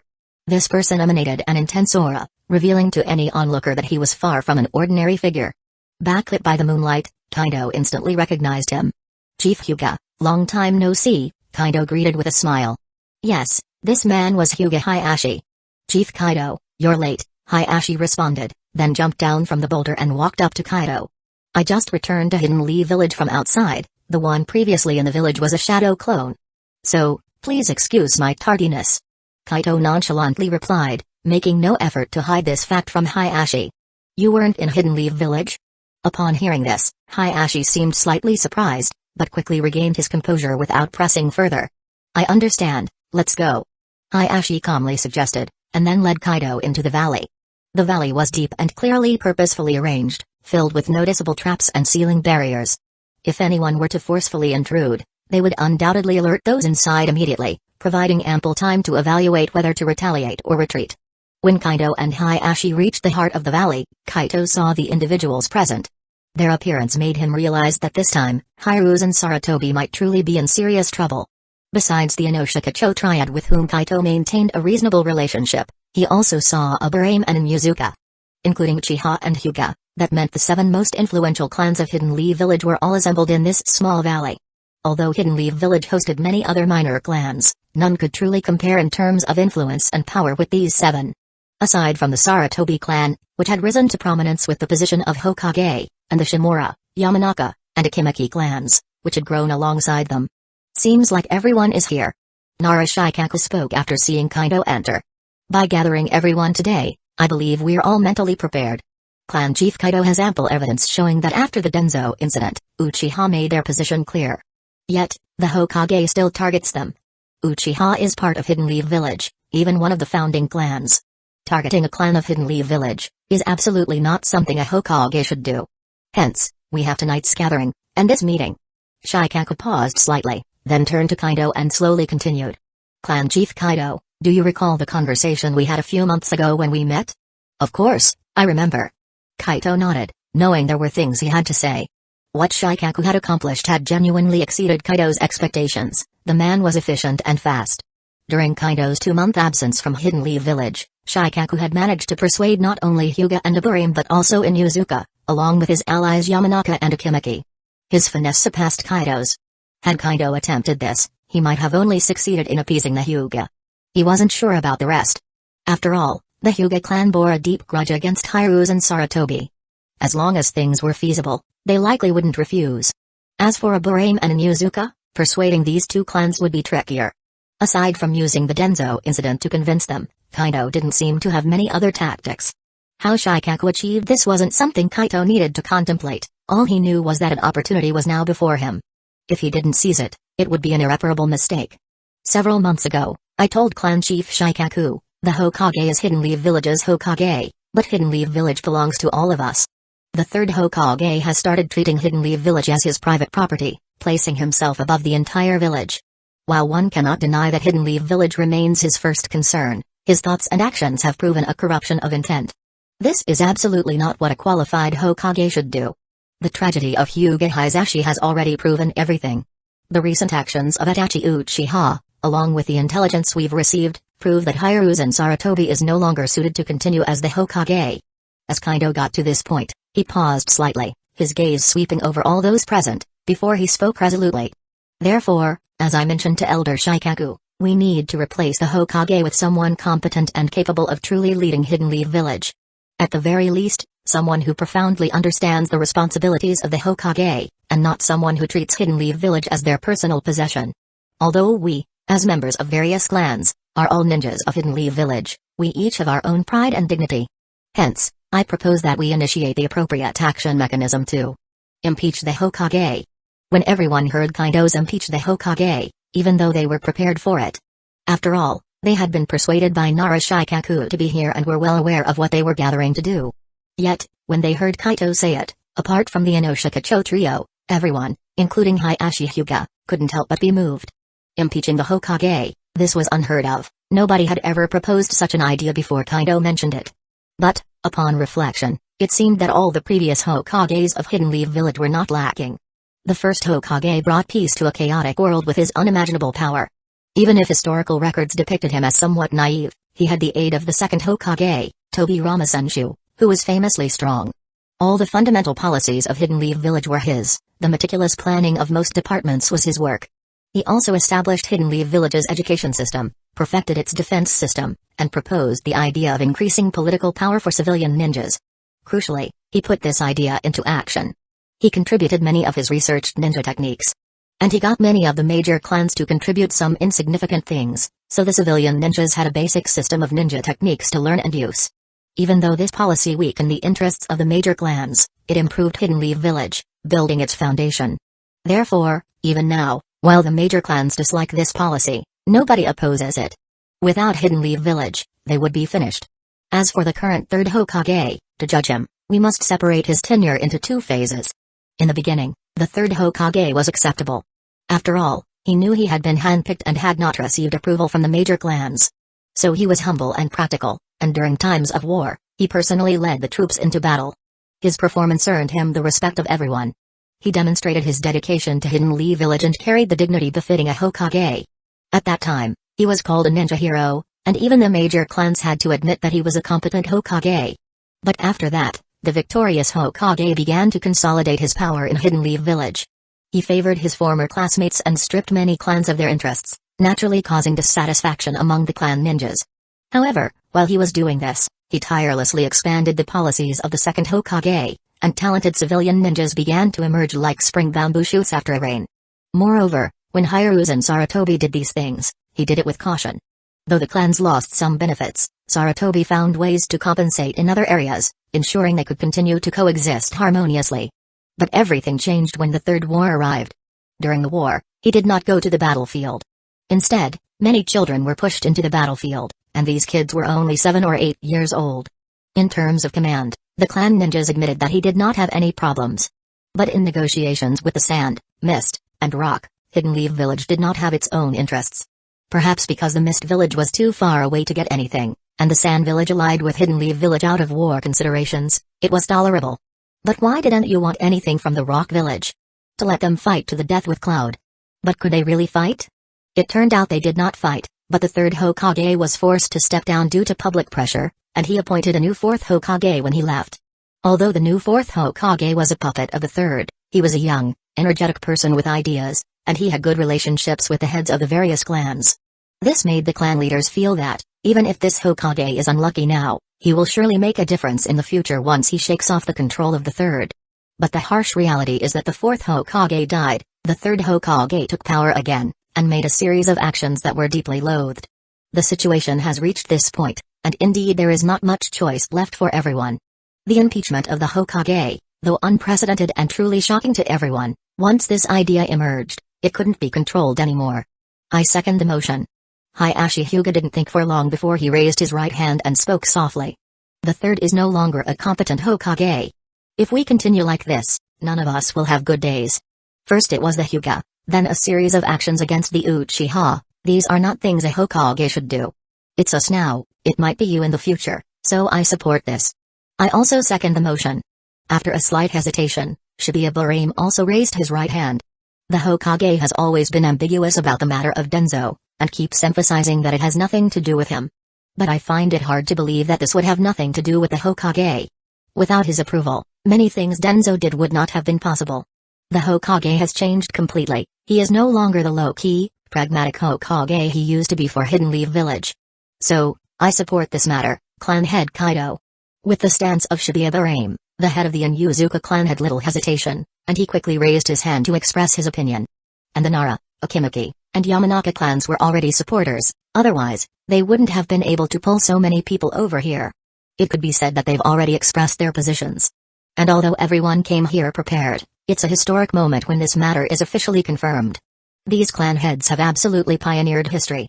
Kaido looked at the 6 people in front of him, a smile spreading at the corner of his mouth. The hardest step in impeaching Hiruzen Sarutobi had been taken. And this step is also the most critical, because it represents a breakthrough from 0 to 1. However, impeaching Sarutobi is not a simple matter, there are still many things that need to be discussed. Otherwise, without a comprehensive plan, it would be very difficult for them to impeach the Hokage. Clan head Kaido, tell us your plan. Impeaching the Hokage is not a slogan, everyone supports you, and I think you should make everyone trust you. After everything was settled, Nara Shikaku finally spoke. For such an important matter, a complete plan is naturally needed, and this plan needs to cover a lot of things. The first point is the reason for impeaching Sarutobi. This is a very, very important matter. Kaito knew from his previous life that the most important thing when doing anything controversial or dangerous is to have a legitimate cause. Without a reasonable reason or even a combination of reasons, your actions could likely land you in a public opinion crisis. No one wants to touch the vortex of public opinion. If you're not careful, it could kill you, and everyone present knew this. After all, no one dared to forget the incidents involving the Uchiha and Namikaze Minato. In addition to the reason, what's left is how to do it, and how to handle the aftermath. All these are extremely complex, and all of these are processes that move from 0 to 1. Kaido glanced at Nara Shikaku, knowing that this was a test from Shikaku, but also to see if Kaito was prepared at all. Although Kaido had approached him months ago and revealed some of his thoughts, those ideas were not comprehensive at the time. Nobody likes taking risks, and incomplete matters can't be formally put on the table, as they can endanger everyone. Now it's Kaido's turn to show his worth. If he can't come up with a reasonable plan, I'm afraid the 6 people present will be disappointed in him. And their previous support and assent might turn into mere talk. Just as Nara Shikaku said, Kaido must make them feel trust. This is the responsibility he, as the initiator, must bear. I have a plan, and it requires everyone's support and assistance. Kaido took a deep breath, his expression becoming serious. In fact, he had already thought all of this through thoroughly, and he had such a plan in mind. The Hokage has actually given us a reason to impeach him. He's disqualified. Originally, as the 3rd Hokage, he had abdicated, and the 4th Hokage had been elected, only to fall due to an accident that might have been premeditated. This is what led to the 3rd Hokage regaining control of Hidden Leaf Village. From a moral standpoint, there's nothing wrong with this, but from a legal standpoint, he's overstepped his bounds. Therefore, Hidden Leaf Village should now be led by the 5th Hokage. Kaido's words were calm, but the content of his speech made the 6 clan heads nod while also furrowing their brows. Kaido didn't mention Sarutobi Hiruzen's actions towards the ninja clans, especially the Uchiha, but focused entirely on the legal issues of the Hokage. This is to avoid some sensitive issues, like this action being a revenge of the ninja clans on Sarutobi Hiruzen. Even if others can see through it, they must maintain appearances. Impeaching the Hokage on legal grounds is more politically correct than impeaching him out of personal revenge. Kaito had a firm grasp on this point. After all, the Brazilians across the world were also quite adept at it. However, the premeditated accident Kaito mentioned made them a bit puzzled. Could it be that there's more to the death of the 4th Hokage? Or is Kaito planning to exploit this incident, scheming something? They looked at each other, but in the end, they didn't say a word and continued to listen to Kaito's explanation seriously. Having settled on the idea of the 5th Hokage taking charge of Hidden Leaf Village, we should also make more preparations. Kaito noticed the state and gaze of these clan heads, but he didn't mind, and continued to speak seriously. First, we need to determine a suitable Hokage candidate. I've mentioned this to Minister Shikaku before. I personally support Jiraiya to be the 5th Hokage of Hidden Leaf Village. If any of you have any other thoughts, we can discuss them later. Once we've determined who we want as the Hokage, we need to prepare more evidence. And this evidence is to prove that the 3rd Hokage is disqualified. As a Hokage, there are serious legal problems to start with, and during his administration, evidence of his mismanagement of Hidden Leaf Village must be found. In that case, I think Shimura Danzō is the most appropriate choice. The 6 people present nodded. With the legal issues addressed, the next problem would be governance. Simple legality is enough for impeachment, but heavier evidence is needed. If it's only a legal issue, Sarutobi Hiruzen might stonewall with no suitable successor. Legal issues are but a better excuse for himself. Under this excuse hides the sharpest blade. However, Shimura Danzō has been killed by you, and much of the evidence has been buried by the 3rd Hokage. Tsumen Yuzuka sighed slightly as she spoke. Shimura Danzō was undoubtedly a perfect entry point, but it's difficult now that he's dead. She doesn't blame Kaido for killing Danzō. Everyone present cheered when Kaido killed Danzō. If they weren't worried about drawing too much attention, they would have set off fireworks. Danzō's ability to generate hatred was unparalleled and few could keep up. He was like a runaway wild dog, ceaselessly sprinting on a one-way road, until someone seized the opportunity to kill him. Otherwise, he would never have turned back. But it seems that Danzō, this wild dog, died too soon, and they initially didn't have the means or ability to seize Danzō's evidence from Sarutobi Hiruzen. There's a lot of evidence against Danzō, one could even say an enormous amount. Kaito reached into his ninja tool bag and pulled out 2 scrolls. He threw one directly at Tsumen Yuzuka. Once Tsumen Yuzuka caught it, she began to open the other scroll, speaking as she did so. I got a safeguard from Sarutobi Hiruzen. He gave this to me in exchange. I think this can constitute part of the chain of evidence. Tsumen Yuzuka frowned slightly, then directly opened the scroll in her hands to look at it. Just a glance and her expression changed slightly because the scroll was actually a roster of the root. What a root roster means, Tsumen Yuzuka knew better than anyone. It recorded the real names and code names of all the members of Root. Even those children brought from the orphanage, relatively detailed records could be found here. From this roster, one could fully understand the scale of Root and how many clan ninja members were taken. Most clan ninja members were unwilling to go to a place like Root. As clan heads, they would never agree to have talented successors of the clan enter such a dark and dirty place. But Danzō's actions had completely challenged the dignity and bottom line of the clan, using almost ruthless and forceful methods to take people away. The Inoshikacho trio have encountered this, and so have Yuzuka and Akimaki. It can be said that among the 7 people present, except for the Uchiha and Hyuga clans, no one could avoid Danzō's vicious hands. Danzō is dead, and some things have been buried, but this roster can prove what Danzō did back then. Indeed, the existence of this roster is solid evidence, but it's only just good evidence. After all, they're dealing with Sarutobi Hiruzen, not Danzō, who wouldn't have been able to do such things without Sarutobi's tacit consent. But in reality, they still lack a lot of evidence, more direct evidence. This roster indeed carries a lot of weight. After Tsumen Yuzuka finished reading the roster, she passed it on for others to review. After Narashikaku finished reading, he sighed slightly. But it's still not enough, far from enough. I know, that's why I said it's just one link in the chain of evidence.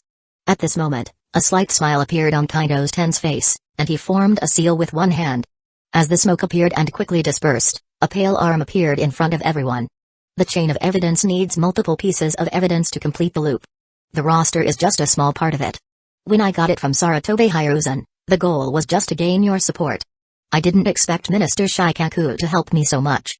Kaido's words made Narashikaku smile, but now he realized that the young man in front of him was indeed cunning. After Danzō attacked the Uchiha, this guy has been plotting to overthrow the Hokage. In fact, on the night of the attack on Danzō, I repeatedly emphasized that Danzō had our Uchiha's power. He also had other strange powers. I wonder if you all remember? Kaido didn't know he was labeled cunning by Narashikaku, but even if he knew, he wouldn't care because he was indeed so. Kaido's words made everyone nod. They could vaguely remember that Kaido had indeed said that. But they didn't pay much attention to it at the time, and even took this operation as a dog-eat-dog situation. After all, the whole of Hidden Lee Village was unclear about what the Uchiha wanted. But now with Kaito bringing up old matters, and the shriveled pale arm on the ground, there might be a lot worth investigating. This arm is... Yamanaka Inoichi sensed the special power contained within the arm, which made him frown involuntarily. After entering the root base, I confronted Danzō once, and this arm was cut off by me at the time. Kaito spoke calmly, and his next words changed the expressions of everyone present. I noticed something off about this arm when I first attacked, but due to my pursuit of Danzō, I didn't collect it immediately. Therefore, I couldn't present it during the standoff with the third Hokage. However, after negotiating with him, I specifically went back and took the arm. Back in the clan, I had the medical ninjas examine it thoroughly, and do you know what information I received? This arm contains a massive vitality, and an unimaginable power of Yang style. As families specializing in secret techniques, I believe you should be familiar with Yang style, right? Possessing both potent vitality and the power of Yang style. Think carefully, who might have such capabilities? Kaido's words were more than hints, they were outright statements. Who has such ability was now clear as day, Hashirama Senshu, the first Hokage, and one of the founders of Hidden Lee Village. That man Danzō, he was experimenting with the cells of the first Hokage. How could he do such a thing, and how dare he? In an instant, all eyes were fixed on the severed arm, with Hayashi Hyuga even activating his Byakugan to gaze at it. At this moment, they could indeed sense the extraordinary vitality and the Yang-style power far beyond their imaginations. This is real, this is the power of the first Hokage.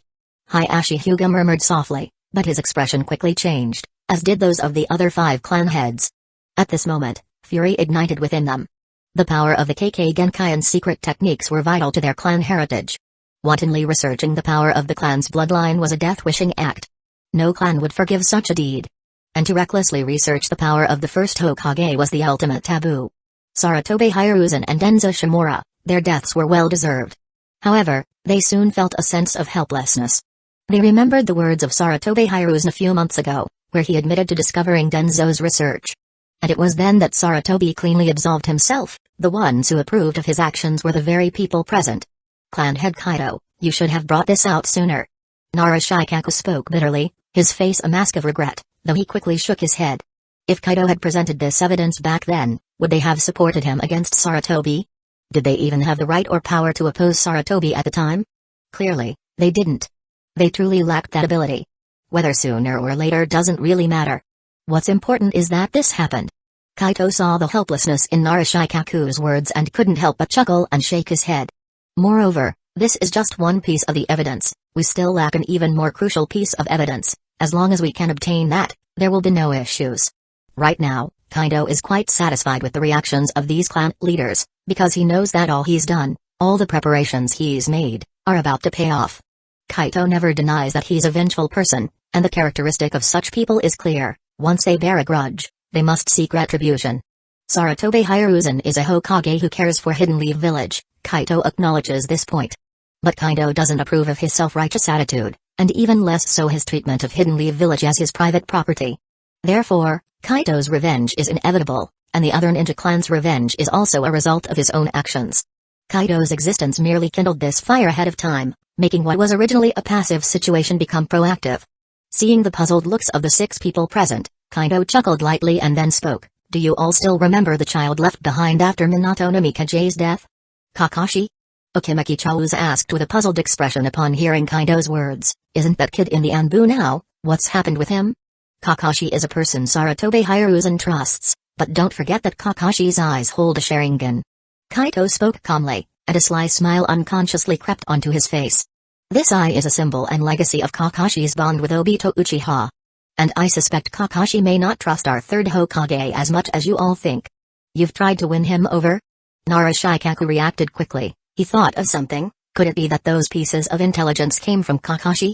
I don't know, but I did indeed attempt to persuade him. Kaido shook his head. He wasn't sure about this yet, because he hasn't seen Kakashi recently. Once, when Naruto came to the Uchihas, he was being monitored by Kakashi, so I tried to sway him. I used his father's affairs and Naruto's situation as a starting point, pulled him into a Genjutsu and tried to convince him. I could see he was indeed moved, but he was very restrained and calm, giving me no direct answer. However, I believe, if I push a bit further, I would get some results, because this time I met an interesting fellow outside, that is, Orochimaru. He told me that Kakashi knows about the wood-style experiments happening secretly in Hidden Leaf Village. Kaido's words once again made the faces of the 6 people present change. How could they not know who Orochimaru is? But how did Kaido encounter Orochimaru? Narashikaku quickly understood. He knew what Kaido wanted to do, but he didn't expect that Kaido had left on his own. Meeting Orochimaru and returning unscathed, does this mean that Kaito's strength has reached the level of the 3 Sannin? This isn't something that can be lied about, because if it's wrong, everyone will die. As for why Orochimaru would disclose information, after thinking about it, Narashikaku realized there indeed might be a possibility, given the many secrets involved in Orochimaru's defection. After all, Orochimaru left Hidden Leaf Village due to his human experiments, and no one knows what those experiments were. So, could he have been a key participant in the experiments on the first Hokage's cells? Do you understand what you're saying? Hiashi Hyuga's expression had turned quite grim. He stared at Kaido and asked in a deep voice, Clan head Kaido, this isn't something to joke about. Do I look like I'm joking? Kaido turned to look at Hiashi Hyuga and said quite seriously. He, for one, hadn't lied. After all, these experiments were real, and the existence of Danzō, or Yamato, was also real. Though he let Orochimaru carry the blame without a fuss, no one could possibly confront Orochimaru to find out the truth. After I defeated Orochimaru, I asked him about the experiments from those days, and he seemed quite interested in the question. He told me that one of his surviving test subjects ended up in the route, and this test subject had quite a few interactions with Kakashi. As long as we can get Kakashi to talk, or even better, get him to willingly join our side, then all the pieces of our evidence will fall into place. A test subject who had interactions with Kakashi? Upon hearing this information, everyone present couldn't help but ponder. If Orochimaru wasn't lying, there was really no need for Orochimaru to lie. If all this was true, they only need to pry open Kakashi's mouth, and then they would leave Sarutobi Hiruzen without any chance of turning things around. But, how should they do this? As for how to do it, I do have a few ideas. Before the 6 of them could open their mouths, Kaido once again spoke with a smile. The former head of the Uchiha clan, now a clan elder, Fugaku, once told me that he had suspicions about the 4th Hokage's death. He went into Naruto's home that night, seeing what kind of life the 4th Hokage's son was leading. It made him wonder if it was all a deliberate setup by Sarutobi Hiruzen, because only then would Naruto, as the Jinchuriki of the Nine Tails, become close to the 3rd Hokage. Moreover, Danzō has connections with the mysterious Uchiha who released the Nine Tails 9 years ago, and that mysterious Uchiha knew all the information and plans about Kushina Uzumaki's childbirth. Could we interpret all this as information deliberately leaked by the 3rd Hokage, Sarutobi Hiruzen? If that's the case, could we go a step further and theorize that the death of the fourth Hokage was actually a ploy set up by the third Hokage to regain control of the Hokage position? Although the third Hokage lost his wife in this event, under the corruption of power, a person could do anything. Kaido's words sent a chill up the spines of the 6 people present, a cold and piercing feeling that made them almost unable to breathe in that moment. After they pondered seriously, they realized that all of this seemed to indeed line up. If all this was true, then the seriousness of the situation would surely escalate yet another level. You see. At this moment, Kaito spoke again.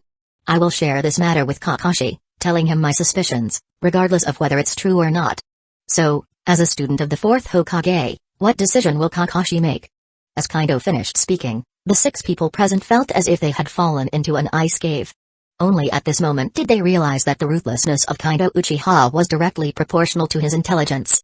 Chapter 141 Kaido's plan was not simply ruthless, it was practically soul-crushing. The 6 of them, clan leaders weathered by countless storms, found their blood pressure rising at the news. Although Kaido lacked concrete evidence, equally, Sarutobi Hiruzen couldn't prove that it wasn't true. Most crucially, from an outsider's perspective, it all seemed so plausible. If they shared this news with Kakashi, it was easy to imagine what he might become. The relationship between the fourth Hokage and Kakashi was truly special. After all, the charisma of the fourth Hokage was undeniable. The others may not know what Naruto's life is really like, but as leaders of their clans, departments, and teams, wouldn't they know? Not to mention, Kakashi probably knew all this already, so if you add this news into the mix, the likelihood of turning Kakashi increases exponentially. Once Kakashi fully aligns with them, and presents the so-called evidence from Orochimaru, Sarutobi Hiruzen would be utterly hopeless. At this moment, everyone was exhilarated because they saw hope. Kaido's plan was quite thorough. Although there were some deficiencies, it was enough to give them confidence. So, does everyone agree? Inside the Uchiha clan shrine, Shizui, Fugaku Uchiha, Uchiha So, and Uchiha Taikaki were all looking intently at Kaido. Shizui was surprised, but relatively calm, as he believed that Kaido couldn't possibly make a mistake. But Shizui was recalling Kaido's relayed words from Fugaku. Was the fourth Hokage truly murdered by the third Hokage? Shizui was pondering, but Fugaku and the others were different. They couldn't control their emotions. They didn't expect things to move so quickly, nor did they anticipate that Kaido could masterfully pacify all the clans without causing a fuss. With so many clans united and so much combined evidence, there was absolutely no chance for Sarutobi Hiruzen to turn things around. Yes, they all agreed. Kaito smiled and nodded, then picked up his tea and took a sip before continuing. But we have a lot of work ahead. Impeaching the Hokage is not a simple matter. We have a lot of preparations to make. Overthrowing the Hokage was indeed troublesome. The first point was that Kaito needed to perfect the evidence chain, which was something only he could do. After all, only he had so much evidence at his disposal and only he could find a way to contact Naruto, thereby drawing Kakashi in.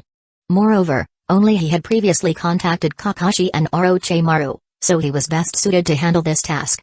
Of course, while Kaito was busy, no one else could rest. Everyone was tied to the same string, especially in such a large matter that naturally required collective efforts to accomplish. Hence, they made some necessary arrangements, such as entrusting Narushikaku with coordinating the daimyo. Although the daimyo is practically useless, their approval is legally required, which is a fact. Kaido and the rest sought to impeach Sarutobi Hiruzen based on legal principles, so they had to follow legal norms in all they did. This meant they had to go through the daimyo as part of the process, a task naturally handed to Narushikaku, who was fairly familiar with the daimyo. Kaido didn't foresee a major problem here, as the daimyo was basically an agreeable sort, hardly assertive when dealing with shinobi. Besides, both Shimura Danzō and Sarutobi Hiruzen had once threatened the daimyo over the fourth Hokage matter. While Sarutobi Hiruzen's stance was more restrained and seemingly better than Danzō's. In reality, his proposal was equally assertive, leaving the daimyo with no thought of refusal. Now, if Narushikaku proposed to impeach the Hokage, the daimyo would likely have no reason to refuse. Besides liaising with the Hokage, monitoring the village, especially the Hokage, and investigating were of utmost importance. To impeach the Hokage, if Sarutobi Hiruzen chose to resist to the death even if he didn't, his interest group wouldn't allow him to be ousted without a fight. For instance, clans like Sarutobi and Shimura, steadfastly backing him, certainly wouldn't want or allow such an occurrence. After all, their rise hinged on Sarutobi Hiruzen becoming Hokage. To overthrow the Hokage would be to sever their interests. Therefore, the task of monitoring and investigating the Hokage was handed to Hyuga, a Burame, and in Yuzuka. They were to ascertain the extent of the forces rallying around Saratobe Hiruzen, and prepare corresponding contingency measures for the most critical moments.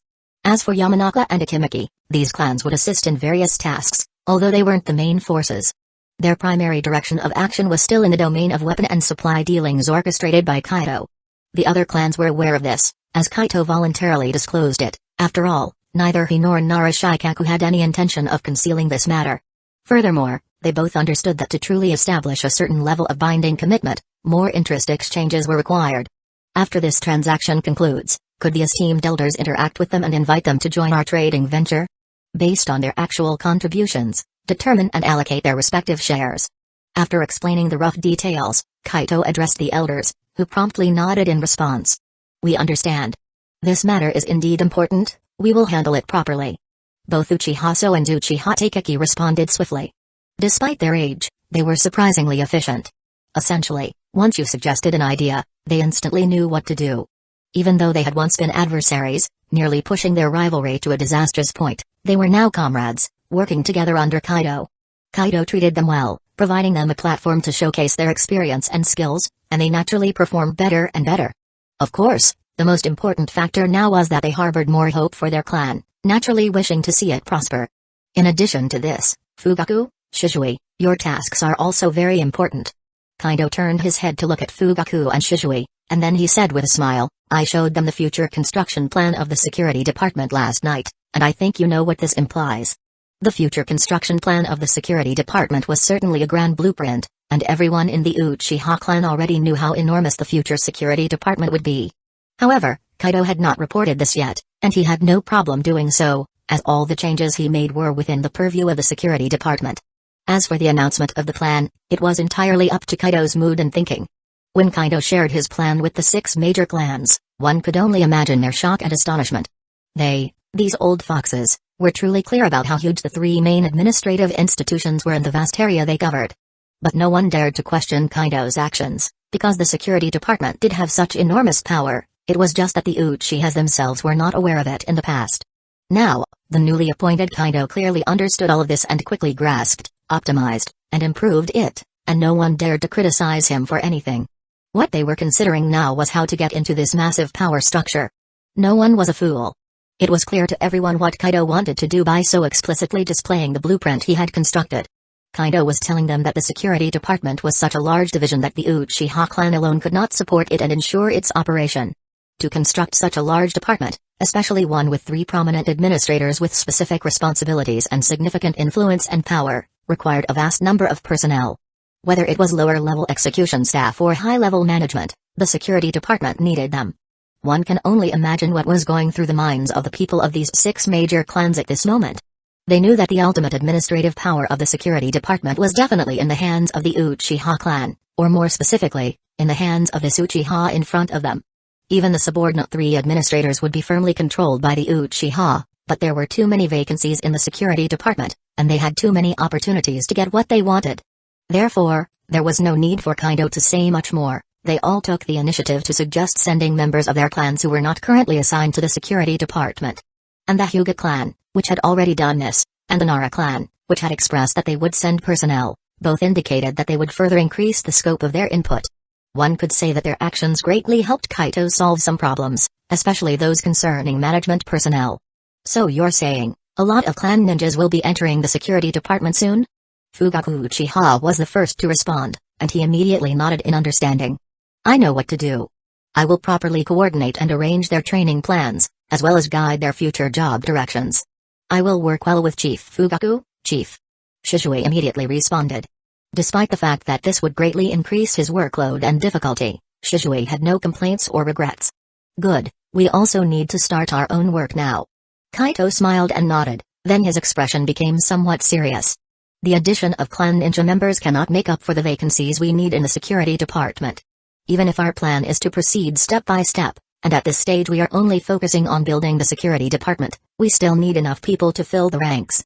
So I have decided, starting from tomorrow, the security department will officially begin external recruitment, and all civilian ninjas are eligible to apply. As long as they pass our screening, they can enter the security department and become a member of the security department. Yes, Chief. Shisui and Fugaku responded loudly in unison, They had actually started preparing for this plan long ago. But because the reputation of the security department was so bad at the time, they could not proceed. But now it seems that the conditions are ripe, the other major clans have started to send people in, and they can finally start their actions. There isn't one of them who isn't excited, because the successful establishment of the security department is definitely key to the resurgence of the Uchiha clan. As for how to conduct the screening, I believe you both know. I will not involve myself too much. Kaito nodded, then continued to speak. Fugaku, Shisui, you must take this seriously. Once this matter is handled, I will also arrange a reasonable position for you in the security department. You must work hard. The security department will be a place that brings together the elites of the village. As Uchihas, your actions represent the clan. Whether it's you or those in the security department, you all must play a leading role and never tarnish the family's reputation. Yes, Chief. Shisui and Fugaku both involuntarily said loudly, and this time their expressions became extremely solemn. In the future security department, there really are people from all levels of the Leaf Village. In the melting pot of this security department, the performance of the Uchiha clan really represents the image of a clan. In the past, their lack of attention to their image had caused dissatisfaction throughout the Leaf Village, and even when they were wronged, no one spoke up for them. But now all of this has been turned around by Kaito, and they can feel the benefits of this change, and naturally, they do not want to return to their previous state. Alright, the general content of this meeting is just about this, but there are other things I need to tell you. Having discussed matters with the clan chiefs, Kaito naturally had other things to talk about. Although the content of these things was small, Kaito had to remind them properly. We brought back a guy named Kakazu from this trip, and I think you all already know about it. From now on, his living arrangements will depend on you to arrange. Apart from this, his future actions also need to be watched. Kakazu is a talent. Although he can't gain our trust right now, he can definitely play an unimaginable role in the future. So whoever goes there must be polite to him, but of course, he is also dangerous, so be vigilant while being polite. Yes, Chief. Upon hearing this, the four, including Shisui, nodded seriously. Kakazu is a professional bounty hunter, and his strength is extraordinary. Having someone with such strength and professionalism to handle things that the Uchihas are not good at doing is indeed an excellent choice. But there's a prerequisite to this, and that is, Kakazu must be loyal, otherwise everyone will have a headache. Also, there is this little brat, Karen Uzumaki. You are responsible for arranging her. She is a child of the Uzumaki clan, and her potential is definitely not lacking. Besides, she is the same age as Sasuke. I plan to let them train together in the future, and also let the people in the lab pay more attention to her, because her abilities are interesting. Having said this, Kaito paused slightly, then a strange smile appeared on his face. Also, from tomorrow on, please take good care of Naruto, Fugaku. Until Kakashi comes to monitor Naruto. Kakashi is one of Naruto's monitors, but unfortunately Kakashi doesn't monitor Naruto every time, so Kaito has to make some more attempts. Kakashi didn't know that Kaito was plotting again. At this time, he quietly entered the Hokage's office. The failure of the last operation didn't make him want to stop. On the contrary, after hearing about Sarutobi's issue with the Uchihas, he had a deeper desire to investigate. Otherwise, he wouldn't possibly have given such information to Kaito. Although this time delivering the information led to many farces, even making him witness 2 drama kings in action, he didn't regret his decision at all. Today he is on guard duty at the Hokage building, which will be another great opportunity for him. If I can't find what I'm looking for in the Hokage's office, I'm afraid a lot of things will be very hard to find. I hope to gain something here, after all. Kakashi shook his head, taking a deep breath before making his well-practiced way toward the Hokage's office. Having been here once before, he was relatively experienced. Though, such an experience was not something to be proud of, after all, this was invading the office of his village's Hokage. But Kakashi didn't care about that now, he had to make a good attempt, he had to try to get the answers he sought. Relying on a shadow clone to replace his original post, Kakashi used a disguise to slowly move along the outer wall of the Hokage's office. When he reached the window, he very carefully didn't peek in but patiently and delicately observed everything in the office with his peripheral vision. The last time he came here, he was truly frightened. If it weren't for the fact that the third Hokage and others were discussing how to deal with the Uchihas, he would have been exposed. He would not make the same mistake again. This time, he had to find out if there was anyone in the office. After all, good fortune often doesn't accompany a ninja with bloody hands. There's no one, and I haven't detected any other hidden figures inside. But last time, I didn't notice that there was a barrier at this windowsill. I was careless. Kakashi muttered to himself. Last time, he hadn't noticed this detail. Or rather, he didn't have time to observe this detail, he was so scared that he dared not move. After eavesdropping on all the information, he was in such a hurry to get away that he had no mood to observe. Taking a deep breath, Kakashi's Sharingan began to spin quickly.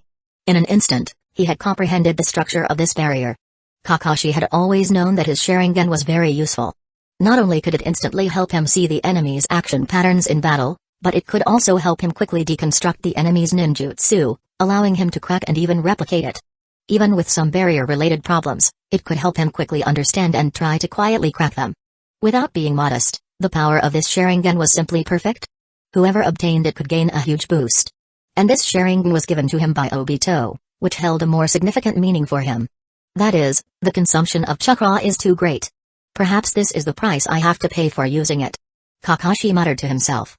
Then his gaze remained fixed on the barrier, and he gently stretched out his finger toward the core area of the barrier. Buzz. In an instant, Kakashi's chakra flowed through his finger into the core of the barrier, and the barrier quickly responded. In just a moment, the entire windowsill was covered in a dense array of black seals. These seals completely covered the windowsill.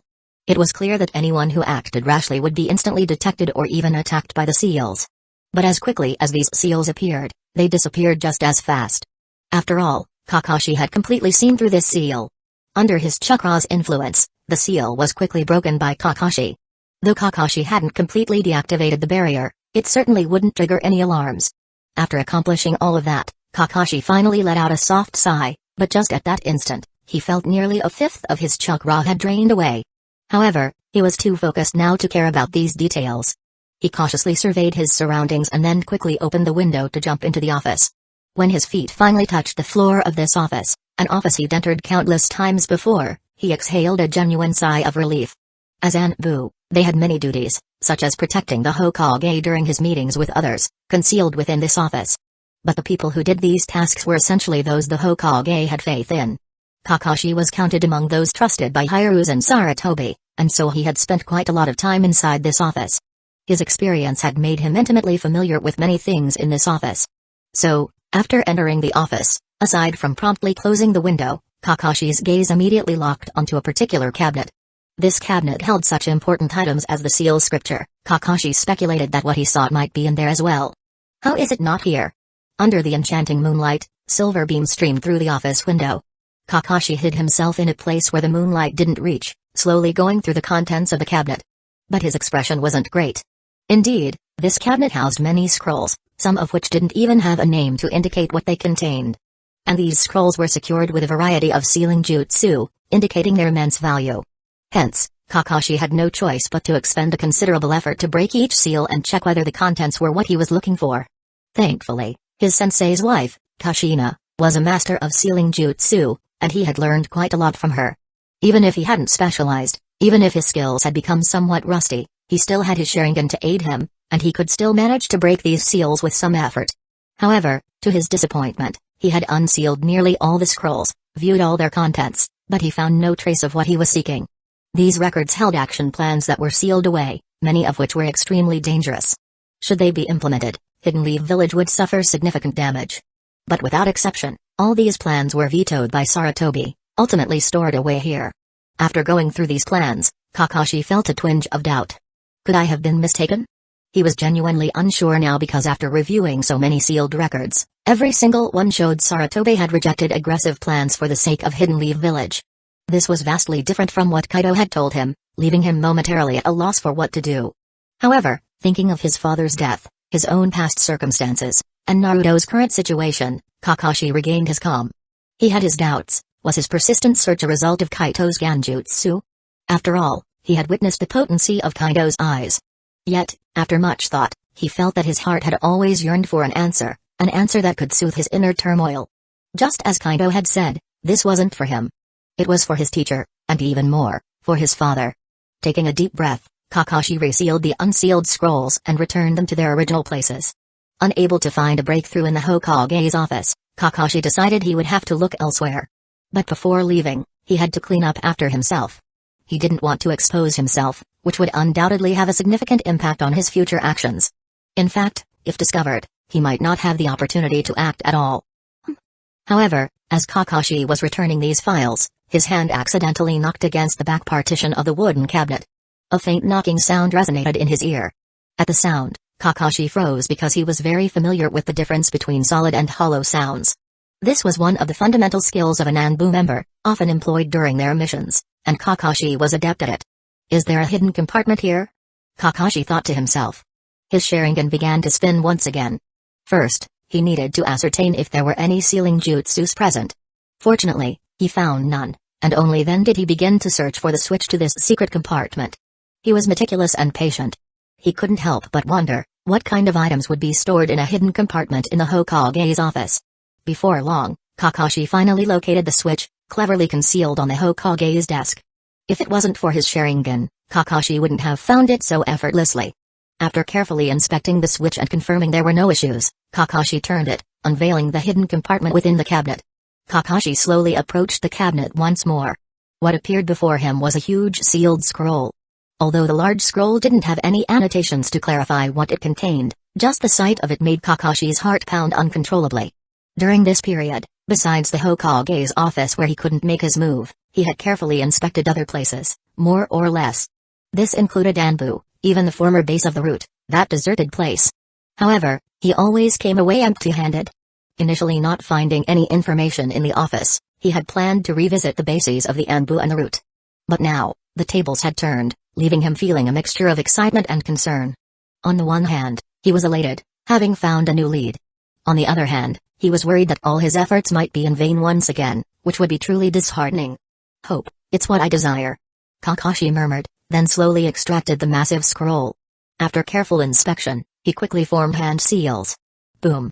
Accompanied by the swirling smoke, Kakashi unsealed the huge scroll. What came into his view were several dozen smaller sealed scrolls. These scrolls bore clear markings, indicating they were all Root's internal operation reports. Seeing this, Kakashi couldn't contain his excitement. He quickly started perusing the information annotated on these scrolls. However, as he read, his body involuntarily stiffened, for he saw a sensitive year: Hidden Leaf Village's 39th year. Hidden Leaf Village's 39th year, Kakashi had just turned 5. That year, Hidden Stone's village had started a series of operations against Hidden Leaf Village. Although the Third Great Ninja War hadn't erupted yet, the atmosphere was incredibly tense, with both Hidden Leaf Village and Hidden Sand Village already making their moves. It was in this year that his father accepted a mission ultimately deemed a failure. Not long after, his father chose to end his life. That year was firmly ingrained in Kakashi's memory. It was the beginning of his descent into the abyss. Taking a deep breath, Kakashi slowly opened the scroll, which contained numerous smaller scrolls. One by one, Kakashi scrutinized each scroll. Even without seeing anything about his father, he already felt a chill throughout his body. However, when he reached the third scroll, his body began to shake uncontrollably. His hand, clutching the scroll, tightened violently. His eyes reddened at that moment, and tears streamed down his cheeks. Yet, within those grief-stricken eyes, an intent to kill was also brewing. Hidden Leaf Village's 39th year, April. Sakamo Hatake's prestige in Hidden Leaf Village is increasing. According to Root's report, the number of discussions about him among the Hidden Leaf Village residents has been growing. Support from many lower and middle-level ninjas has also been noticeably increasing. Even some jonins have started to openly support him. If this continues, Sakamo Hatake will become the most likely competitor for the 4th Hokage. However, Sakamo Hatake is not a suitable candidate for Hokage. Although he has strength, he lacks extensive administrative experience. His greatest accomplishment in management so far is only the team model. Managing a team simply requires clear division of tasks, and with his strong individual abilities, he can handle it. But his experience is insignificant when compared to managing a village. Therefore, in order to curb the continued rise of his popularity, to prevent Hidden Leaf Village from being led by someone with no administrative experience, someone thrust into a position that doesn't belong to him due to the ignorance and wishful thinking of the people from taking the most powerful position in Hidden Leaf Village. Hidden Leaf Village needs to initiate a special operation to prevent what should not occur. For the future of Hidden Leaf Village, certain sacrifices need to be made. Plan proposed by Danzō Shimura. Plan approved by Hiruzen Saratobi. Hidden Leaf Village's 39th year, June. During the execution of a covert operation, Sakamo Hatake failed the mission while trying to save a comrade. This is an intolerable mistake. With war on the brink of eruption, it is crucial to sound a warning bell for all Hidden Leaf Village ninjas, emphasizing that the mission holds paramount importance. No matter who causes a mission to fail at such a critical period, regardless of whether Hidden Leaf Village suffers any losses, they must be brought to judgment. Tsukumo Hatake's mission failure is a crucial turning point. It demands our serious attention and response, aligning with our containment strategy.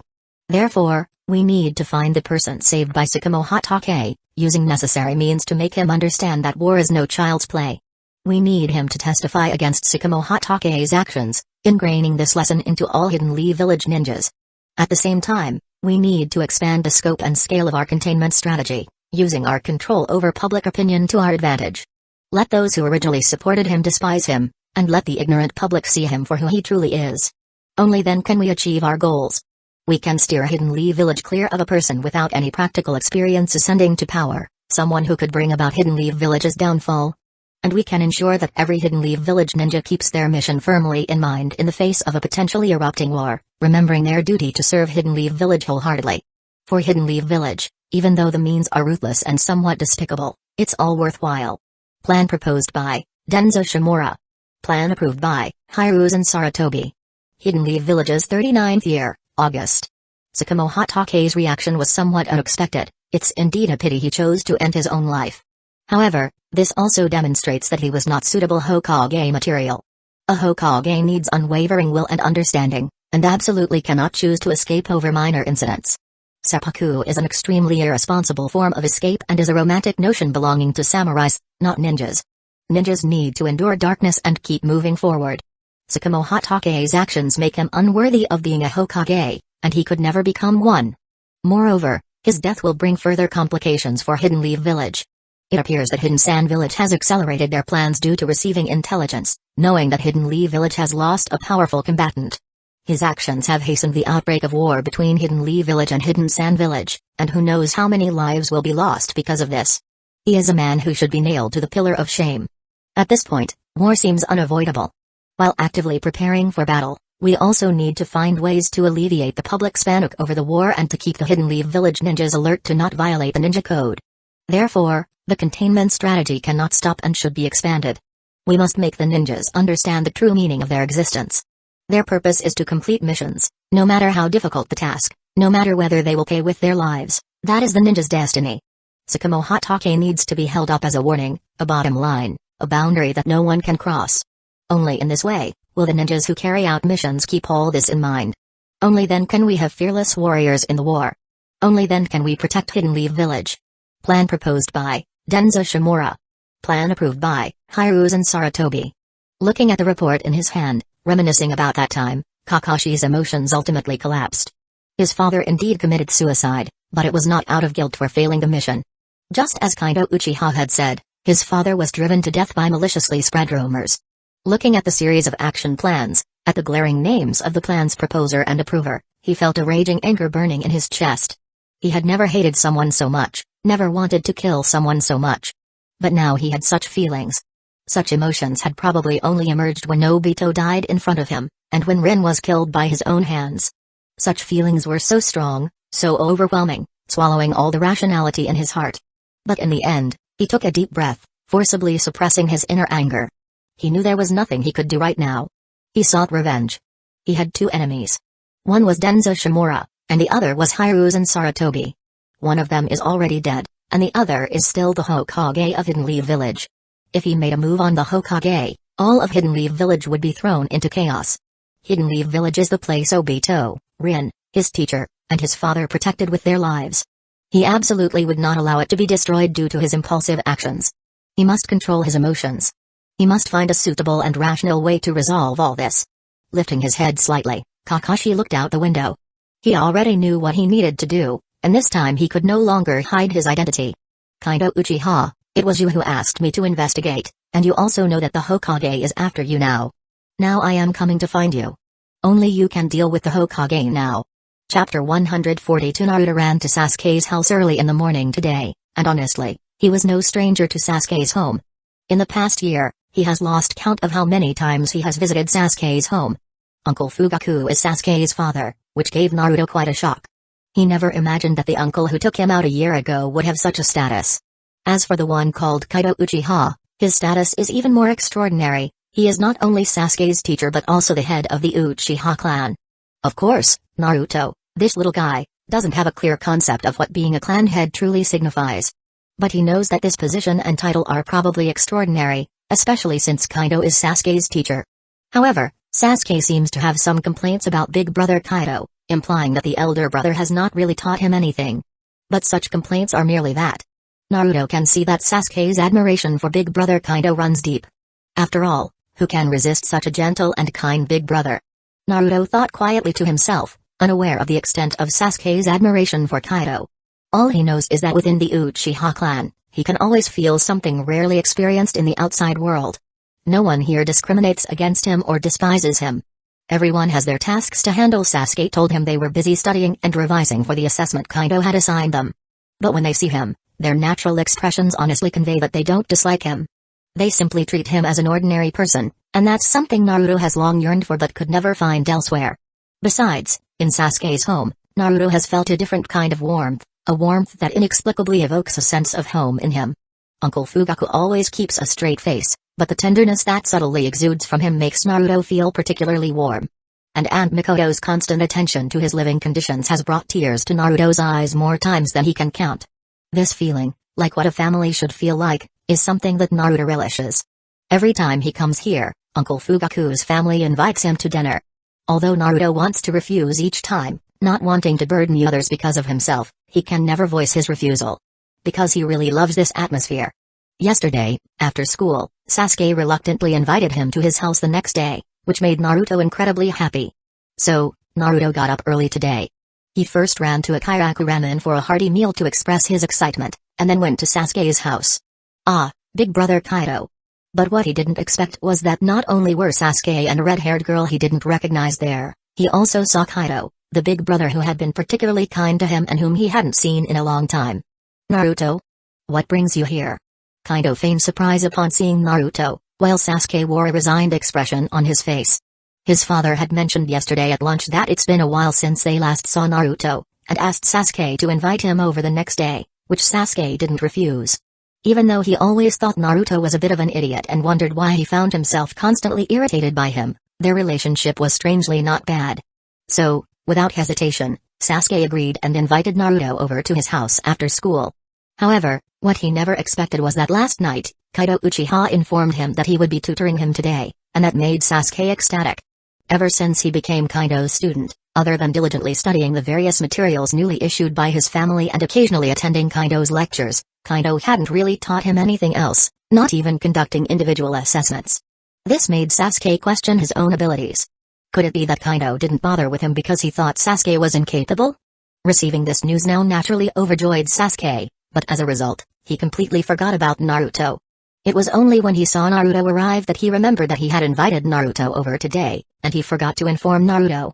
Sensei, I was the one who invited him over, but I forgot to inform him after you notified me last night. Sasuke was quite honest. He came forward and admitted his mistake without mentioning that it was his father who asked him to invite Naruto. Kaido couldn't help but laugh and nod when he saw this. All of this was, after all, a plan he and Fugaku had set up.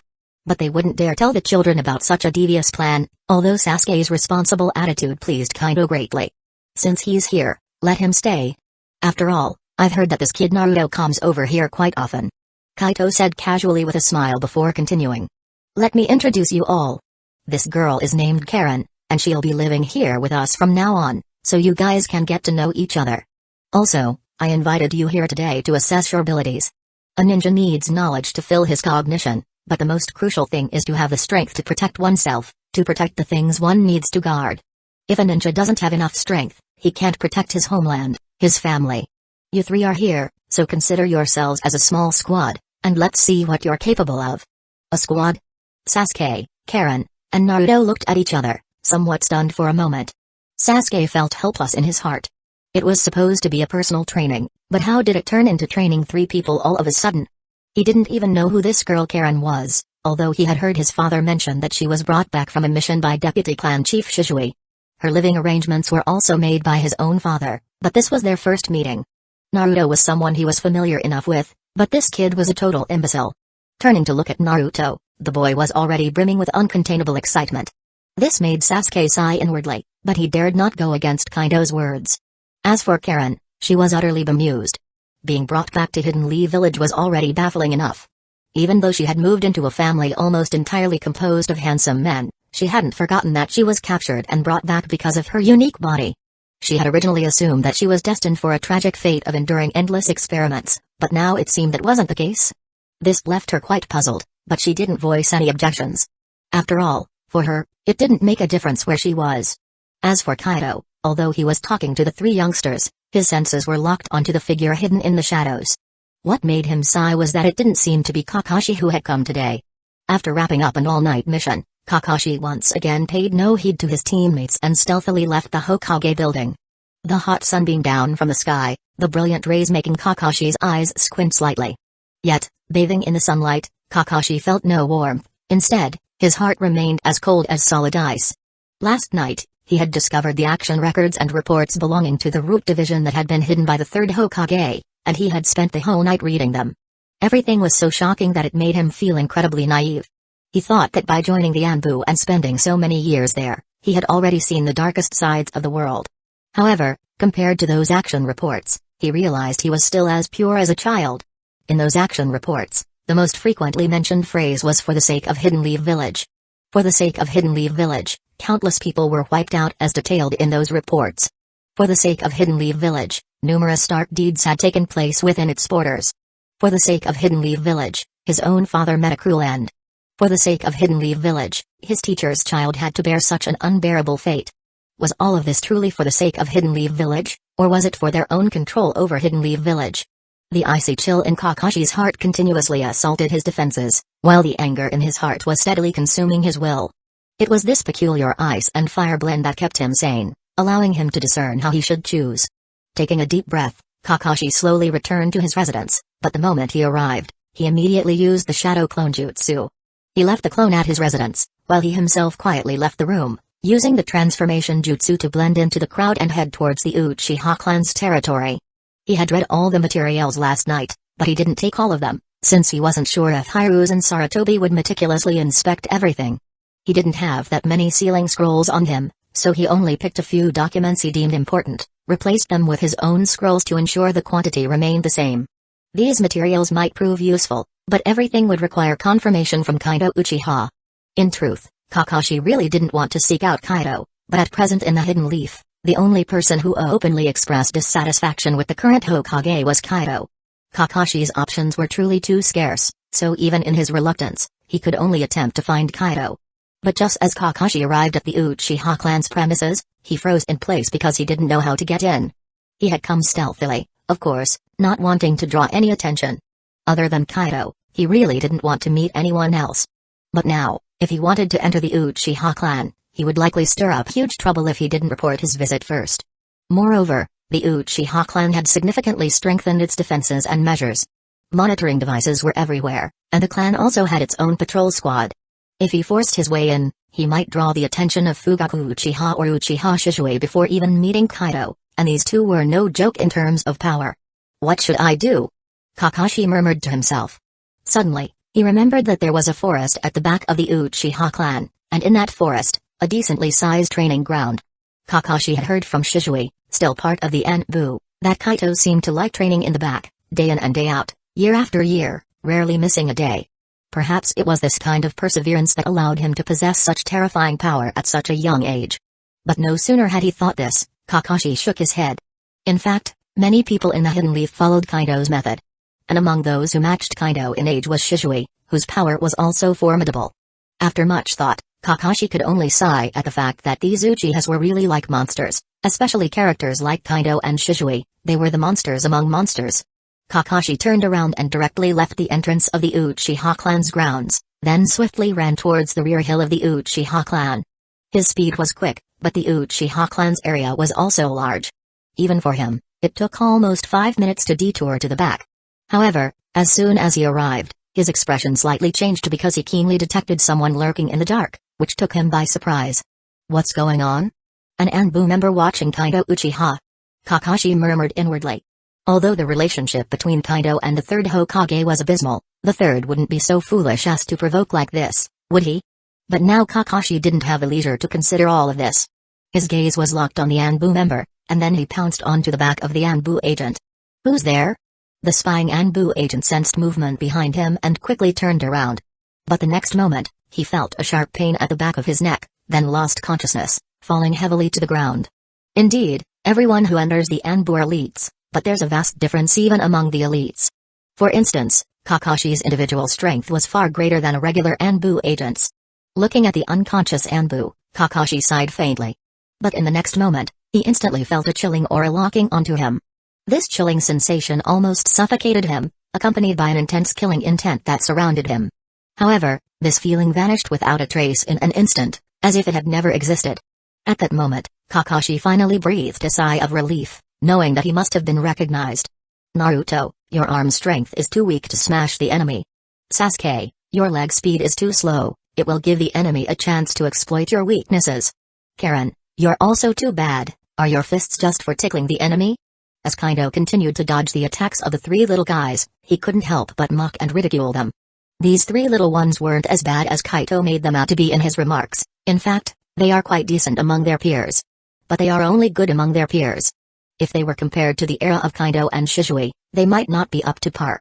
This could be due to a shift in policy. After all, during Kaido's time, the war had not ended yet, and all the village's policies were geared towards serving the war.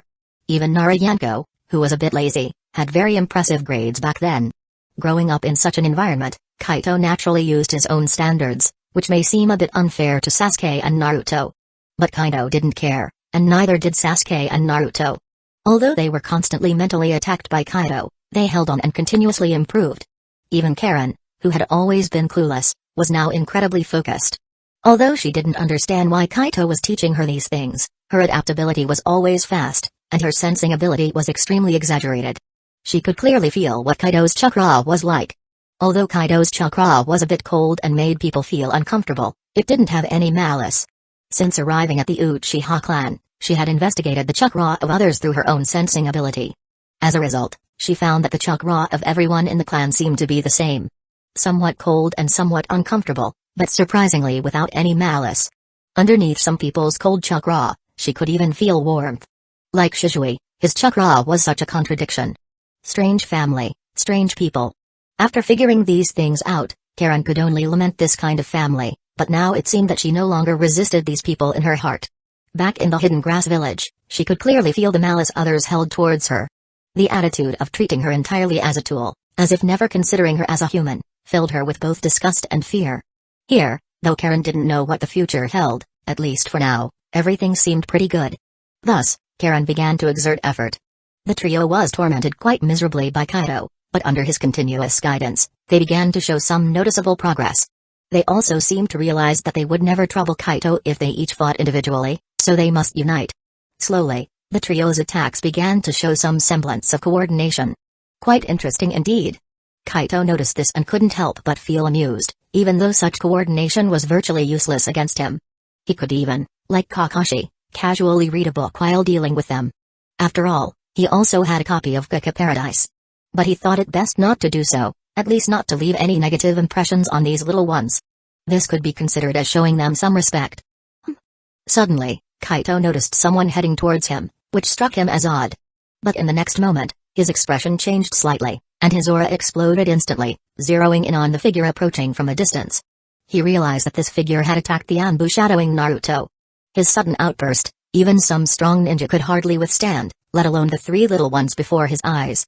The three children instantly felt a terrifying chill rushing at them. For a moment, they even found it difficult to breathe. But quickly, Kaido withdrew his aura. His face turned into a mix of bafflement and astonishment as he confirmed the identity of the incoming figure. Kakashi, why has he come, using transformation jutsu and even attacking the Anbu? Kaido never anticipated the situation turning out this way. He had been thinking of luring Kakashi over, only to find the man show up on his own. This left Kaido somewhat bewildered, but after some thought, he decided he still needed to meet with Kakashi. At least to clarify what had brought the man here in such a fluster. Take a break. Kaido turned to the three little ones, their faces pale, and with a gentle smile said in a soft voice. There's been a little unpleasant incident, and I need to handle it. Sasuke, take them back to the house and have your mother prepare some snacks to serve. Karen, don't let me find out you're using your sensing ability to eavesdrop. And you three did well today. Later, I'll have someone teach you some interesting stuff. That's all. Dismissed. Yes. Sasuke and the others had somewhat regained their composure, and they responded promptly. They then obediently ran towards the Uchiha clan's territory. After their departure, Kaito slowly walked towards Kakashi's location. Soon, Kaito saw the Anbu knocked unconscious by Kakashi, and Kakashi himself, who had returned to his original appearance. What's the matter? Kaito looked at Kakashi in puzzlement. What happened to make you rush over so recklessly? Kakashi looked at Kaito, still frightened. After a long while, he let out a deep sigh. I want to ask you a question, a very important question. Go ahead. Kaito felt increasingly puzzled. But along with this puzzlement, he seemed to have a strong premonition. He hadn't forgotten how he had urged Kakashi to do some interesting things. He hadn't met Kakashi much since then, and thus wasn't clear about Kakashi's situation. But after that, he had received a highly confidential piece of information, which, based on subsequent events, seemed to be genuine. He had been wondering who sent him this intelligence. He had suspected Kakashi, but he couldn't be sure why Kakashi would send it anonymously. But now, Kakashi's current state and behavior seemed to suggest that it was Kakashi who had sent the information. Indeed, as soon as Kakashi started speaking, Kaito was completely certain. Especially since Kakashi's words made his heart skip a beat. Because he knew that all his arrangements might be about to come together. If I beg you to deal with the third Hokage, who is still targeting you, would you agree? Kakashi's words immediately confirmed for Kaito that the previous information had indeed been sent by him. Because Kaito had only discussed this with his family and the 6 clan heads. He had never mentioned it to anyone else, and on the surface, he even appeared to be cooperating with Hiruzen Sarutobi. Yet Kakashi was able to speak so precisely about this matter, which meant that the only one who could have leaked the information was Kakashi. Why ask this question? Kaito looked at Kakashi with an amused expression, then asked curiously, and why hide your identity? I don't trust you. Kakashi knew what Kaito was referring to. He spoke in a low voice, bluntly saying, this matter won't affect you at all, but it will me. I don't want to be a pawn in your game, but I must admit that I've been influenced by your illusion. Kakashi's words were sincere and suppressed, but his suppression did not affect Kaito in the slightest. In fact, Kaito's smile became even brighter. Although I did use an illusion on you, it didn't influence you, because it was just a simple illusion. Kaito extended his hand and patted Kakashi's shoulder, whispering to him. You chose to investigate because you desired to, not because of anything I did to you. You need to understand this. Of course, I appreciate your information, even if you don't trust me. But now I'm curious. If you don't trust me, then why did you come to me again? What's your purpose? Because I've found what you hoped I would find. Upon hearing Kaito's words, Kakashi's body trembled slightly again, just as it did when he saw those operation reports last night. The intense emotional turbulence made even Kaito frown slightly, as it was quite different from the Kakashi he remembered. I found the root operation reports. Although many things within them don't have the third Hokage's signature. But I believe they couldn't have happened without the third Hokage's tacit approval. And I also found the real cause of my father's death, as you said. All this is nothing more than a conspiracy. All this is just a farce to gain power and profit under the guise of for the sake of Hidden Leaf Village. Everything looks so righteous, yet everything is so dark, it's terrifying. The third Hokage is no longer fit to be the Hokage. I crave revenge, but I know I can't act rashly because he is the Hokage. If I act rashly, let alone whether I can succeed or not, if I fail, I won't have another chance. And if I succeed, it would be a devastating blow to Hidden Leaf Village, and to the Hidden Leaf Village my teacher, Obito, Rin, and my father strive to protect. At this point, Kakashi paused slightly. He looked up at Kaito earnestly, his eyes filled with a pleading expression. So, I can only turn to you. In the entire Hidden Leaf Village, only you would stand against the third Hokage, and only you have the power to do so. This power is not your eyes, but your control and mastery over the situation, as well as your ability to handle its aftermath. I've read the root operation reports. I've seen how they dealt with you. But all of that fell apart after your secret ascension. Even in the assault by the Uchiha. That nameless person and Root's joint strike, you counter-killed Danzō. And now, you're the only one in the village still being targeted by the third Hokage. So, I've come to you, because now, I can only turn to you. After finishing his speech, Kakashi just quietly looked at Kaito, while Kaito was at a loss for words. Kakashi's evaluation of him seemed somewhat excessively high. But upon reflection, Kaito realized that he was indeed quite adept at handling aftermaths. Regardless, the information from Kakashi made Kaito's heart bloom with joy. He knew that Kakashi was now steady, and more importantly, the fellow had actually found the Root's operation plan. Before this, Kaido had been worried that Hiruzen Sarutobi might have disposed of these documents. But now it seemed that Hiruzen did not choose to completely get rid of them. Instead, he sealed and preserved them. What his purpose was, Kaido was not sure. Maybe he wanted to leave traces of Danzō, or perhaps it was Koharu Utain and Hamura Midokado who asked him to keep them. Kaido didn't know about these things, but he did know that keeping these records could prevent slander against Hiruzen's crimes. Moreover, not all of these documents were signed, but these materials had provided Kaido with more substantial evidence. Looking at Kakashi, Kaido then curiously asked, "So, did you find any documents related to your teacher and Naruto?" Teacher and Naruto? Kakashi was taken aback. He didn't know why Kaido had suddenly brought up this topic, but he still nodded. "I didn't find anything about my teacher, but I did find something on Naruto. There are no signatures, but the general operation plan is as you expected. I guess there might have been some conflict between the third Hokage and Danzō Shimura at that time, because I once stopped Danzō from assassinating the Hokage. But I think the Hokage tacitly allowed it. Otherwise, someone like Danzō could not have acted without facing backlash. It seems that our Hokage has indeed done quite a lot." Kaido smiled, not surprised by this. After all, he also knew about Danzō's attempt to assassinate the Hokage. Moreover, this assassination attempt had led to a very famous scene. "Danzō, you've gone too far, I am the Hokage." However, Kaido wasn't particularly interested in this dog-eat-dog scenario. Both of them were the type of people who preached principles, but had their own agendas at heart. Of course, replacing the term principle with Hidden Leaf Village might be more appropriate. Looking at Kakashi, Kaido pondered for a moment, then finally spoke quietly. "It's a pity you didn't find any information about your teacher, but there's something I need to discuss with you." "What is it?" Kakashi furrowed his brows. He didn't know what Kaido's attitude was at this point, but he felt like he didn't have much of a choice now. "Regarding your teacher's death, I heard some interesting comments. Would you be interested in hearing them?" "Feel free to speak, Chief Kaido." If Kakashi wanted to listen, then naturally Kaido would not hide anything. Even though he was well aware that his words were all fabrications, and there was no necessity to speak them now, Kaido needed time to process. He had to seriously contemplate how much of the resources in his hands were needed, and to what extent he should execute this matter. Originally, Kaido was dealing with these matters with a somewhat uncertain attitude, thus he kept an ambiguous stance on whether Kakashi could find those pieces of intelligence.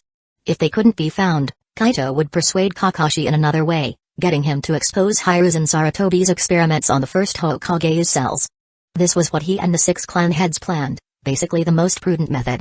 However, now he suddenly found that he held more cards in his hand, and if he didn't use them properly, it would be a loss no matter how one looked at it.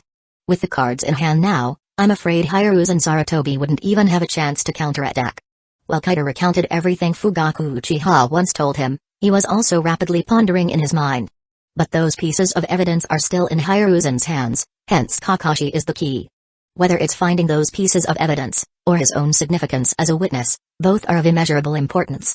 So, completely winning him over, getting him to bring out all those pieces of evidence, this is the most important thing for all of us. Seems like some things need to be disclosed to him, and I also must get him to hand over those pieces of evidence to me. As Kaido was contemplating all this, he had finished speaking. The expression of Kakashi, who had been attentively listening to all this, was no different from the faces of the 6 leaders who heard everything last night. Moreover, Kakashi seemed more sorrowful and shocked now. His gaze was fixed on Kaido, his body couldn't help trembling. After a while, he asked with a slightly weak voice. "Is everything you said true?" "I don't know." Kaido decisively shook his head. He looked at Kakashi calmly and spoke softly. "Because I also only heard about it. Right now, I'm just telling you what I heard.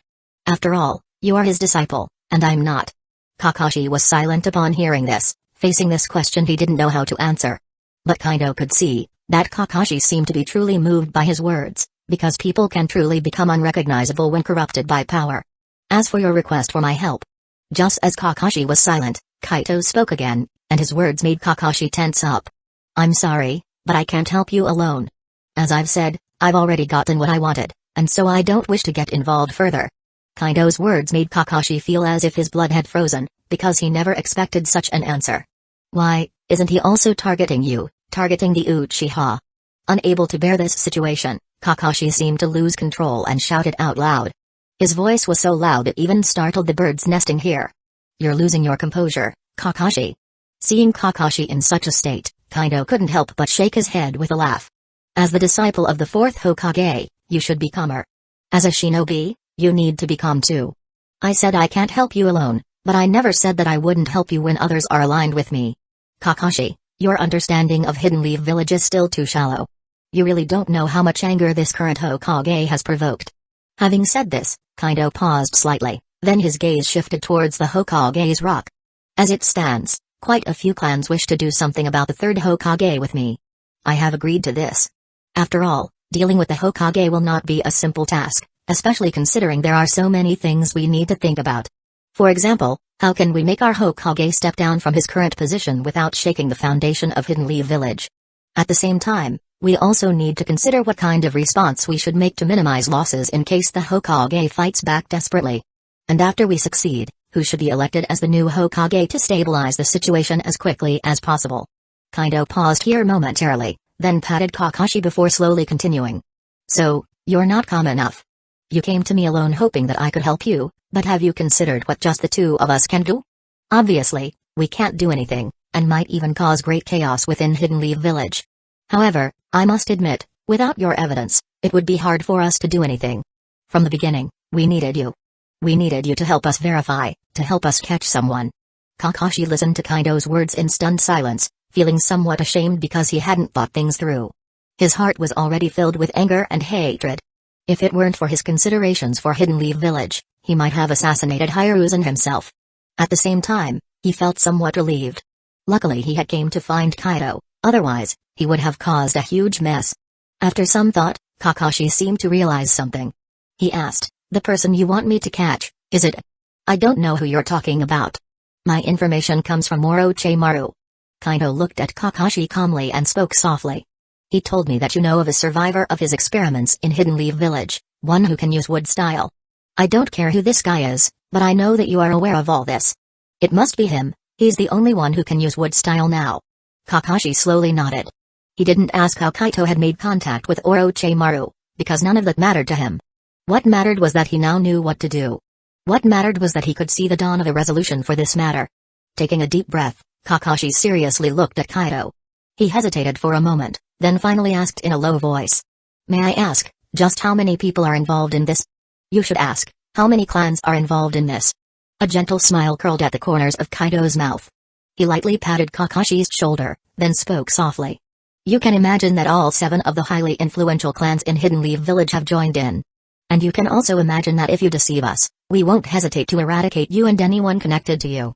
Don't think I'm threatening you, and don't feel resentful, because from the moment you came to me and started discussing this matter, you've already joined the war." Chapter 143. Watching Kakashi's retreating figure, Kaido was incredibly calm. He did not regret saying such heavy words to Kakashi, even though he actually quite liked Kakashi's character. However, there were some things he simply had to say. Because at this moment, they were truly in the midst of a war. This war was somewhat unusual. Perhaps it would be a purely bloodless political struggle, but whoever lost likely had no future. And if they failed to control the intensity, or if there was intense resistance from Hiruzen and Saratobi's side, then it would become a high-intensity conflict within Hidden Leaf Village. Such a confrontation was definitely destined to be bloody, for it had escalated into a real life-or-death battle. Kaido did not know exactly how far things would go, but he knew that there could not be any mistakes at this stage. Kakashi was crucial, incredibly so. He was the one holding the secrets, he was the one capable of dealing a fatal blow to people like Hiruzen and Saratobi. He held the location of the key, and only he could retrieve this key. I wonder how he will manage to get Yamato out, and how much time it will take. Kaido rubbed his chin, but quickly he grew tired of thinking about such things. This task indeed required time, and Kakashi couldn't rush and capture Yamato immediately. There were many things they themselves still needed to handle, like the Nara going to meet the daimyo taking time, or an Yuzuka and a Burame needing time to set things up in Hidden Leaf Village. If Kakashi went crazy and caught Yamato the next day, Kaido and the rest would probably have a major headache. Nevertheless, Kaido had received great news today, and Kakashi had handed over the files he had obtained. These files did not contain much about the experiments, but they did involve Hiruzen and Saratobi, giving Kaito more room to maneuver. Shaking his head, Kaito was too lazy to think about all this. What he needed to do now was pass the current information to his 6 partners. This matter required thorough communication with them, not to mention, letting them know that he had managed to handle Kakashi was quite beneficial to him. But there's been a lot going on recently, I've unknowingly mixed up so many things. Kaito had more on his plate than he had expected, with dealing with Hiruzen Sarutobi being a major concern. This was Kaito's most pressing matter. Although he had mostly completed this task, as long as Hiruzen Sarutobi was still in power, everything had to continue. For instance, to guard against Hiruzen Sarutobi or his interest group resorting to desperate measures, they needed to prepare for battle. In addition, the experiments on Shizue and Fugaku should also proceed. It had been a long time since their first experiment. As a person who had opened the path to ascend to godhood by restoring bloodlines, Kaito could already feel that Shizue and Fugaku had largely adapted to the impact of the power. Thus naturally, they should proceed with the second experiment, and this time, the dosage might even be increased. However, Kaito felt that the experiment would have to wait until the matter with Sarutobi Hiruzen was settled, lest a high-intensity reaction occur during the experiment rendering them unable to fight. For Kaito, that would be a super unprofitable deal. Just because the experiment was postponed, the preparation for it couldn't stop. Things like adjusting dosages would have to be carried out and performed in advance. And Kaito had always been pondering how to replicate the white Zetsu arm and mass-produce it for future use within the whole clan. But these things really touched on his area of ignorance. After all, in his previous life, he was but a liberal arts student. He truly didn't understand the science and engineering stuff. He could only hope that the medical ninjas in his clan could handle these things well. If all else fails, wait until Uchiha Shizue is alright and then directly take control of Orochimaru. If not, I'll look for opportunities to meet with Madara later. Seeking out Madara was the last resort, but it was also one of the most effective methods. The problem was, if Kaito went to find Madara and collected the white Zetsu with a clear purpose, Madara would know Kaito's intentions as long as he wasn't foolish. Even if Madara was a fool, Black Zetsu was not. Therefore, attacking Madara was truly Kaito's last option. With the experiment issues considered, Kaito then had to think about the security department. Barring accidents, the security department would start recruiting new people today, and after that, various clans would send their own people over to the department. Even if Kaito let Shizue and Fugaku handle these matters, he couldn't possibly leave everything to them, especially when it came to the clan ninjas. He couldn't possibly ignore all of it, or else disaster would strike. Having sorted out the clan and village affairs, he still had a ton of external matters to deal with. The channel to Hidden Star Village had just opened. He could sell arms there without any constraints, and since the place was chaotic enough, he could also send hired ninjas over there to make money. In fact, Kaito thought participating in mercenary wars was not a bad idea, as the elites within the clan could grow from such experiences. Though the chances of unlocking Mengekyo Sharingan were extremely slim, the basic abilities and the use of Sharingan all had room for improvement. As long as there were strong people watching over them, there wouldn't be any problems. However, selling arms is not enough. One Hidden Star Village can't swallow such a large quantity of goods. Kaito stroked his chin, musing in his mind. Overthrowing the third Hokage might ease his financial situation a bit, but it was nowhere near enough, especially when they had to share the profits from selling arms. This was a bond connecting the clan, so this business couldn't stop.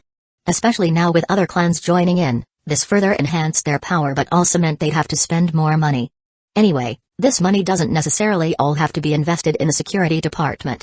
It can also be used to nurture the clan later. The security department needed to grow, the clan itself also needed to grow, and growth required money. Just thinking about this, Kaito felt even more urgently the need to open up new arms markets. All these complex issues combined were truly giving Kaito a headache, because there were just too many. "Uncle, you were looking for me?" In the Nara clan, Nara Yanko walked towards Nara Shikaku's house with a look of resignation. Early in the morning, this uncle of hers had sent a message through Shikamaru to come over, leaving her no choice but to grudgingly get up, abandoning her plan to enjoy a lazy morning. Truth be told, she was quite satisfied with her current life. After all, there wasn't too much to do. And since their mission team had been disbanded, she stayed home helping with clan affairs, which were not too bothersome or tiring, and she was quite happy with this arrangement. But her uncle didn't seem to want her to have it so easy. He had proposed several times that she should get more training.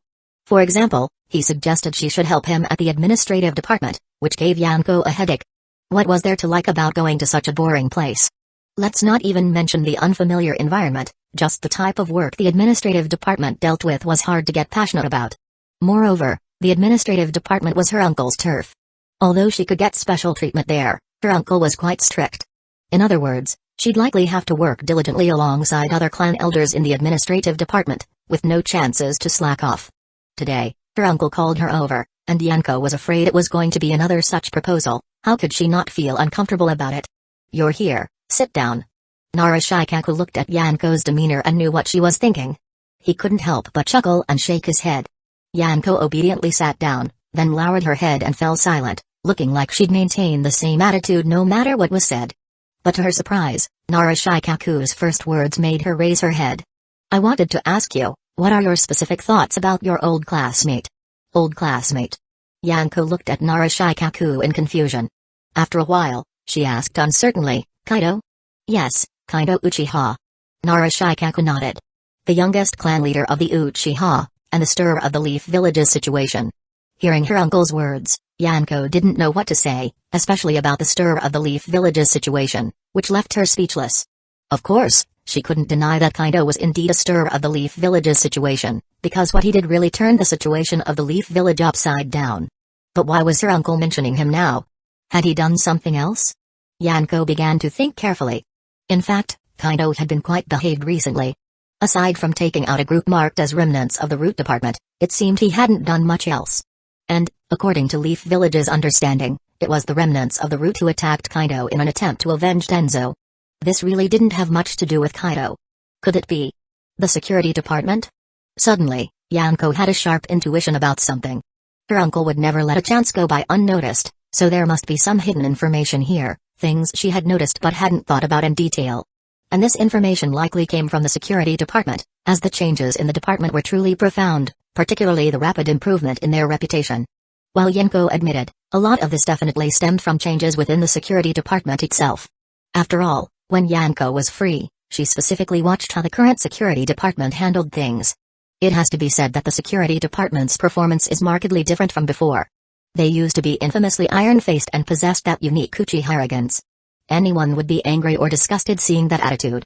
But the security department's behavior now can be divided into two types. If you've committed a small offense, they act just like your relatives or neighbors. They talk to you nicely, explain what you've done, and then punish you with simple tasks like sweeping the street, or even just a sincere apology might let you off. If your crime is serious, they strictly adhere to Leaf Village's rules and regulations to punish you. Of course, even so, they will tell you exactly what you did wrong, what rules of the Leaf Village you violated, and what kind of punishment the rules call for. With such practices, even those severely punished wouldn't blame the security department, because after all, they are just enforcing the law. Yanko herself was surprised that just by changing a very minor rule informing the offender of everything they need to know could result in such a big contrast. Perhaps this is human nature. Yanko felt this was harder than logically analyzing a situation, something she was not particularly good at. Aside from the security department's changes, Leaf Village hadn't missed a beat in spreading the word, otherwise, the image of the security department couldn't have been turned around so quickly. However, being so proactive in cooperating with the security department to improve its image was really incredible. Suddenly, Yanko furrowed her brows, sensing something might be wrong. "Uncle, before I answer your question, I want to ask you something." Yanko looked at Shikaku with a furrowed brow. Did something happen in the security department? Otherwise, the Hokage wouldn't cooperate so willingly with Kaido, right? Indeed, clan leader Kaido had reached an agreement with the Hokage. After all, clan leader Kaido wanted to expand the security department. He even asked me about it, but I didn't agree for the time being. The disagreement between clan leader Kaido and the Hokage is quite deep, so the Hokage played a few tricks. Narashikaku nodded with a smile and then slowly began to speak, only to be interrupted by Yanko before he could finish. Proactively helping the security department boost its reputation, and when the department wanted to recruit, the Hokage arranged for his own people to discreetly join the force. Kaido had approached you, uncle, indicating his intention to recruit clan ninjas. By then, a large number of clan ninjas would be mixed with civilian ninjas. He would have to favor the clan ninjas, and especially those from his own Uchiha clan. As for the civilian ninjas, Yanko's face had changed by the time she got to this point, and Shikaku couldn't help but nod slightly. His niece was truly sharp. Such scanty information, and she had seen through it.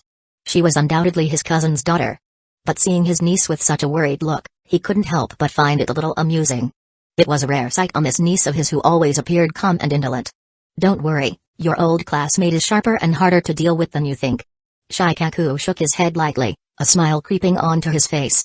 He's already thought of a way to handle this, and prepared the means to do so.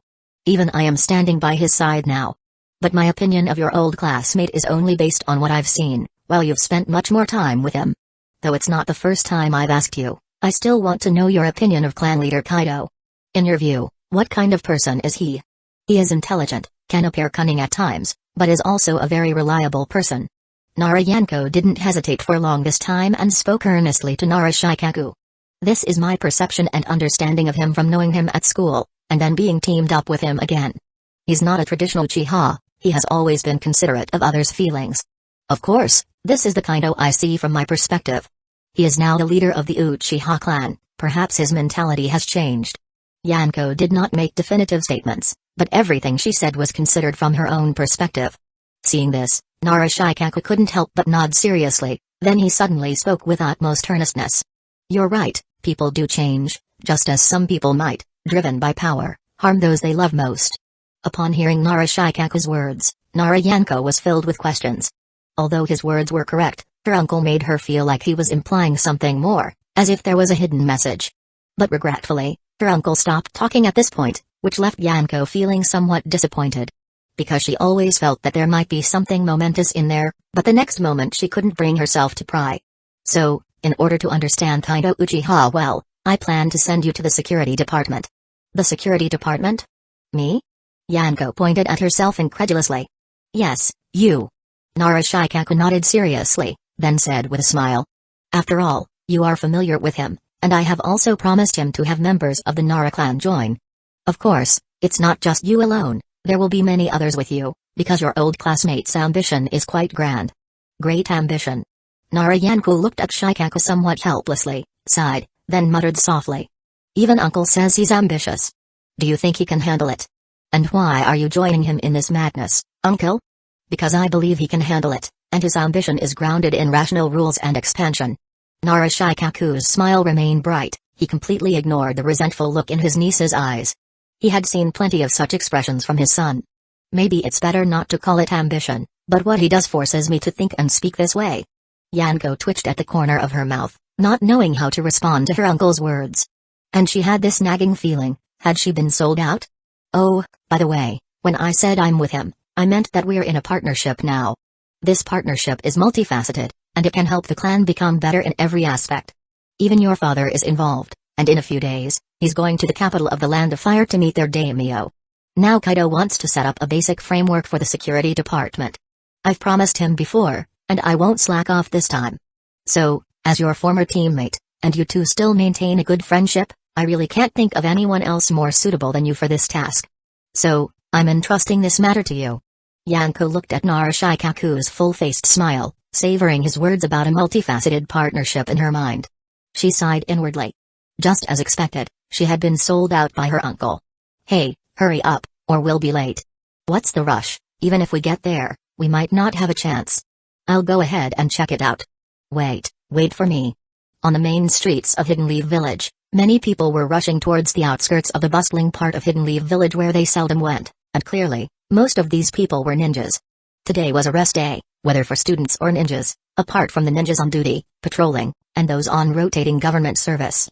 What they hadn't expected was to see an announcement first thing in the morning that left everyone surprised. That was, the security department would begin recruiting ninjas of all ranks from today onwards. Once they passed the security department's assessment, they could join the department as a member. If this news had been released a year ago or even half a year ago, perhaps not many people would have been truly interested.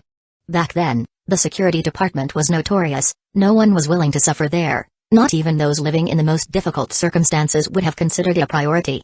However, with the continuous changes in the security department now, especially the transformations that have occurred in the past half year, everyone could see it. The security department was indeed improving, even exceeding the average person's imagination. Because the members of the security department had gone from being universally despised to now being somewhat respected by everyone. There was someone who had encountered a member of the security department during a break, or rather, he had been dealt with by this member of the security department. At that time, he thought he was in trouble, even though rumors had already started circulating about the changes in the security department. But these were just rumors, and everyone didn't know what would happen when it came to them. To his surprise, he found that the current conduct of the security department was indeed just like the rumors suggested. This made him realize one thing, the security department had really changed. So, during his break, he came across a member of the security department who was off duty and he started a casual chat with him. At first, he was worried that this member of the security department would ignore him, after all, that guy was Uchiha. The result, however, left him feeling amazed. This Uchiha from the security department was still very polite, and they even had a great chat. When he asked why did the security department undergo such a change, the member of the security department didn't hide anything. It's because of our clan leader, who is also the head of the security department. He explicitly told us, apart from being Uchihas, we are also members of Hidden Leaf Village. To gain respect from others, we must first respect others. The clan leader personally formulated the disciplinary rules and guidelines for the security department, and we strictly follow them. At first, we didn't quite understand, but now we do, and we all really enjoy doing this. This response surprised him. Naturally, he knew who the current leader of the Uchiha clan was. After all, who could forget that once genius youth of Hidden Leaf Village, who even led his clan to pressure the Hokage? He never expected that this young clan leader could bring such positive changes to the clan and the department. Even the third Hokage, who had once confronted him, seemed to have let bygones be bygones. It was clear that the clan leader at the time did not kill the wrong person. After all, that guy named Danzō has been defined as a traitor of Hidden Leaf Village, and an unforgivable one at that. This guy shared his conversation with the security department ninja when boasting to his friends, and this news spread quickly to every corner of Hidden Leaf Village. Also due to this incident, many people have become increasingly curious about the security department, especially the department's code of conduct and operation guidelines, which many people are eager to get a glimpse of. However, it was inevitable that the security department could not agree to such requests, leaving countless people feeling regretful. The security department has been improving, gaining more and more respect. In fact, some residents would almost always directly seek the department's help when they encountered problems. And the security department, unless they were absolutely unable to help or lacked the time, they would certainly step in to assist, which filled people's hearts with admiration and aspiration for this department. However, all members of this department were from the Uchiha clan, and there was absolutely no chance for outsiders to enter, leaving these people somewhat disappointed. Who wouldn't want to be respected by everyone? The security department is now clearly a respected profession, and joining it would naturally mean being respected by all.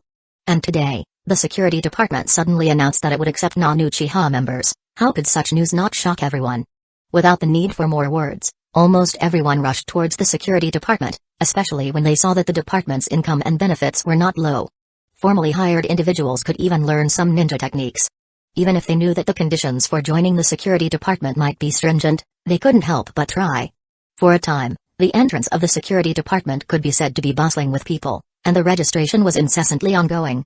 This made the entire security department filled with mixed emotions of happiness and helplessness. After all, the arrival of so many people naturally meant that they were doing a great job, and everyone believed in them. And even if only a few people were to be recruited, it was enough to share their current workload. But now there were so many people, and they didn't have enough personnel at the security department. They needed to patrol and deal with other matters, and the number of people who stayed behind wasn't large. Even using shadow clones, they were overwhelmed. Lord Clan Leader, what should we do now? In the security department's office, Fugaku and Shizue looked at Kaido with bitterness all over their faces. Though their faces looked helpless and pained, the joy in their eyes was clear.